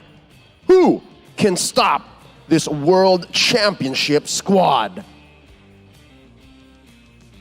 Welcome on stage, Bren Esports!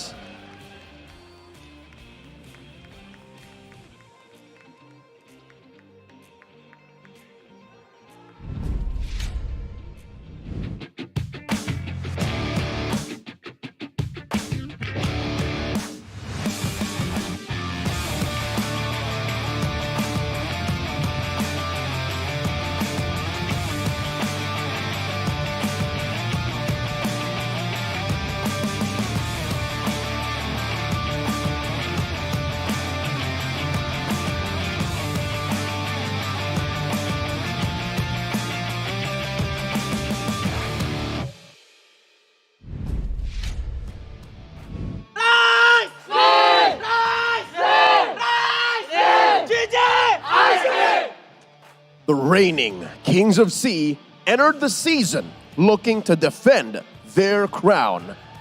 Tonight, will the Raiders finally hit their stride? Here is RSG Slate Philippines!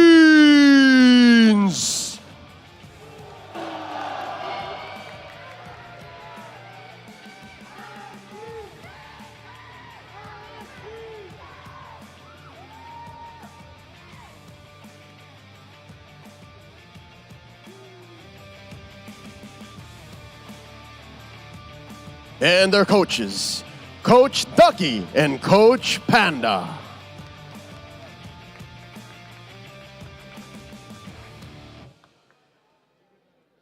Expect a close match in tonight's closer, a best of 3.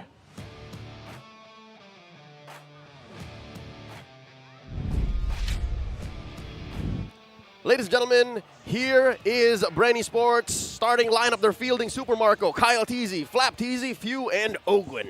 It's been the same lineup that we've seen that had the 3-game winning streak, except for the fresh cut from Ogwen. There's nothing really different from this Bren Esports squad. I like They've been dominating a lot of games so far, but in terms of what they can do as a team when they're placed up in a corner, that is something that they could also outmaneuver their opponents with. So that is something that the others need to worry about, especially now that, you know, a lot of the games have been played by both teams. What I heard from Bren Esports is that they also checked in on the outside of the game factors and specifically fix them during the off season by doing a lot of like activities and making sure that their chemistry is there. There's also a lot of focus on Flap Teasy, who did not have a lot of playtime last season, but now they have found that Flap Teasy have already resolved his whatever he was going through back then, and now he is back in his M2 form, if not better. The young Charles David Canon took a break, and he is rejuvenated, and he's ready to go for another championship run. We're hoping that Bren Esports' new setup, I hear that they're back in a boot camp, so they're living together, and they're spending more time together, and they're going to need that synergy going up against RSG Slate Philippines. They're fielding Eman, H2O, Nats, Exhort, and Light. Speaking of synergy, this group of players that you see right on your screens right now has also done the same thing, won a lot of games, but also experienced some losses in the process. So given that they are kind of a new lineup with some mainstays from the previous seasons, we are consistently seeing how they kind of bounce back from those losses and now are still at the upper echelon of the standings. Yeah, they did find good wins.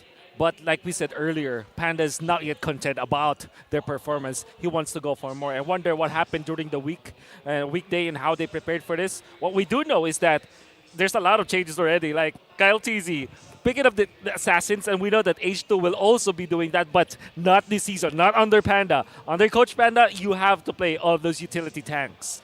And I think it's this same switch up that both teams understand. And you saw in the player entrance, wherein it's the coach's turn, these two coaches are so close. Yeah. These two coaches, they're a bird of the same feather. It's excellence that runs through their blood, and it's that same, how do I say, strictness and drive for excellence that they pass on to their players. It's like the golden standard of coaching, if I should say. I mean, they know what they're supposed to do, but speaking of which, this head-to-head might just be the case here to know more about the details.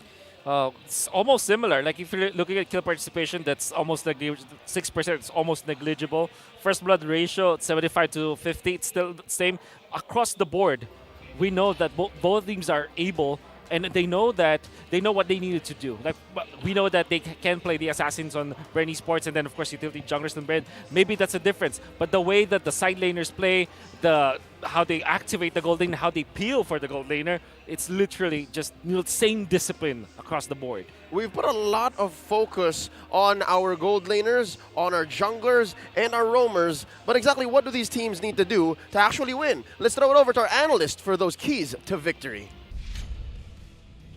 Maraming salamat, casters. Now, for the Raiders and the Hive, these are the things that they need to consider for them to win. Ito ang Infinix keys to victory. Now, for Bren Esports, beware of RSG's tendency to snowball. Dala ito ng kanilang fundamental gameplay at na may konting hint na chaos pagdating sa early to mid-game. Kasi nakikita natin recently yung RSG talaga nag-emerge kapag gumagawa sila ng mga movements na hindi mo ine-expect. Even though meron silang sistema na ini-implement, sometimes si Light nakakahanap siya ng mga plays na talagang sisira ng early game momentum mo. So yun yung kailangang ingatan ng Bren Esports na for RSG. Know where and how to shut down Master Ogwen. Kita natin to from even the previous seasons and actually the past few weeks na talagang kabisado ni Ogwen kung paano gumalaw sa mapa, ano yung mga lanes sa kailangan niya i-cover, and also yung galawan sa river. Very important to kasi once na makita ka ni Ogwen, may mga movements kagad na si-shutdown, and of course, yung kanyang capability to either gather information and engage into teamfight. Kailangan ingatan yan ng RSG. Now for both sides, roamers, take care of your gold laners. Again, labanan to ng mga gold laners. These are the two win conditions for both sides. There is definitely a huge task on the roamer to definitely set up against the enemy gold laner while also being able to protect and zone for your own gold laner, kasi alam naman natin gaano kainit si Super Marco at saka si Eman kapag nag-pop off sila sa early game. Definitely kaingat-ingat ang kanilang mga ginto rito sa bawat kupanan. Yan ang kanilang keys to victory. Now, casters, back to you. Thank you so much. Midnight, our friend Robert Neal there covered that last bit that I wanted to before we threw it over. Yes, the junglers and the gold laners are going to be key here, but none of those will be possible without the roamers. Yeah, and we emphasize the importance of gold laners, but without those roamers that they have been continuously mentioning about, I think it would really, entail their victory as to how those roamers could protect the gold laners moving forward. Yeah, there's so many kinds of roamers nowadays, and even across RSG and the Bren Esports, they play differently. There are some games that they play the killer roamers, like the Kadita or the Natalia, or maybe something like a setup tank. And of course, some of them are peel kind of roamers wherein you babysit like Diggy, Lolita. For both teams, Ogwen and Light, they were famous of those setup tanks. So I think that's what we can expect in this matchup. Yep, much in the vein of the M4 world champion Yawi. Both these roamers actually are solid on the show, so watch out for that. But Ogwen has started to show a little bit of oh my Venus rocking that Diggy, winning back-to-back, and it helps our gold laners, right? It helps skew these numbers for Super Marco and Eman. And yeah, Eman can take care of himself a little bit better with a higher KDA, but look at the rest of these numbers. Those turret damage per minute and the damage dealt shares, just astronomical. When you're taking this into consideration for Super Marco, 7-point-something% over one of the best gold laners in the past year. Yeah. It's a lot. Well, actually, this kind of confirms one of my theories where maybe Super Marco is activated earlier compared to sooner. Yeah, that's right. For example, your RSG will spend more time giving a lot of farm for Emma. It's like Emma reach 6 items first, then we activate you. For Super Marco, let's give him the earlier marksman, like maybe Melissa only needing 3 items, or maybe something like a Bruno back in the day, or a fairly early Beatrix pick, right? So maybe they activate, at least on the Bren side, it's sooner compared to RSG. And that just adds to the whole theory, since RSG Slate PH debuted in Season 11, that they might be slower this time around, more procedural than they have ever been since debuting in the MPL Season 8. Now, going into the draft, Game 1, it's Bren Esports on the play, RSG swinging back. There goes the Kadira and the Kaja, while RSG Slate ban out the 1-1 and the Joy. Honestly, there's a lot of similarities with Bren Esports and RSG Slate Philippines in terms of what they want to do, the type of players that they have.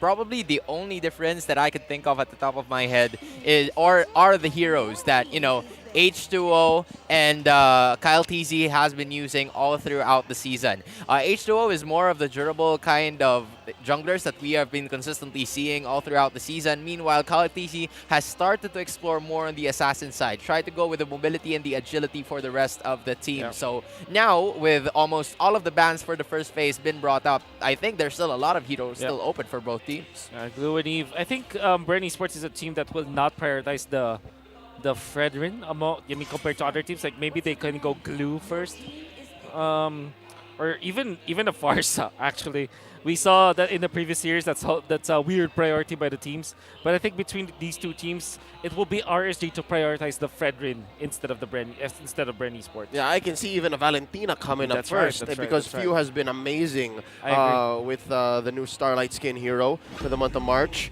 but it looks like they're okay with getting the Glue first, even if they did not set up the Fatamis ban. So it's Glue, then you pick up Fredrin here for RSG.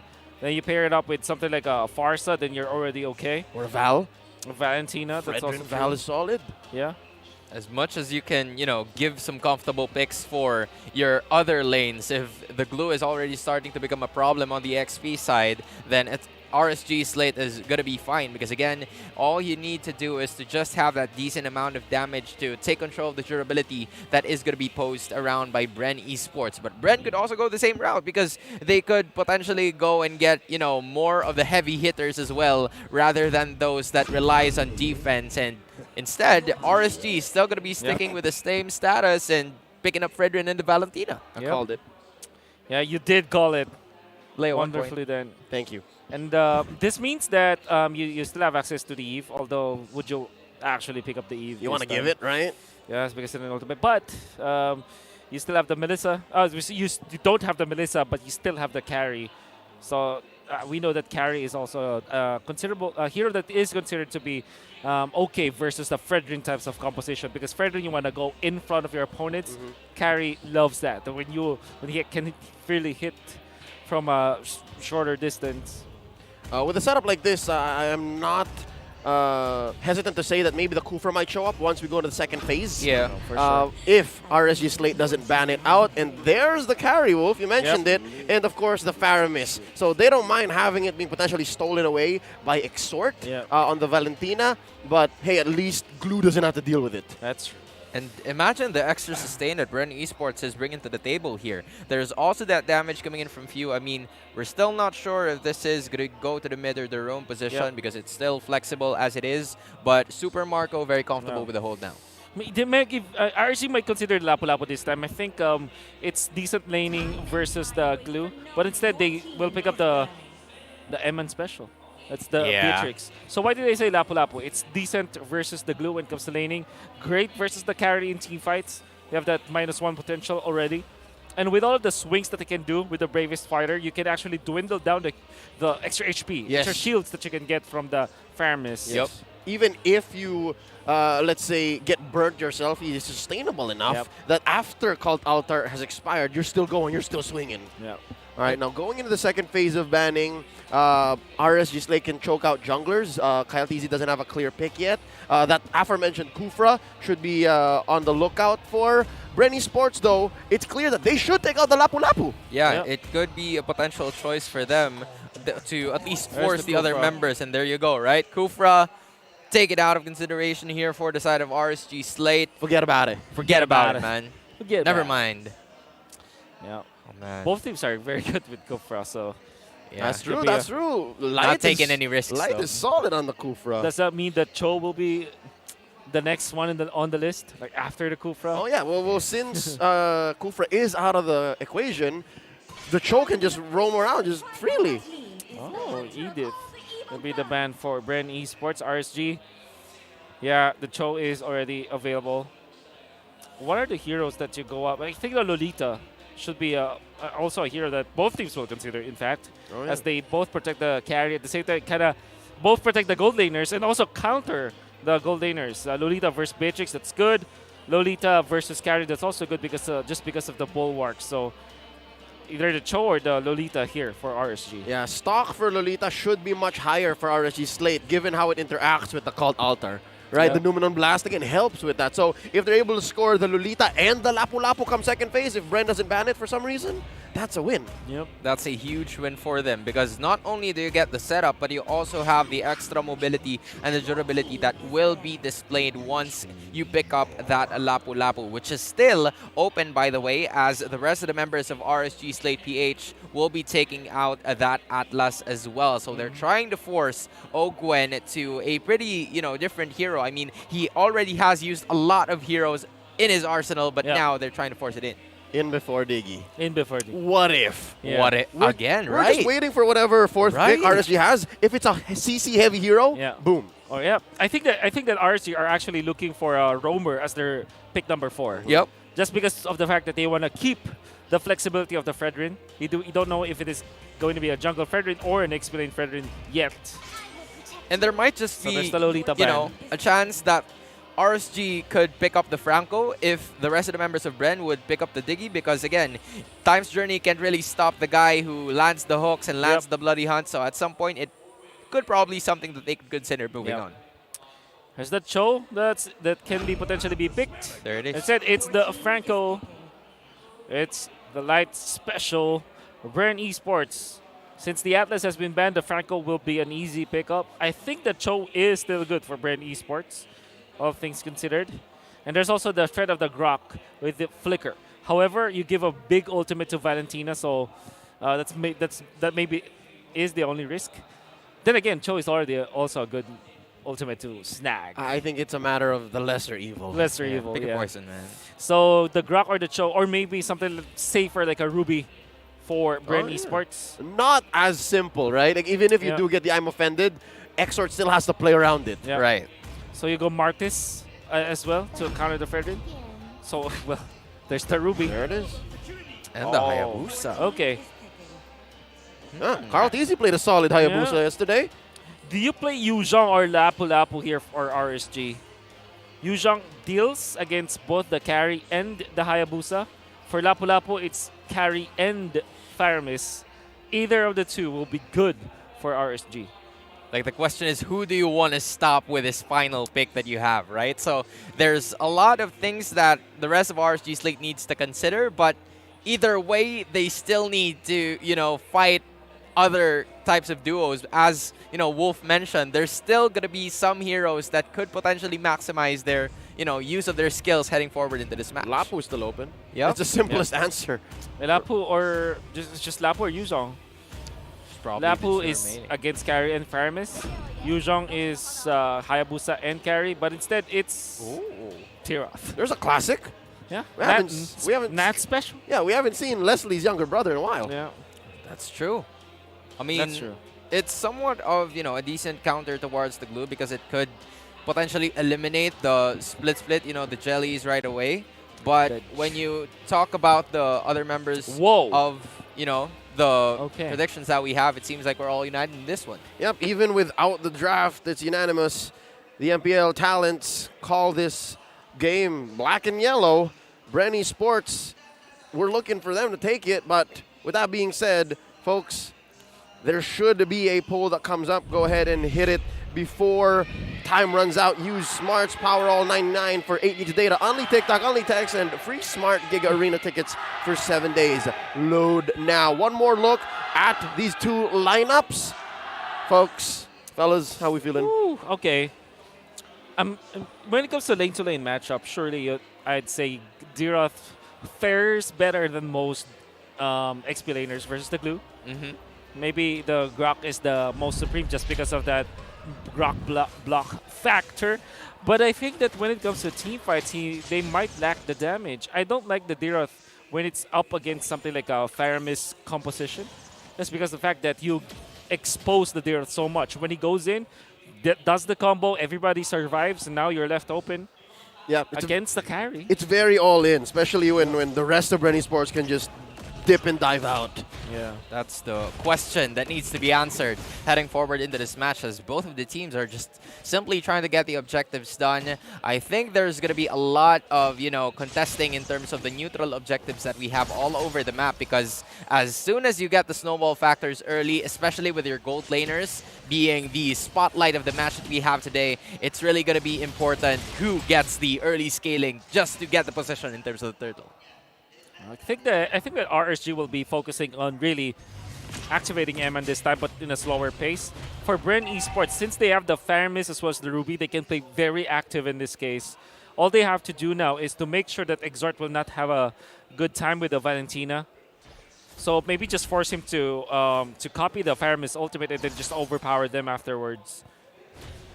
Just to have some sort of extension that they will need moving forward in the game.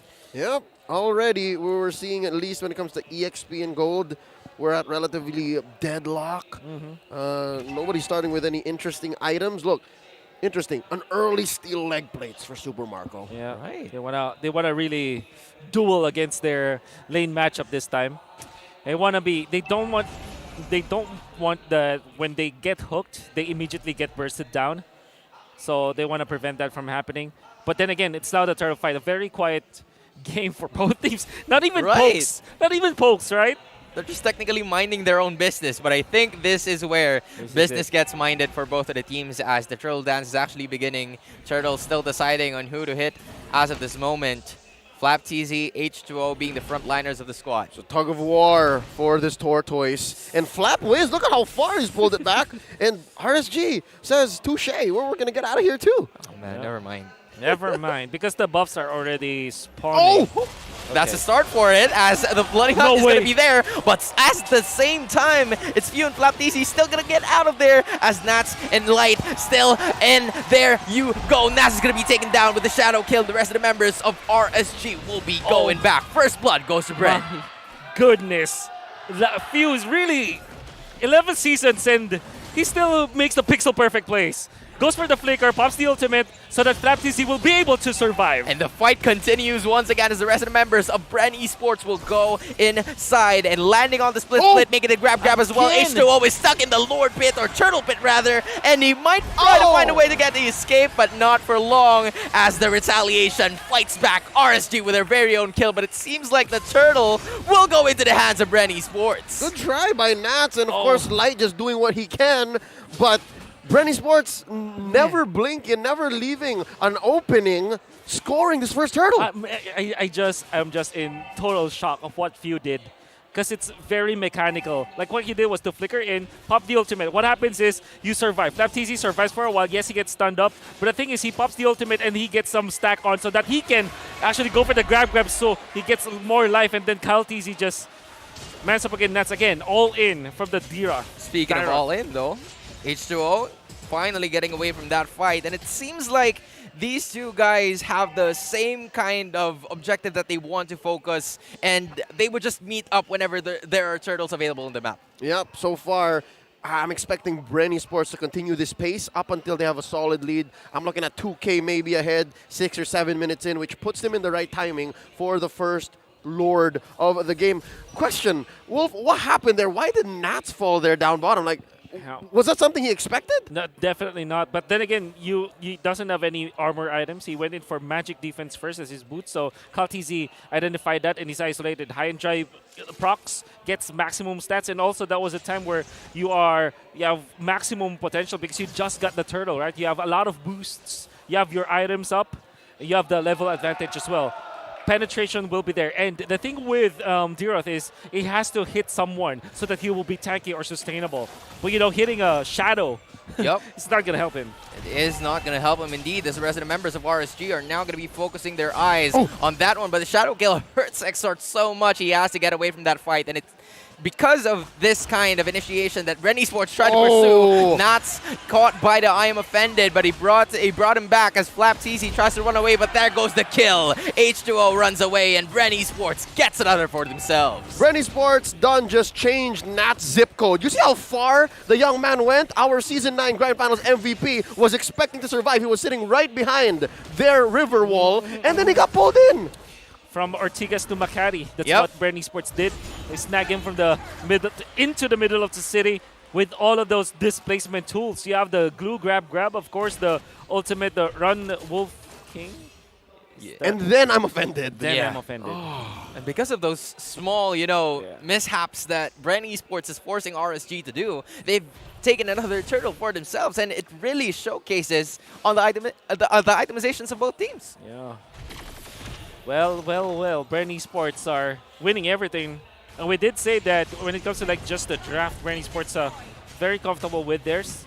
And they have a very early power spike compared to RSG. We did doubt this Diroth pick coming up from RSG, and we believe that Nats will be able to pull it off. But unfortunately, when it comes to just the theory of everything, he is definitely countered in this game.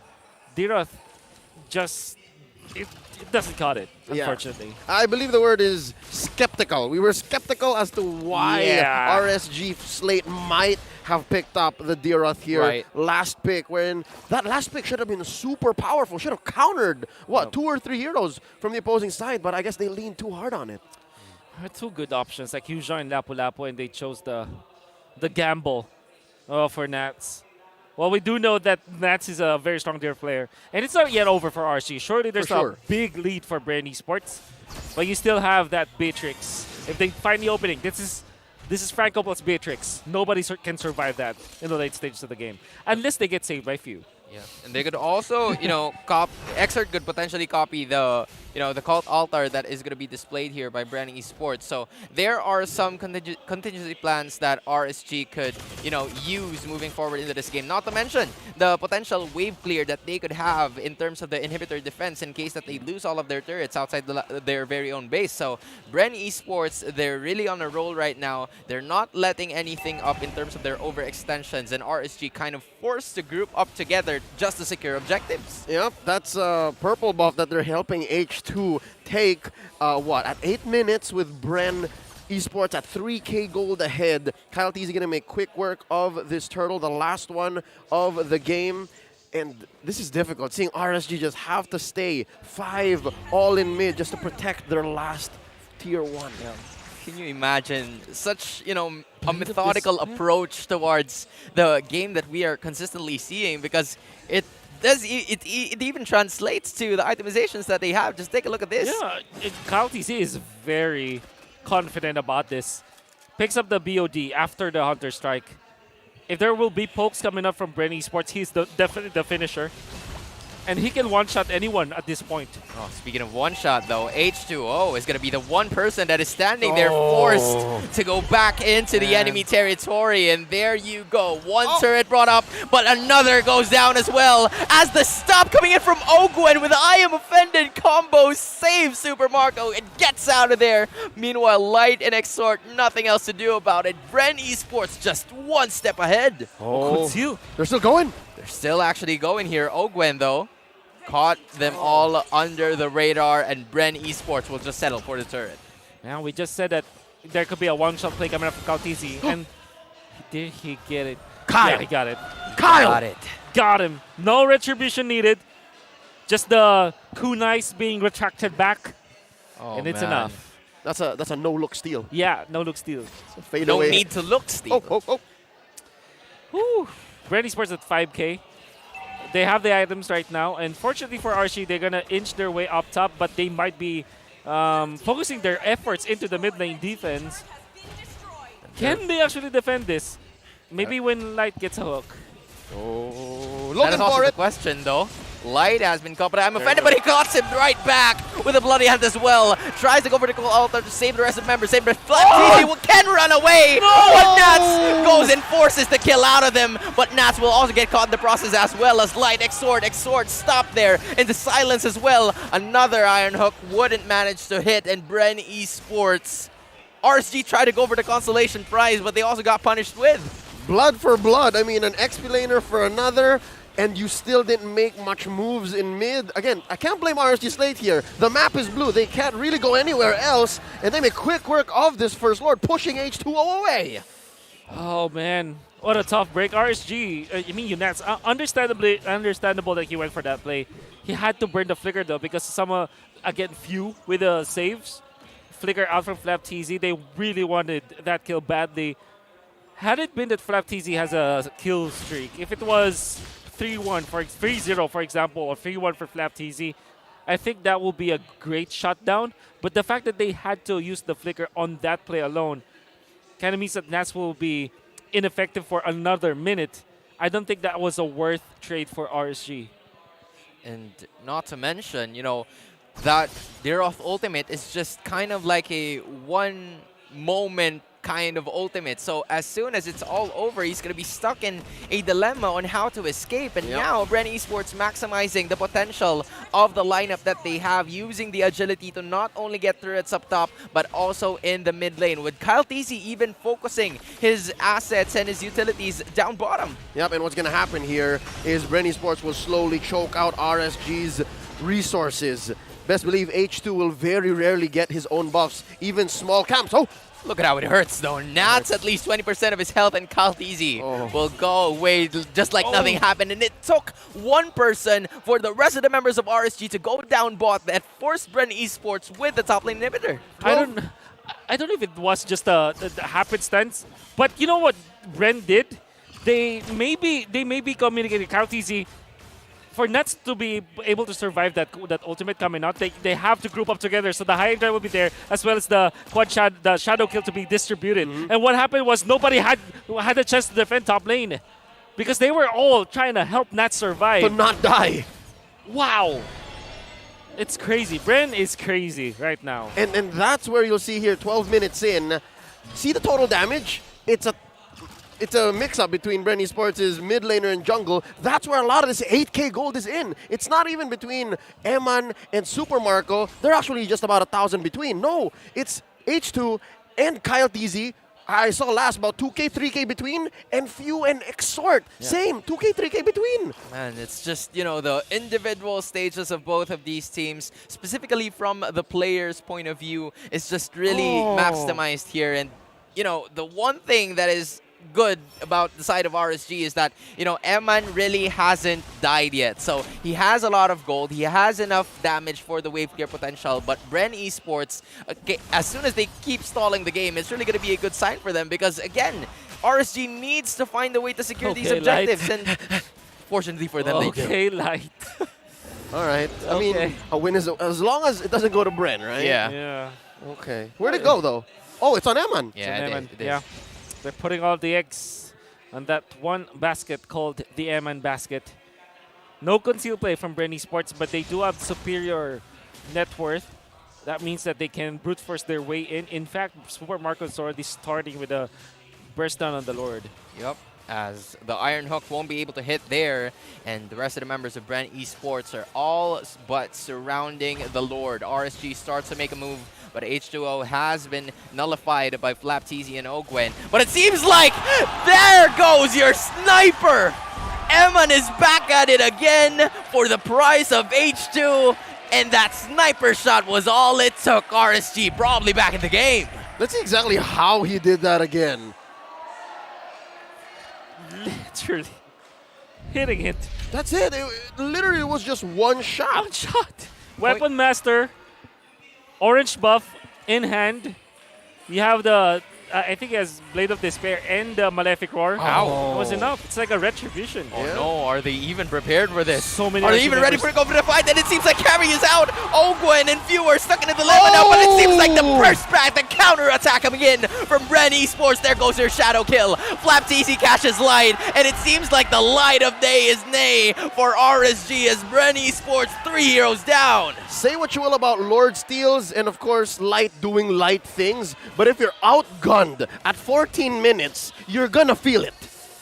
That's really what happened in there. It's just that literally RSG not having enough items to survive and deal the damage. They did take out Super Marco though, so that's great for RSG. And then finding all of these skills, very important in this defense. However, with only the Valentina and the Fredrin and the brunt of Bren Esports and Kaltizi, the top gold for Bren Esports, Light will is be alive able though. to defend for a while. And they will be able to defend. The rest of the Raiders came back on time to defend what is left of their base as RSG is trailing 6.8k gold behind. And Bren Esports has all but one inhibitor turret left to bring down before they could potentially leave it open. Kyle Teasy is eating good. Look at this man. 13k almost. At 15 minutes. At 15, that's As more, a jungler. That's about more than 1,000 per minute, Yeah. right? Man. Close to it. Close to it. Maybe 850. Yeah, and this current metagame, that's high. That is very high, especially when you're coming in from a jungler's perspective, because typically you want to really put everything on your gold laner. It's not like he's taking some gold away from their gold laner. Right. Their gold laners are so rich. Yeah. This is like an assassin jungler's dream, if you may. As Bren Esports, they're just really trying to clear lanes, not really give RSG an inch of advantage. And with RSG kind of knowing where the rest of Bren Esports are, they're going to be the ones to back away. Because again, you have the wave clear, you still have Exort. Having that mystery shop is really going to be very important to have the rest of the items in. But it's still 7.1k gold. And as you've mentioned, Leo, it's still gonna hurt and you're gonna feel it at this minute of the game.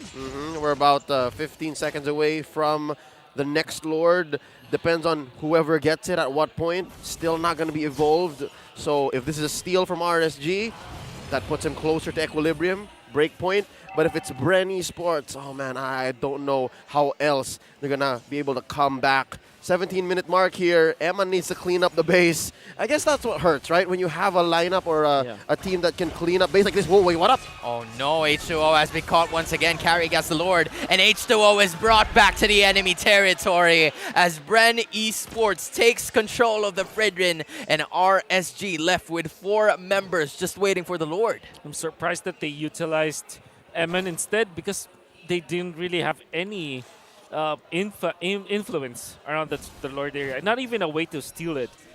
Because the thing with the H2, still holding on to a Fredrin, which means that he has to walk in front of Bren Esports. You saw how ineffective that was, and he was taken out so easily by Bren Esports squad. It's too honest.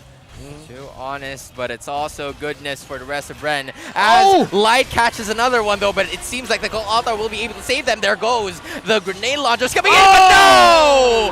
I'm offended, lands to 2, and it seems like 1 will be enough as Exort goes down as well. Kyle Teasy lands onto Nats, and it's mayhem moving forward, but one thing is for sure, Bren Esports secures game number 1 of the final series of the day. Amazing start coming out from Bren Esports in this game as they took it, and it was Few and Flapteasy combining for 2 kills in the first turtle fight. And because of that, Kyle Teasy had a great time. He didn't take away anything from Super Marco 2. That's why there are 2 big money makers coming out from Bren Esports that RC just cannot defeat. They were able to steal the Lord, but unfortunately, Bren Esports' firepower is just too much to handle. Yep, that's what you call a snowball, and this is what we miss from these assassin junglers, and it was put on full display by Bren Esports' Kyle Teasy, who I actually noted in my vlog last week. It's clear that Ogwen is happy, right? Ogwen is happy with how the metagame is. He's shining with his Kufra, here with his Ruby. He's able to play with the Diggy, but I asked, hey, yo, is Kyle happy with the current metagame? Because assassin junglers don't come out as often, right? We're still in the era of Akai, still the era of Fredrin, and now with Hayabusa coming out like this, it's clear. I'm hoping that Kyle Teasy is indeed happy with how things are. And is it too soon to say he might be our MVP? In this game, I think so. There's a lot of good plays from Few. I mean, my personal favorite is Few in that game just because of the fact that he did so well the first few minutes of the game. All right. Well, we will no longer have to speculate because Wolf is about to break it down. Wolf, talk to us about what happened here in Game 1. Word of the day, or at least for the series, skeptical. We saw that Diroth pick coming out from RSG Philippines as their last pick, despite the fact that there's Lapu-Lapu and Yuzong, two of great heroes that would have countered both Calteezy as well as Super Marco, but didn't.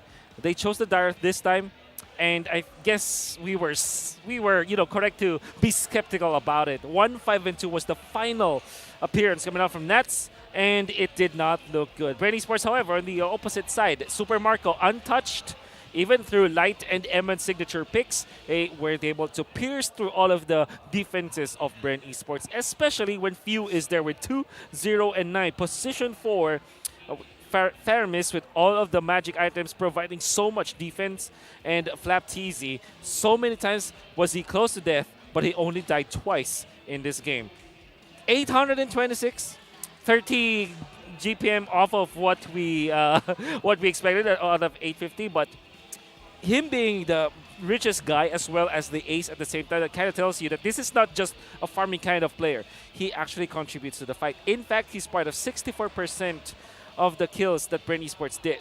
However, still, Flapteezy and Ogwin, a lot of like contribution all throughout this game, and Few and Flapteezy, the two of the people that I will be talking a lot about during this analyst segment when we are dissecting what happened for Bren Esports. RSG, unfortunately, they weren't able to activate Eman in time. We did say that their early game mishaps did not allow them to get it. But, oh, look at that. 0-0 and 13. One of the classics from Ogwin. I remember there was a time in MPL Season 10 we also tallied 0 deaths with a lot of assists. And this time, even with 13 assists, he guarded 93% of the kills instead of Bren Esports with all of the defensive items he has. And of course, a lot of saves with the I'm Offended, and even the initiations you saw in the middle part of the map where he's able to just utilize the strength of the Ruby. Unfortunately, Light, it did not convert. Look at that. Few pixel perfect flicker and ultimate, and Flap already had a lot of stacks and will be able to use the ultimate on to Nats, recover some HP, and then survive. Then afterwards, just a few seconds afterwards, he will have another ultimate onto H2, a very important hero because he is the jungler, the retribution holder for RSG. They will punish Glue, but in the end, Bren Esports will just get so much control of the objectives. Again, H2 being snagged time and time again, a lot of displacements, few with the saves, and that's unfortunately will be the trade-off. And then there will be a steal coming up from Eman. All hell breaks loose, but there's so much displacements. You can see the connection coming up Few with that one-man Shadow Stampede into a 3-man Shadow Stampede into the bottom lane as we see right now. Overload of firepower coming up from Bren Esports. You see another save coming out of Few, which is then converted into Ogwin snagging 2 heroes in combination with another Shadow Stampede. There's so much pulls that Bren Esports were able to do in this game just because of their synergy, the way that the draft worked, as well as the fact that they snowballed earlier on. The way that Bren Esports played, they look really, I would say, perfect in that first game. Let's look at the keys to victory brought to us by Infinix.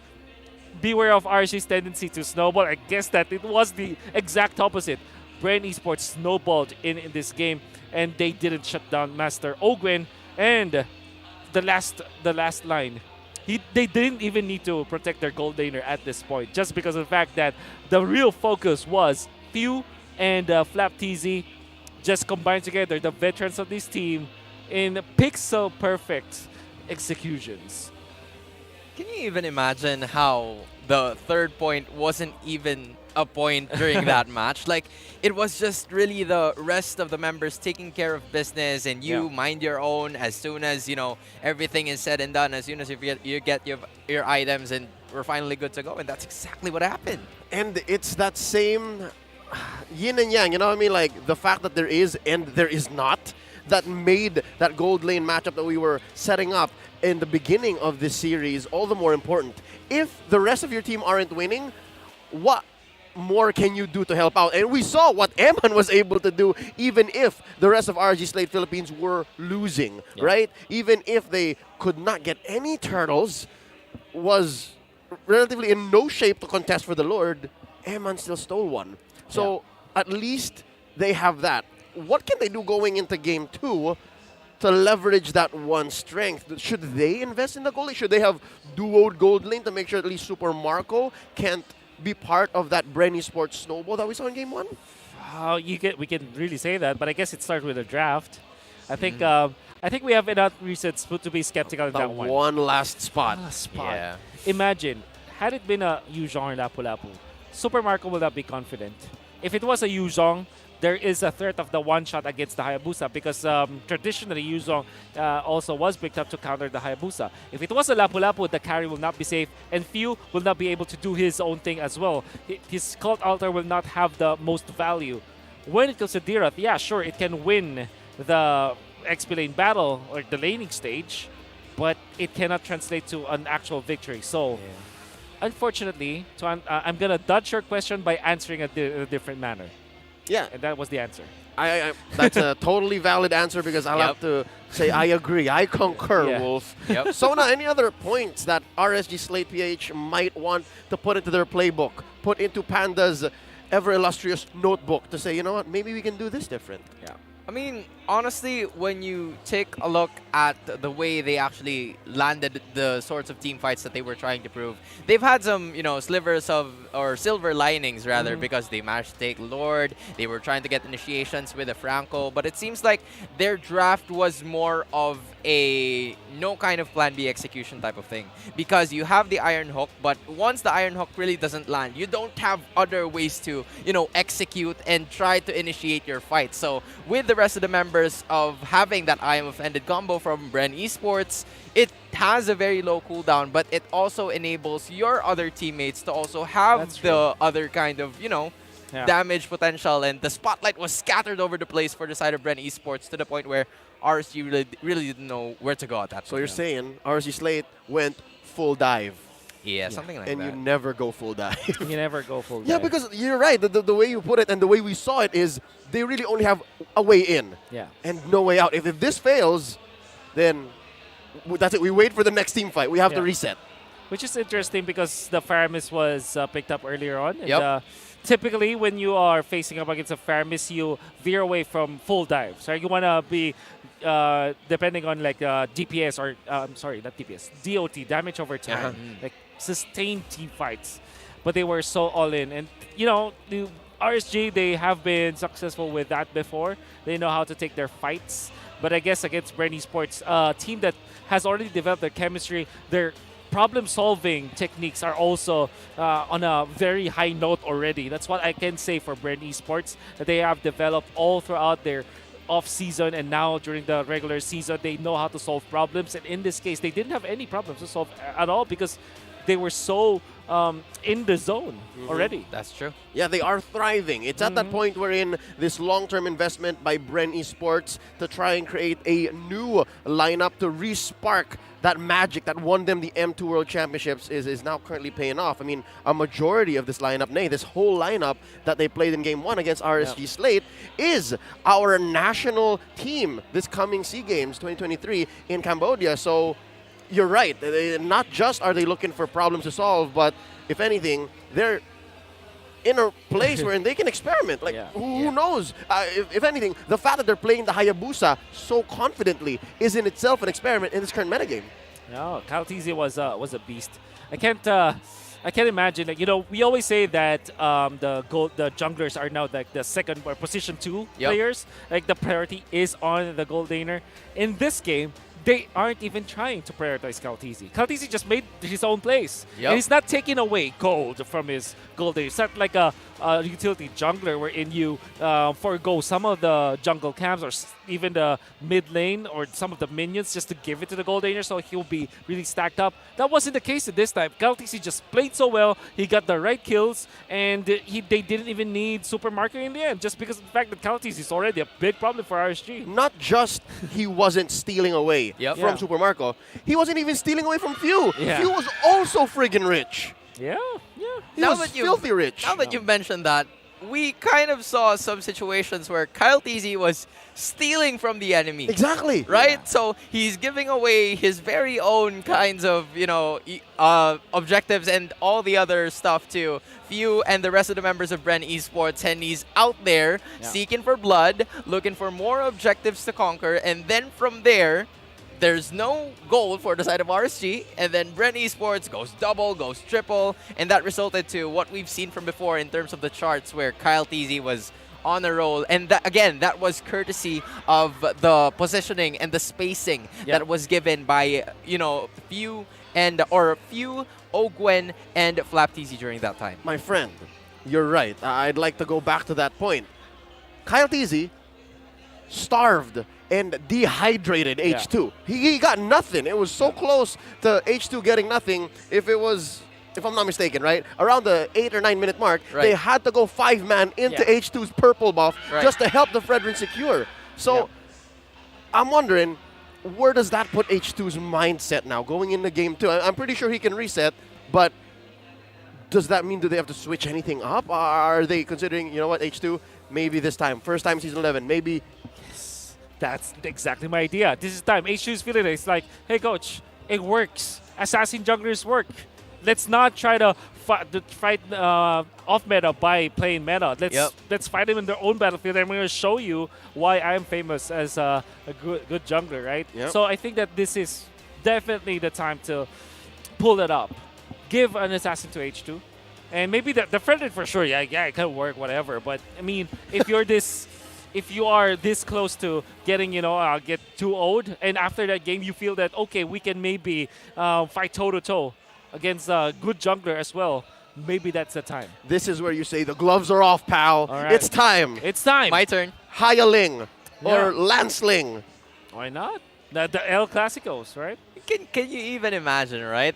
It's been such a long time since we've seen H2O using those kinds of heroes as part of RSG's composition, but it seems like the questions will be answered now heading forward into draft for Game 2. Yep, we no longer have to speculate. We just have to spectate. It's RSG slate on the play. Bren Esports answering back. They got the 2-pick swing on the red side.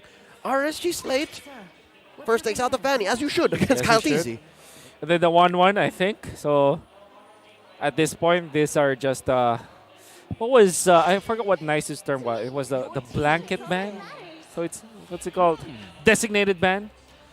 The 1-1 on the red side, of course. The Fanny on the blue side. Oh yeah, that's usually like the red side Esmeralda from seasons past. Yeah. Might ask him later about that too. Okay.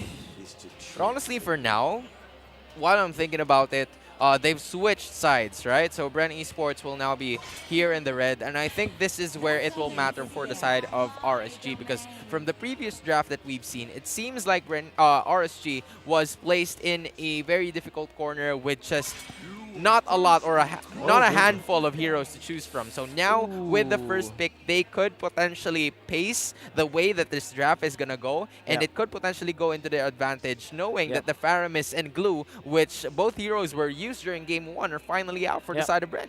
There's the Joy. That still is open, but I doubt Bren Esports will let that go, which kind of makes me think, will RSG just go for the typical first pick? It starts with Fred and ends with Rin. If they do, then the next option or the next hope, again, where we're looking for something to change, right? Yeah. They might flex it. Yeah. That's I true. hope that will be the case. First name Fred, last name Rin. Yep. I'll be the... Yeah, I will not be surprised if that happens. Yeah. And the Valentina will go to the other side, right? Valentina for Bren Esports again. Yeah. Seems like the trend. Few is just so good with it. Then you go. Do you go back to the carry if you're Bren Esports in that case? Val carry? Yeah. Or the far side the carry, perhaps? Since they're... Oh, but again, Valentina is open, so you don't want to really give that up. Even when you win game number 1, that still is a very strong hero. Yeah.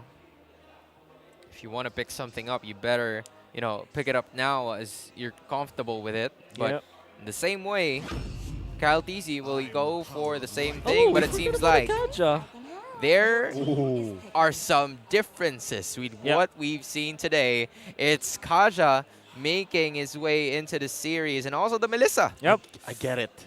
I get it. What they're doing here is they're leaving open the Valentina, the Farsa, and the Eve. Yep. Dare you. Pick one, RSG. What will you do? I think that I think my prescription here is the Farsa.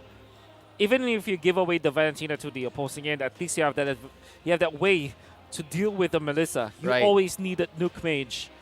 Then for Eman, do you go back to the Beatrix? If that's the case, if they don't pick up the marksman here, right, at this slot, they are considering definitely the Melissa, the Beatrix. But if they do want to pick up a marksman already, I think it's Brody, or maybe even Harith actually for RSG, or instead it's the Claude And the Alright, the Farsa. Farsa as expected. So you go back to Valentina if you're Bren Esports.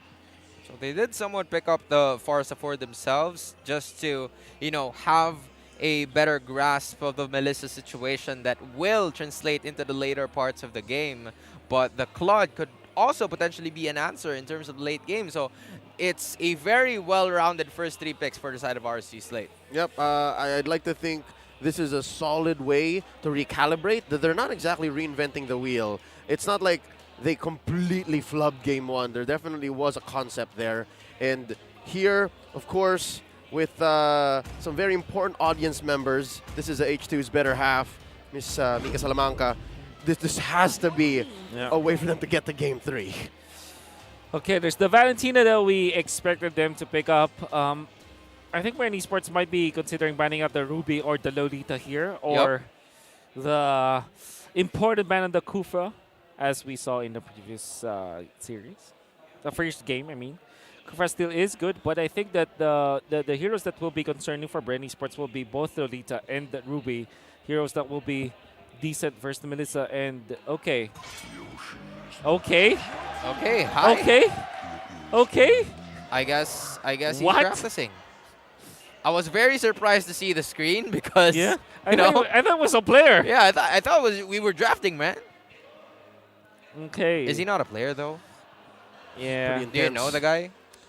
He looks like a. He looks familiar though. Looks very familiar. Not a bad Beatrix. Yeah. Back into the draft. There goes the Atlas.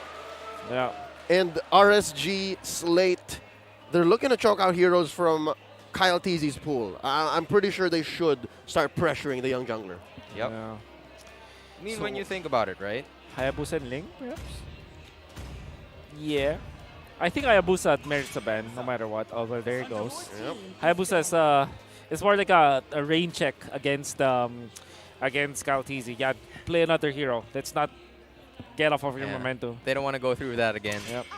Because, again, Kyle TZ just really plays well with that one. But given the bans that we have specifically for Bren Esports, it's the Atlas and the Edith, both used by, as far as I can remember, Light and Nats from their previous games. So they're also forcing RSG Slate Philippines to use some other heroes as part of their arsenal. And now, with a well-rounded lineup that RSG has, what could potentially be the possible picks that they could have heading into this match? Yeah, for Bren Esports, I think Lapu-Lapu and Yuzhong still is available. For RSG, they will have to look for a good defensive roamer here. I think Lolita still is a great pick for RSG. Yep. Great defense, and of course it can protect both the Claude as well as the Farsa. Decent versus countering the initiations, because what happens is when you go as the Kaja, at least you have a way to counter engage with the Lolita ultimate. Yeah, you can stop it. Once you see it and it's down, you know that you can pull in. Yep. But here we go. We pick up the Lapu-Lapu. Again, a great answer to the Farsa, and that's pretty decent at hunting down Claudes. For sure. So, that being said, you want to go for perhaps a Yuzhong for RSG. If they really want to go crazy here, I think Esmeralda might be cause of merit for RSG. One of the all right answers to All right Lapu. answers. But yeah, I think at this point you would want to go maybe Benedetta if you're RSG, as it is Nat special anyways. That could be the one of the other choices. And when it comes to their tank, their roamer, I think Lolita or Ruby will be the only choices left.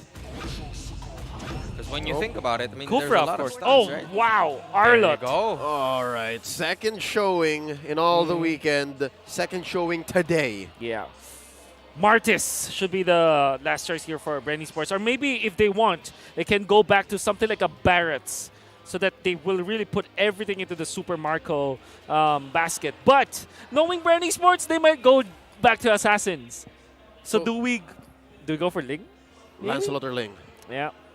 Just to reach the the back room compositions for the side of RSG, so might be the case. They've gone this far. They've gone this far, so why not Might commit as well. it? Yeah, might as well. But we're not sure. I mean, is it going to be an XP lane Fredrin? Because we have seen XP lane Arlott. Yeah. And a lot would argue, the Arlott's useless without Petrify. That's true. But instead, Nani! They relied on it again. Nani! Jungle Kaja! Jungle Kaja. Alawise! No! Bro switched it up.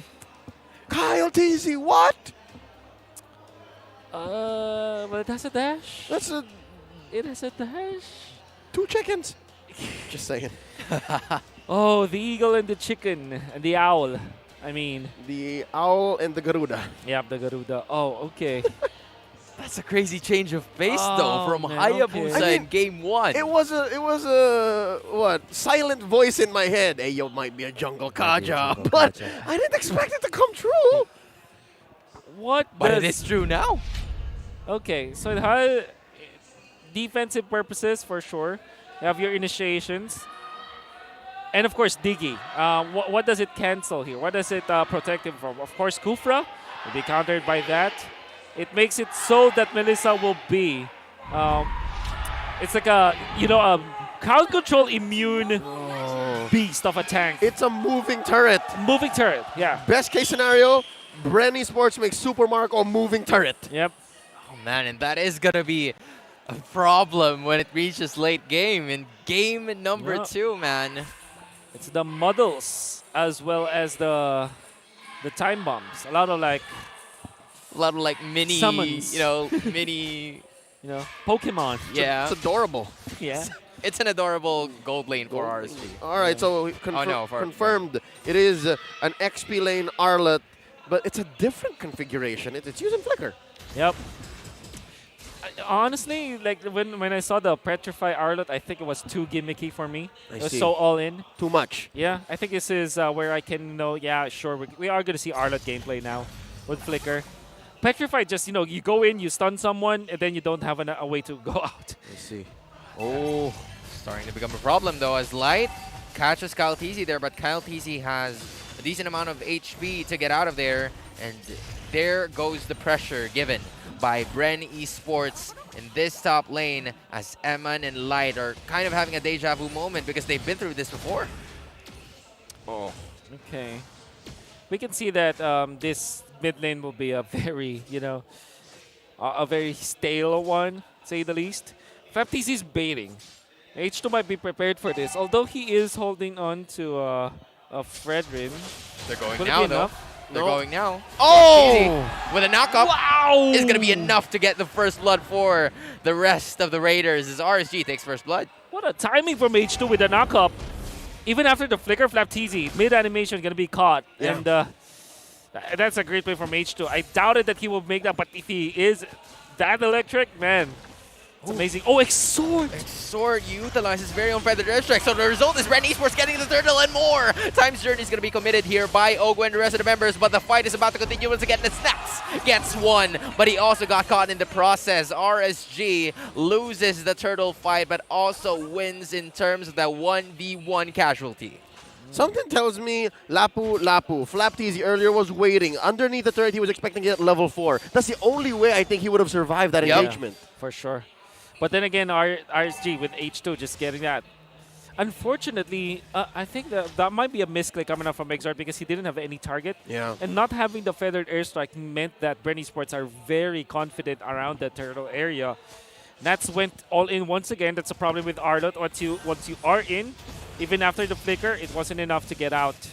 The Bren Esports just collects the turtle afterwards.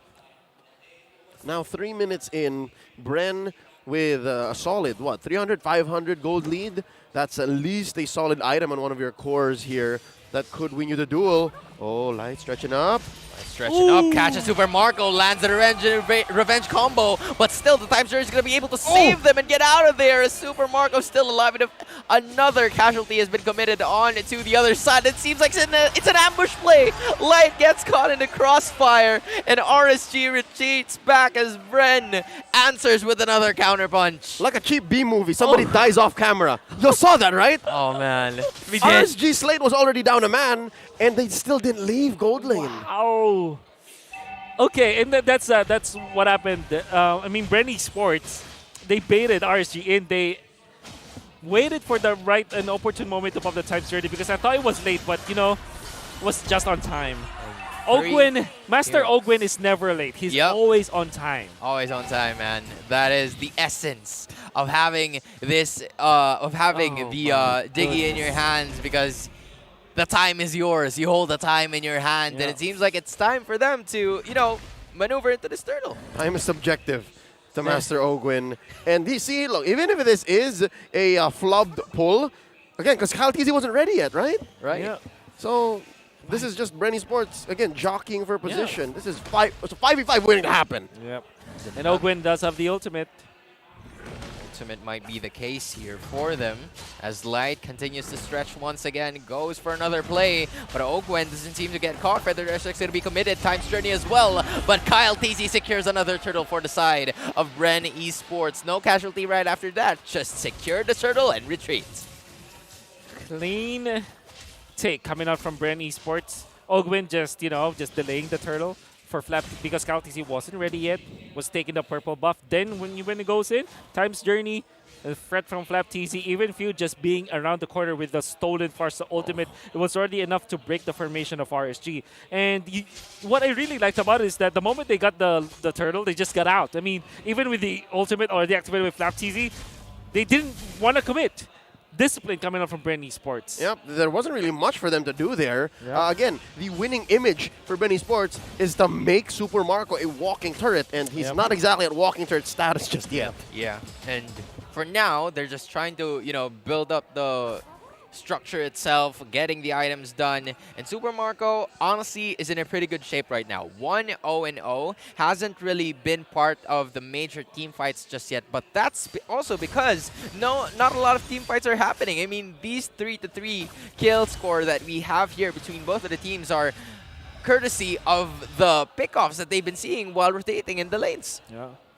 Now they're going to be parking Kyle TZ, Ogwin, and Few up top. Oh! There goes the pull for H2O, and it seems like death is near for that guy. 20 seconds into before respawning once again, and it seems like Bren is on the move.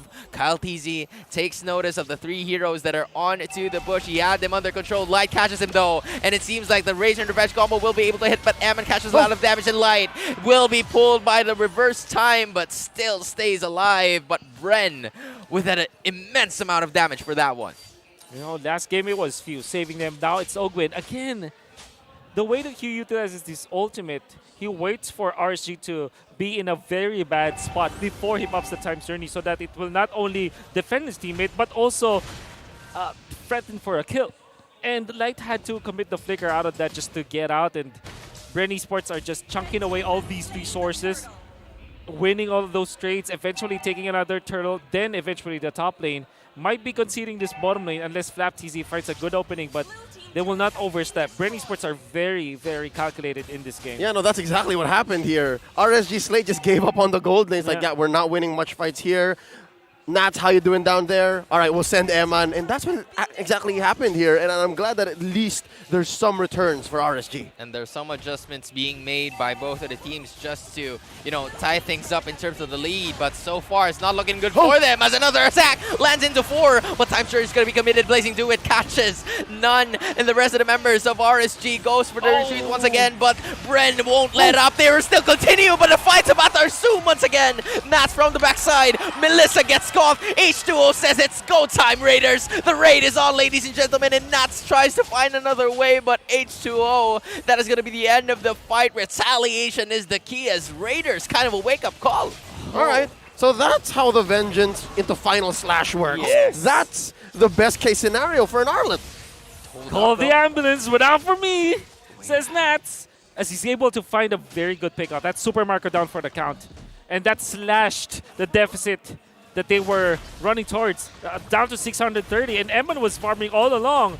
Surely they will lose an important hero, but all the grand scheme of things, RSG are getting what they wanted, and now there's no lead by Bren Esports already. This should put the fear of God into Super Marco. He is so confident, and he had such an amazing early to mid game that he hasn't even bought boots. No one has gotten so close to him that he needed to run away. But now, I'm guessing into the next few minutes, like I'm guessing before 10 minutes closes, he should buy boots. So he's somewhat considering it right now, like, we're only at least at under 1,000 in terms of gold ahead, so all we need to do is just try and figure out how we can maneuver, and that will be through the mobility. But again, due to the fact that the rest of the members, H2O was able to pick off that purple objective, so Kyle TZ doesn't have it as of the moment, and it paid off. But for now, RSG still trying to find their moves, and the Feathered Airstrike is a little too far from the fight. So now, Bren Esports, knowing that there's no Feathered Airstrike for the side of RSG, they could potentially go for this one, but one thing is raging.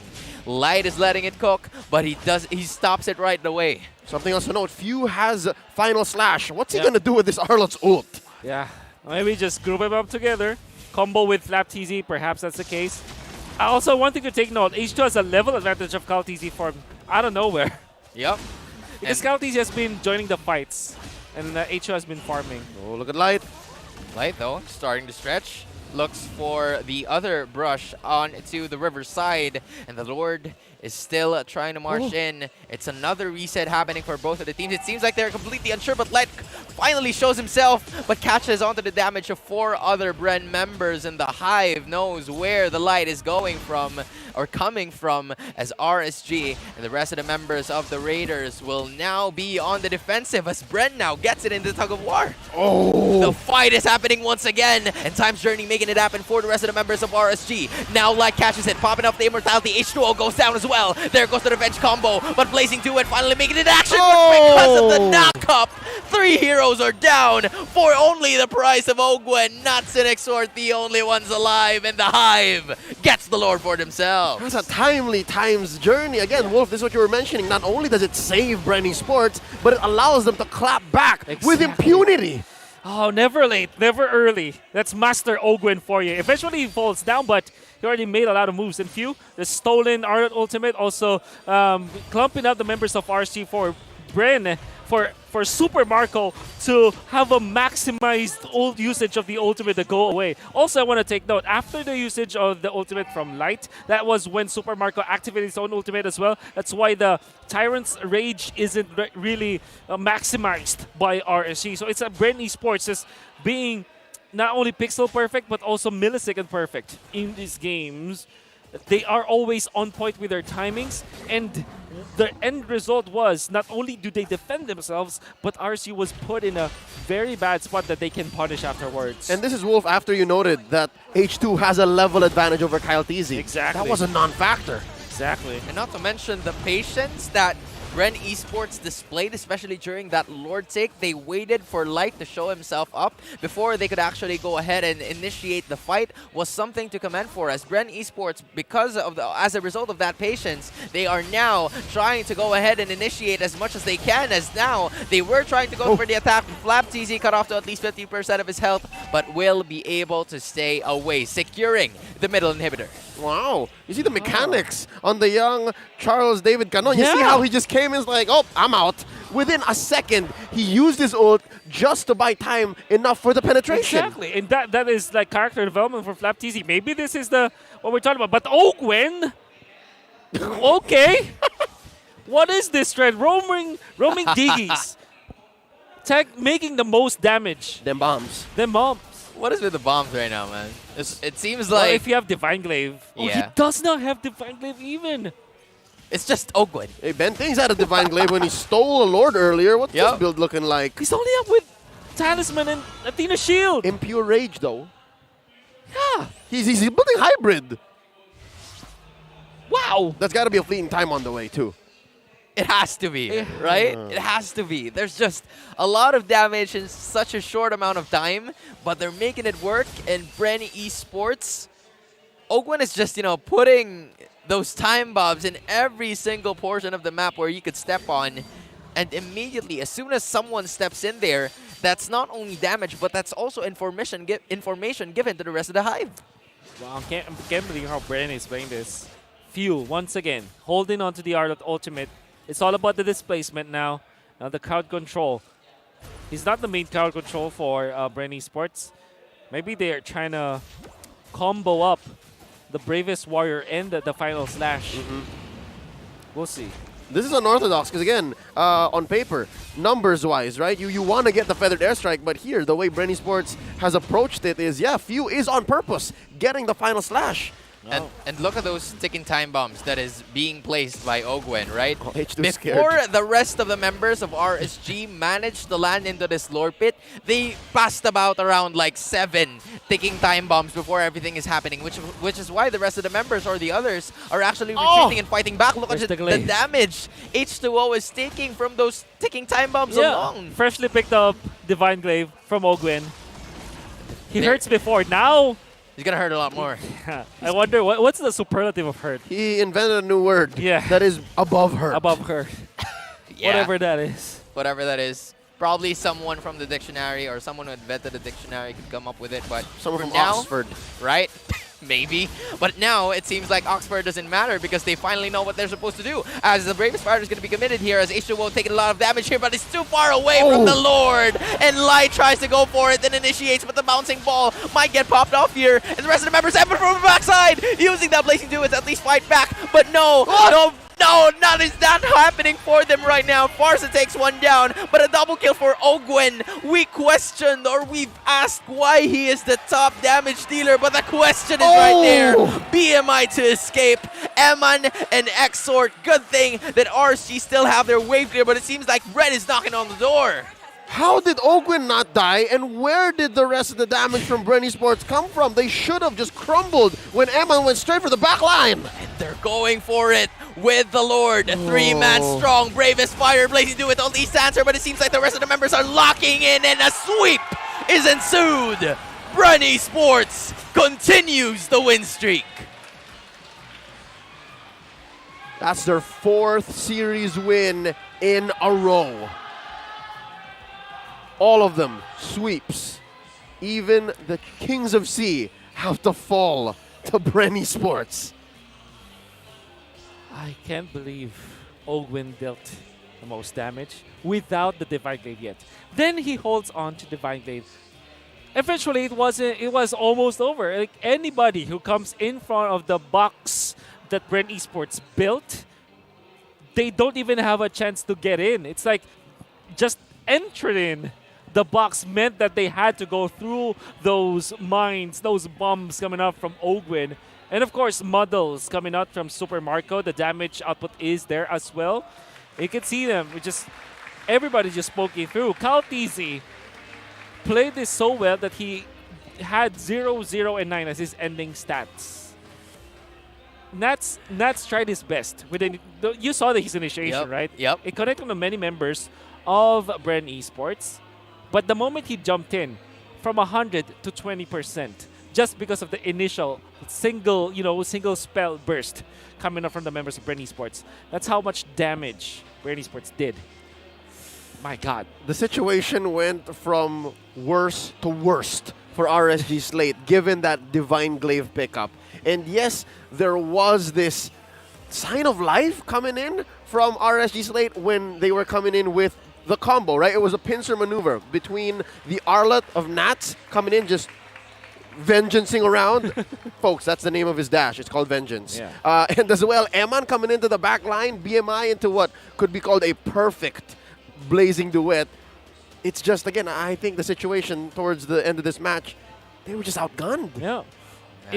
As part of the keys to victory, you wanna shut down Ogwen, right? For example, control him. But I guess in back-to-back games, Light was really countered in this game. Particularly in game number 2, you saw how important those timings were for the Time's Journey.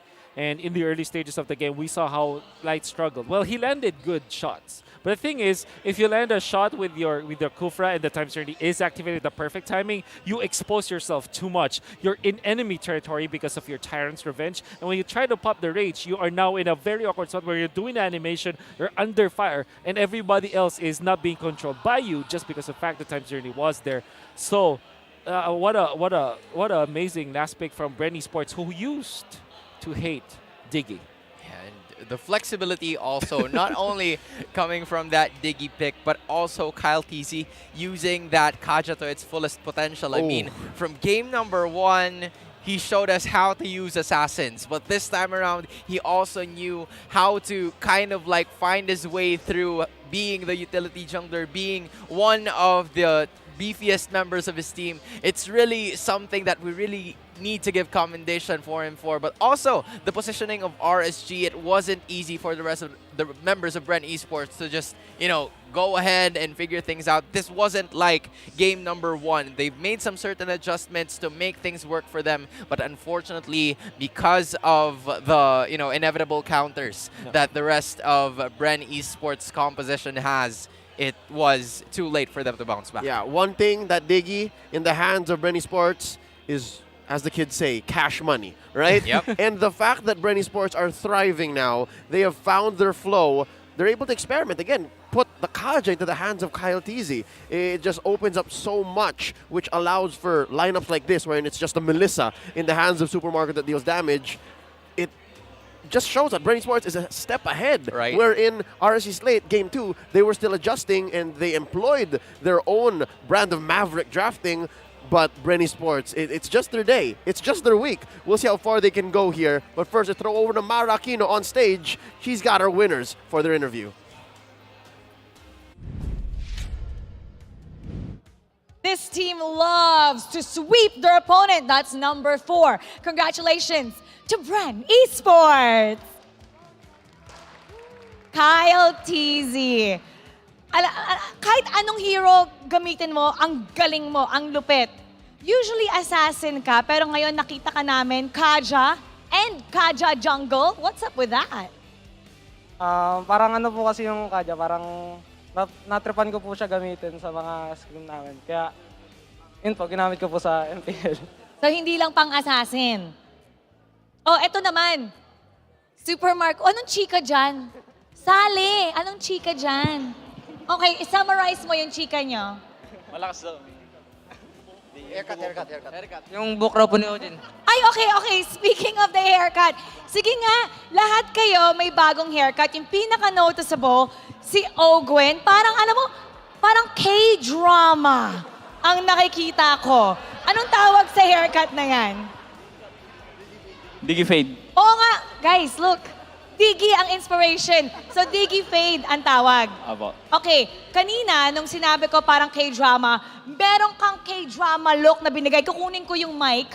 Okay? Take a look at that camera over there. Iko-close up nila. Gawin mo ulit. Alright. Diggy Fade of Ogwen. Oh! Isa pa, opa. Ang bilis pala nito mauto.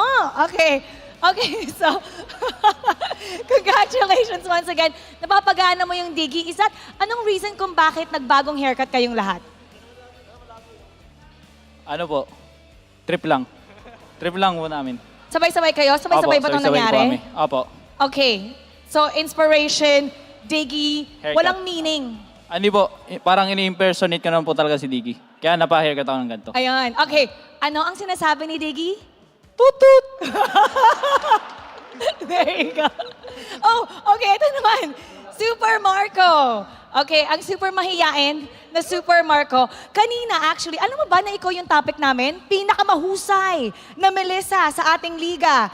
Tapos, binigay sa'yo yung Melissa in game number 2. Sa tingin mo ba, pagkakamali nila yon kaya mo sila na sweep? Hindi po. Chamba lang. Chamba lang. Okay. Nararamdaman mo ba na ikaw ang pinakamahusay na Melissa player sa Pilipinas ngayon? Hindi po, nag-try lang po ako kanina. Nag-try ka lang kanina. And how do you feel about your performance with Melissa? Okay lang po. Oh, wow. Okay lang. Chamba lang. Nag-try lang. Okay, sige nga. Anong masasabi mo sa lahat ng supporters nyo? Dahil ngayon, 4 straight sweeps and they're very happy. What can you say about how your team is doing and all that noise that they're making for you. Kailangan more than 3 words. More than 3 words. Ano pa ulit yung sabihin ko sa nila? Okay, mensahe mo sa kanila. Tsaka, what can you say about your team's chemistry right now, performance, and they keep cheering for you, especially that you're doing so well? Ano po, sa team namin, lakas nila. Binubuhat nila ako. Tapos sa mga fans namin, salamat sa mga laging pupunta sa amin, sabihin nyo kahit malayo, ganun. Ayun, pagpatuloy nyo lang. Okay, one last. Okay, parang K-drama inspired, di ba? Alam ko mahihiyain ka, kukunin ko yung mic. Tingin ka dun sa camera, ikaw naman ang gumawa. Ikaw naman ang gumawa. Alam mo, hindi to matatapos hanggang gawin mo eh. Okay, yan. Naka-close up sa'yo. Okay, yan. Pogi pose. Yeah, opa! Congratulations! Once again, Bren Esports! You may now take your walk. Ayan, ang mahiwagang Digi Fade ni Ogwen. They're making everything work in 5 games. 4 sweeps ang nagawa ng Bren Esports. We're gonna break things down for you and head back to our casters. Pasok. Tonight, I'm gonna go over to my barber and say, I want a Digi Fade. Yeah, a Digi Fade. Yeah, I don't know if it fits me though. You think so? Yeah, maybe we play like how they play. Maybe that we deserve it, but until my Digi deals the most damage, despite not having the Divine Glaive. Until then, we'll keep the look. Yeah, we won't change it. It's fine. I love the vibe that Bren Esports is out with right now. Again, 4 series straight sweeps. How'd they do it, especially against RSG Slate Philippines here tonight? Game 2 going to be broken down here by Wolf. Hey, man, it's your turn. Whew. Oh, I don't really have much words for that because I think that it all went down to that last pick, Diggy, which used to be Bren Esports, or particularly Ducky's most hated hero. There was a time in the lore of Mobile Legends when Ducky suggested that this should be deleted. But I guess now he will rethink it because now they use it against RSG. And the way that they did it was also phenomenal. We were already saying that they should be banning the Kufra in their second phase, that it's also one of their designated bans for Bren Esports after their 4th pick. Lapu Lapu, now you know that RSG will eventually pick it up. And they did. But that's because of the fact that they planned it all along. We thought that this Kaja will be a roaming pick, especially when comboed up with the Valentina, but instead Bren Esports put it in the jungle where you can honestly say Kaltizi was great, 0-0 and 9. Then eventually Ogwen picks it up last. All of a sudden, all of RSG's plans to control Bren Esports went down the drain. All of their heroes are dependent on landing the good blows and actually initiating against their opponents. This is the picture that you're looking at. Your screens are not broken. Guys, you are looking at legitimately most damage Diggy. And honestly, I would want to say so many things more about the analysis to that, but this really caught me off guard. We are in an age where a roaming Diggy dealt the most damage in a game. That's the tweet. That's the statement. Well, okay. I'm trying to be sensible here. What happened? All right, let's just say that, yeah, surely it was very gimmicky whatsoever. But in the first few minutes of the game, let's go back to how good Ogwen was and why he is the MVP. Pixel perfect, and when it comes to the timing, he's always baiting RSG into their own bubbles. So we saw in some of the moments wherein he will not pop the Time's Journey just because of the fact that the Kufra jumps. He waits for the moment so that they can punish afterwards. Great start coming out from RSG. But then again, Bren Esports will fight. And up top, you see Ogwen committing the ultimate. They will stay here for a little while longer, baiting RSG once again into their own zone, and eventually takes care of Light. Then he will reset the turtle after this. I don't know if we'll see it, but then again, here it is. Again, the jump. When Kufra is committed onto the deep parts of Bren Esports, that's when they pop the ultimate. Once again, there will be a good pick coming up from RSG, but they will be punished time and time again because of the Time's Journey. Look at that, Arlepe, and then of course, After the jump, once again, you see the bubble, the go-away bubble coming out from Super Marco. The timings that you see from Bren Esports are so crisp that they invite RSG into their own zone and then punish them afterwards. You see Arlott getting pummeled after a decent initiation coming out from the Arlott with a vengeance in the final slash. You see Ogwin survive just because of the fact that there's a lot of upfront damage coming up from Bren Esports through the Digi Bombs, through the damage of Valentina, and of course the Muddles being in there. So many things went in favor of Bren Esports just because of how they drafted in game number 2. Roamers, take care of your gold daners. Guess what?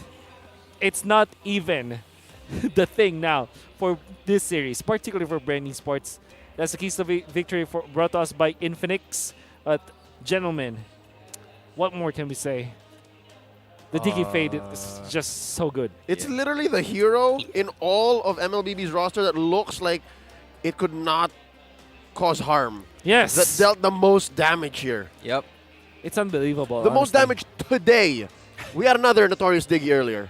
That's right. Stealing 2 Lords, by the way. What's up with the Diggy? What's up? What's wrong with that hero? What's right with that hero? I'm sold, man. I'm sold. I'm gonna get a Diggy Fade later, but I'm just incredibly sad that the Diggy Fade worked over Light's phenomenal bouncing ball. That's all I'm gonna say. What an age. What a day to be alive. And for it to come from Bren Esports, man, Ducky hated that hero. It's poetic. It's a new chapter, man. It's a new chapter. This is just how it is. This is the reality. This is what the Philippine meta looks like. And thank you again for joining us. It's been an awesome day for Mobile Legends Bang Bang Esports action. I wonder what tomorrow brings. We got one more day of broadcast. And today, we closed up with 3 sweeps. How? And a Diggy. And 3 Diggy MVPs at that. Yeah. So half of the... This is the reason why we're at top of the food chain when it comes to like Mobile Legends. We just invent things. Yeah, there's new discovery. Is it 2020 all over again? I don't know. On behalf of Wolf and Sona at your service, my name is Leo. Let's throw it over to Marakin on stage to close up the show. Thank you guys for watching.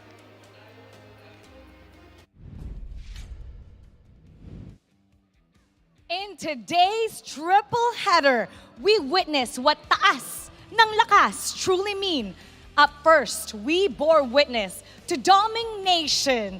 Nexplay EVOS' gold laner dominated their opponent to help close the series with a sweep. For the second series, TNC Pro finally got their victory. And it's not just any victory. Sweeping their opponent with Biyaheng Tagumpay finally moving forward with the help of Ben Things, stealing not just 1, but 2 Lord steals with his Diggy. And not only that, we saw Bren Esports coming on the stage with their swag and Kyle Teasy's perfect KDA helping his team secure their 4th straight win. Bukas, meron pa tayong back-to-back games just for you to close our Week 3. So I'll be seeing you tomorrow. I'd like to also thank John Joseph Laida for this beautiful outfit, MPL fan and designer. Muli, I'm Marakino. Lagi nagpapaalala, sa harap ng pagsubok o tagumpay, huwag kalimutan, itaas ang lakas. Keep it good vibes, everybody, and see you tomorrow.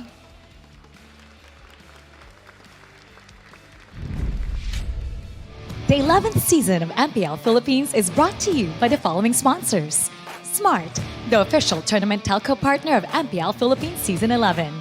Our official sponsor, Infinix. Infinix Note, ultra-fast gameplay. Our partners in esports, Maya, it's everything, and a bank. And Secret Lab, the official gaming chair of MPL Philippines. Experience the MPL Philippines Season 11 action live at Shooting Gallery Studios. Tickets are now available via tickettome.net. Get yours now. If you missed the matches and want to quickly recap what happened, visit our official website for post-match reports at ph-mpl.com/news. Don't forget to catch all of our official league content on TikTok, Facebook, Instagram, and Twitter. To ensure the quality and fairness of our games, MPL Philippines is also monitored and supervised by the Games and Amusement Board.